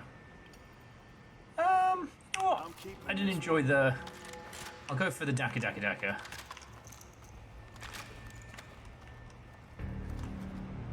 Found a weapons crate.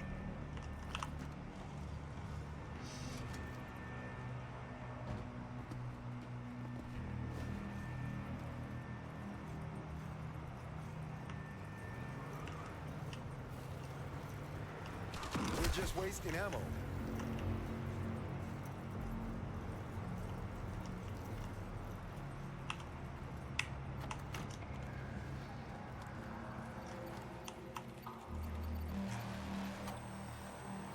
Electrical hookups, circuits, generators. I think we can restart these.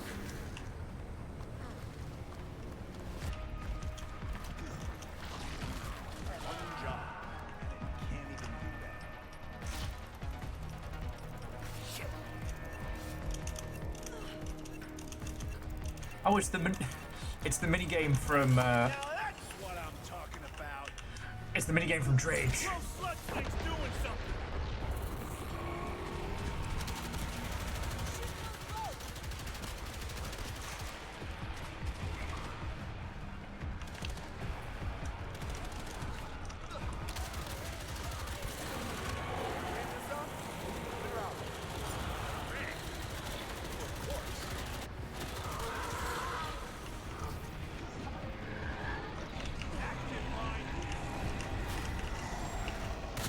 Oh. He jumped on my face. He jumped on my face.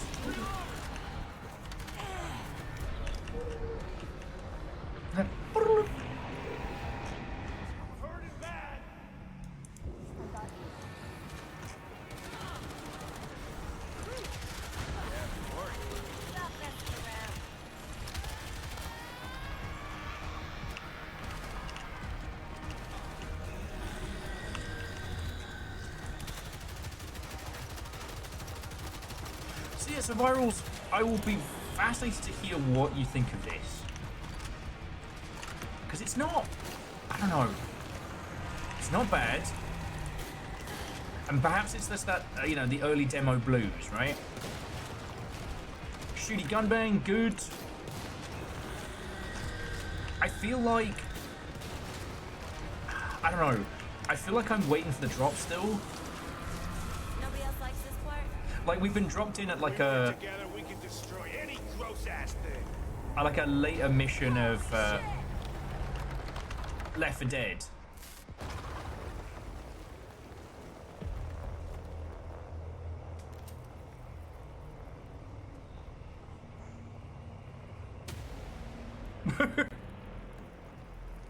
What the?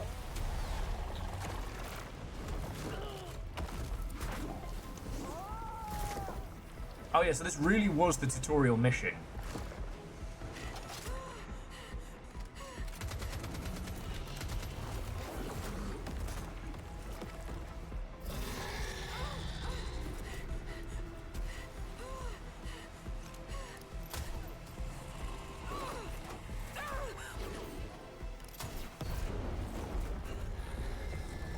After infecting an alien monster with toxic goo, they are the Toxic Commandos.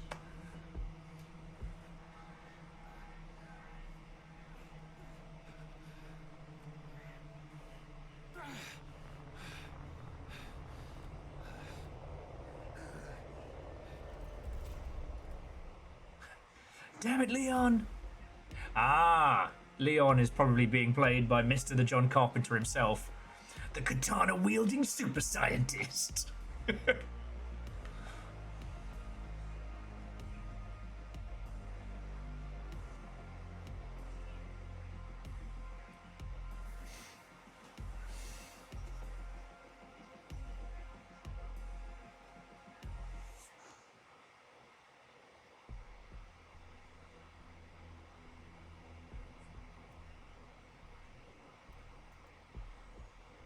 I could not have been more explicit in my instructions.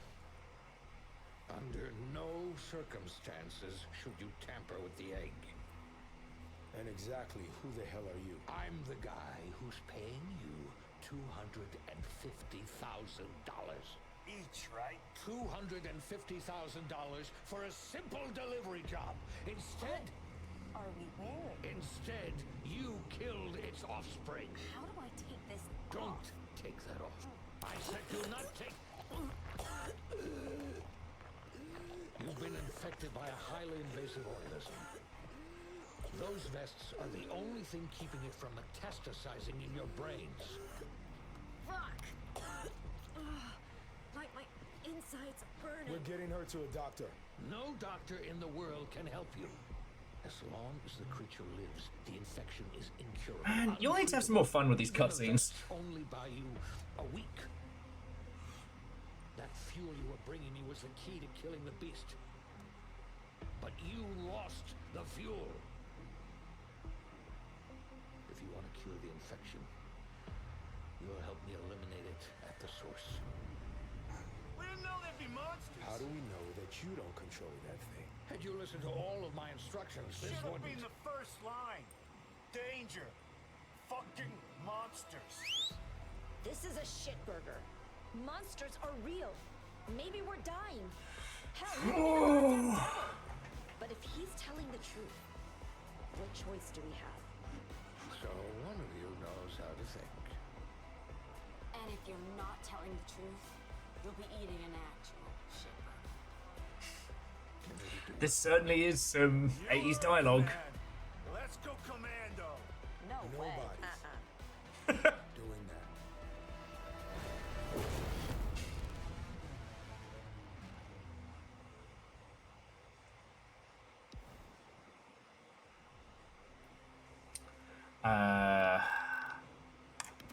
I guess I'll go for Blando Calrissian. Would you like to learn about Leon's base? No. Oh. Alright, so they're giving us a lot more than I expected. Alright. The only thing I want to look at... Where's my fucking car? Because I think that's the hook, right?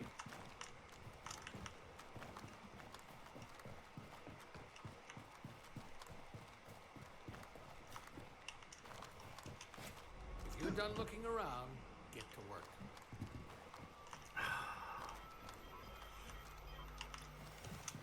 You know what? I'm going to come back to this in my own time. Have a little run around, have a proper shoot. I think that was just tutorial sans the cool powers. So like, yeah. So now we've got... Flame fist away. Yeah. Now I have Flame Fist. Yay, Flame Fist. And I've got a lot more toys to play with.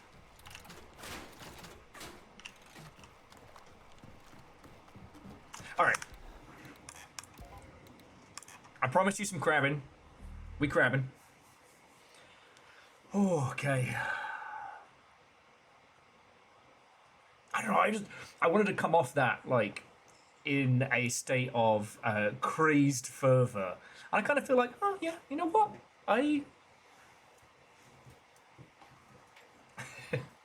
Pulling a light 8-hour stream. Look, streamers don't get paid for overtime, alright?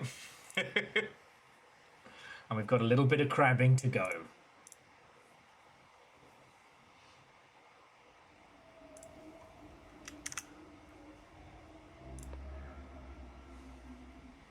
But yeah, I will say that you can feel the mud spinner, snow spinner influence on that one. Good day, mate. Before we get started, I'll give you a little jab. And that was working really well. Oh, it still won't be any worse than Mozzie Bite. You have been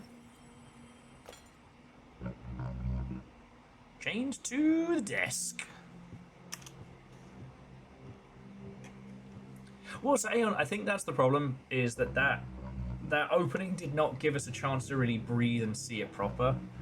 That's where I was missing a piece, and I could feel it. All right, we've got 48 hours to repay our crab debt.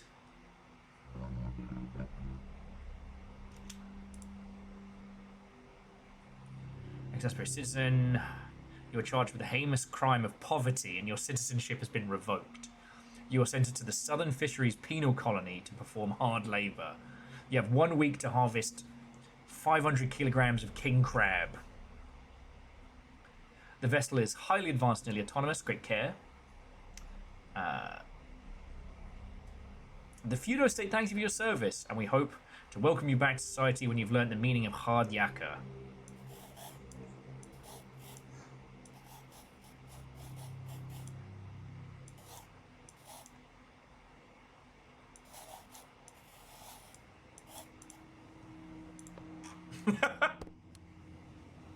Spiller, thank you for filling the pint glass.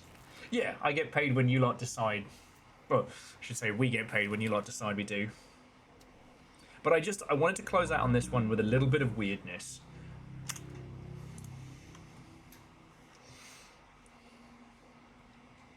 Because, like, I do think that Toxic Commander game, I don't know if it would be a good one to stream, right? Alright. And that... Oh!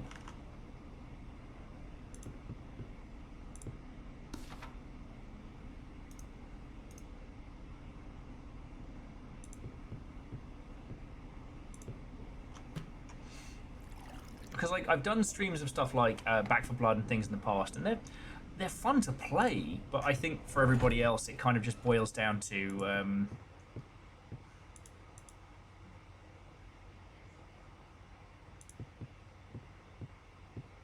watching 4 people playing a game silently and not talking to you or anyone else is not the most fun.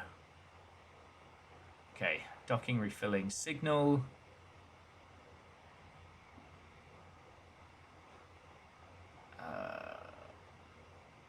The ship's computer, we've got to refill it. On integrity, food rate.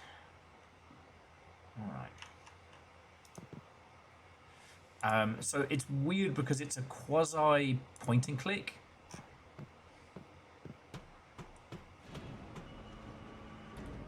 If only there was a back 5 blood. Oh shit.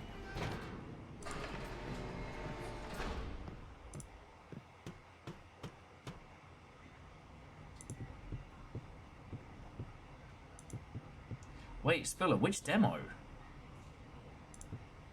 Alright. Who's ready to go grab some fish?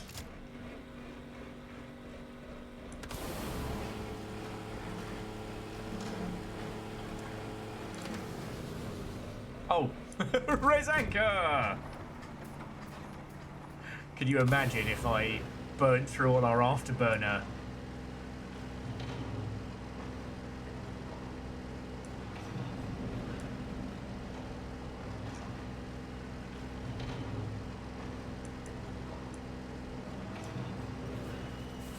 Oh, trying to blow the engine up.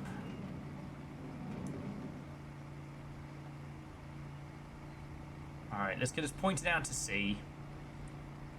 And I'll have a little look around at deck. Pull back on the throttle a little.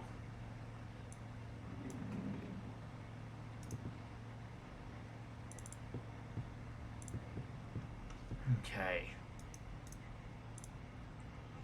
It's so weird. Okay, so they've gone for this control scheme where it's not traditional point and click, right?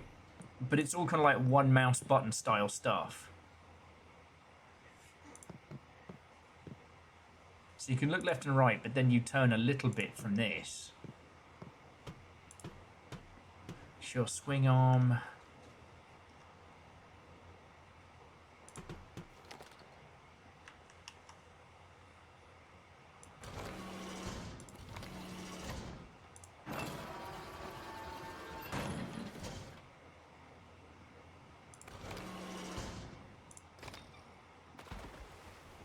Oh, we have to come back for that. Okay. Friends, this might be something also that I have to come back to on another day.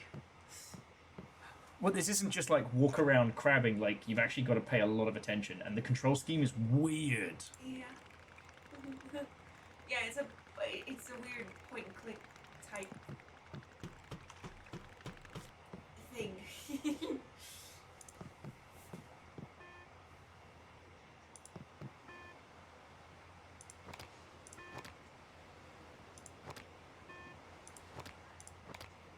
Oh, it's mad at me because I lost the first trap.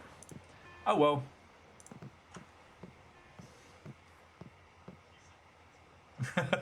Edwin, how do you know? Toxic Commando looks fun, but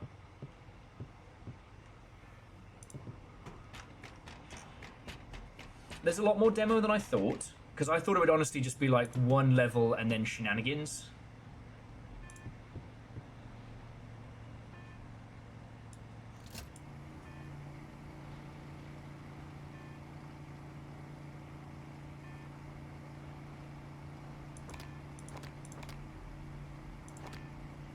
Ah, shit, we got engine crabs.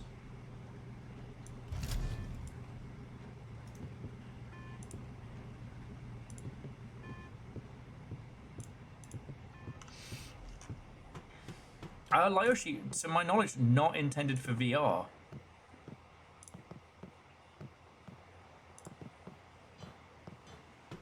Ooh.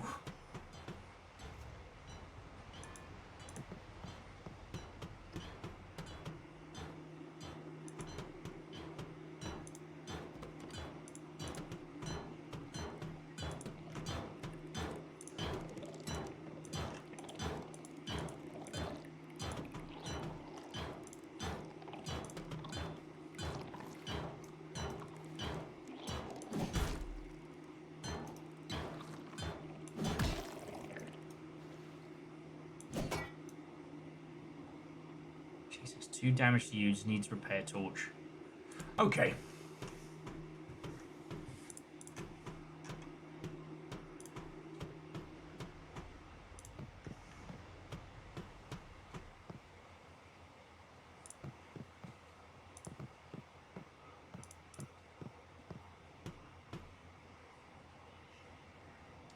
So, I think, friends, this will be where we say our thank yous, floating out at sea, just because, I mean, both Little and Fire and I are both fucking exhausted.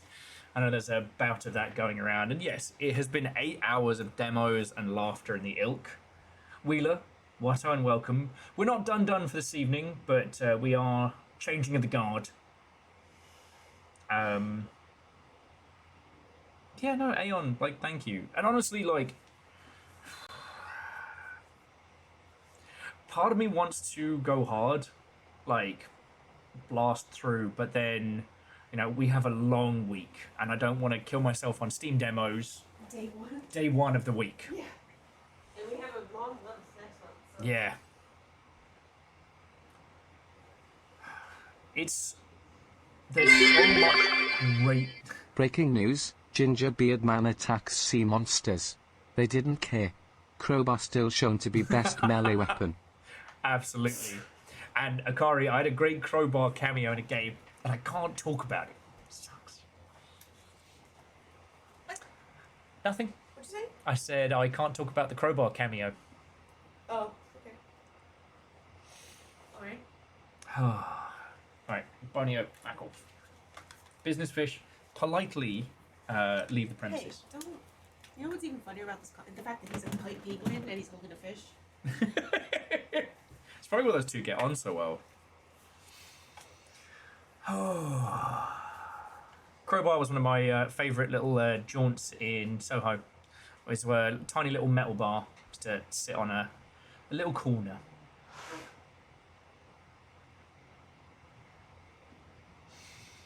Okay, so, like, okay, I was joking earlier about, you know, streamers don't get paid overtime. I meant what I said earlier while I was having a big old cry. It's a fucking privilege to be able to do this. And to all of you lurking or otherwise, thank you. To quickly go over it, I realised I'm actually going to need to just tab through here. These were today's demos. Please, please, please check these out on Steam. So crab meat was what I just tried to dance with. It looks really good, but I need to have my brain about me. Because it's a spinning plates game, but it's also a horror fishing game. But the control scheme is different than anything else. Yeah. I am going to try some of Toxic Commando. As basically, it gave me the introduction pre-tutorial, which felt a little light. It was missing something. Yeah. And then it was like, okay, now you can play a full new mission. And I was like, I wanted to get to the crabs. And yeah. We had Hypnos, which was gorgeous, if a little rough around the edges. A beautiful mega structure. Starship Troopers Ultimate Bug War, which is a canonical in-universe video game. Wheeler, I don't know if you've seen this, because I know we've spoken about Starship Troopers before, but this is the 90s video game that would have come out with the movie if it had. And yeah, in-universe, it's for training young would-be recruits in how to be the best trooper they can be. The demo level is also trying to sell you and your parents a fucking timeshare. We had Ritter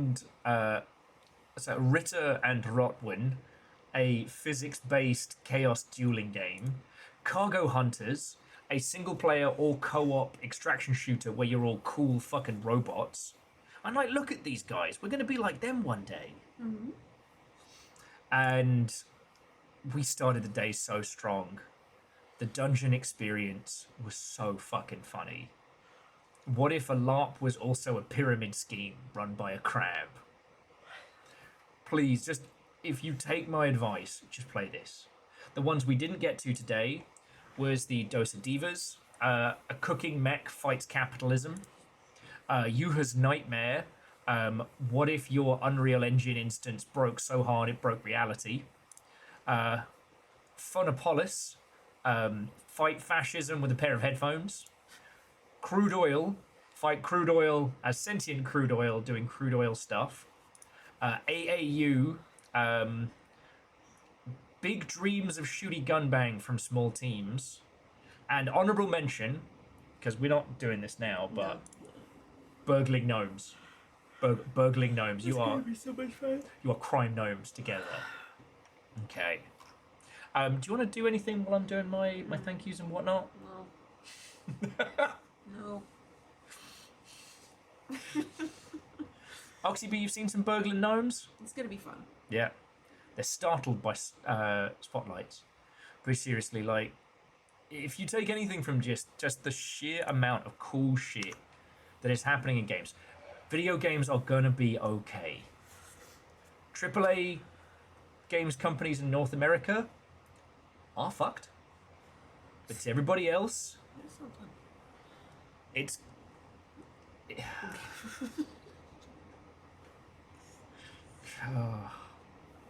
So yeah.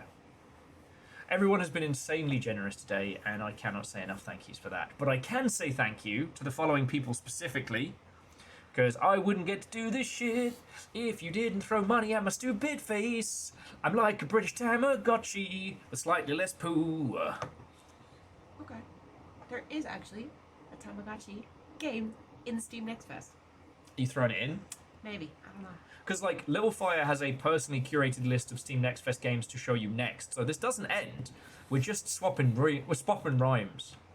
To Martin, Wolfcrad, Aurora Boring Alice, Very Doubtful Guest, Cage, Ailcut, Davoid, Dad's Gonna Game, Rujuro, Kerblack, Stum Templar, Alpha Rabbit, Lurin the Lorrainian, TJ Coyle, Angel Kalina, Minnesota is a myth, Kindbull, Shark Shenanigans, which of you fucking assholes was that? Aeon Digital, Raven Daydreaming, Simple Chaos, Nicky Ott and Sadlin, thank you. Whether it was comedy subs or 88 months or anything. Megaboss, thank you for a Lego kit, you fucking lunatic. And to Akari, Eriman, J-Post, Vanderbeast, Simple Chaos, The Mental Monk, Pun Spectre, Scotty Doggy, Divershi, Bacon Avenger, Raven Daydreaming, and Spiller, thank you for throwing bits and everything on top of everything else. month in, month out, that all adds up to enough to pay bills and not die, and I'm so grateful. Restless Roots, thank you so much for the raid. And Nova, thank you for the tea and everything. Caffeine, thank you for money for life-saving surgery for a guinea pig. And Moose and Tal, you know how much you do. So thank you all. Like, seriously, thank you. Okay.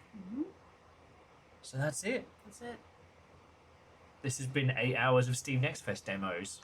Now, differenter, possibly better Steam Next Fest demos. So yeah, yesterday, Little Fire and I both sat down and we did our kind of like our Next Fest hunts, and we were just drowning in bangers. Yeah, well, you know, it was a little tougher for me because I had a lot of AI to wade through. Yeah, Let me tell you. the horror scene is jumping. Let me tell you. However- My favorite genres are horror and simulators, and guess what gets hit the hardest with AI? Would it be horror and simulators? It actually would. It would. The yeah. gasp. Oh my god. Have you guess?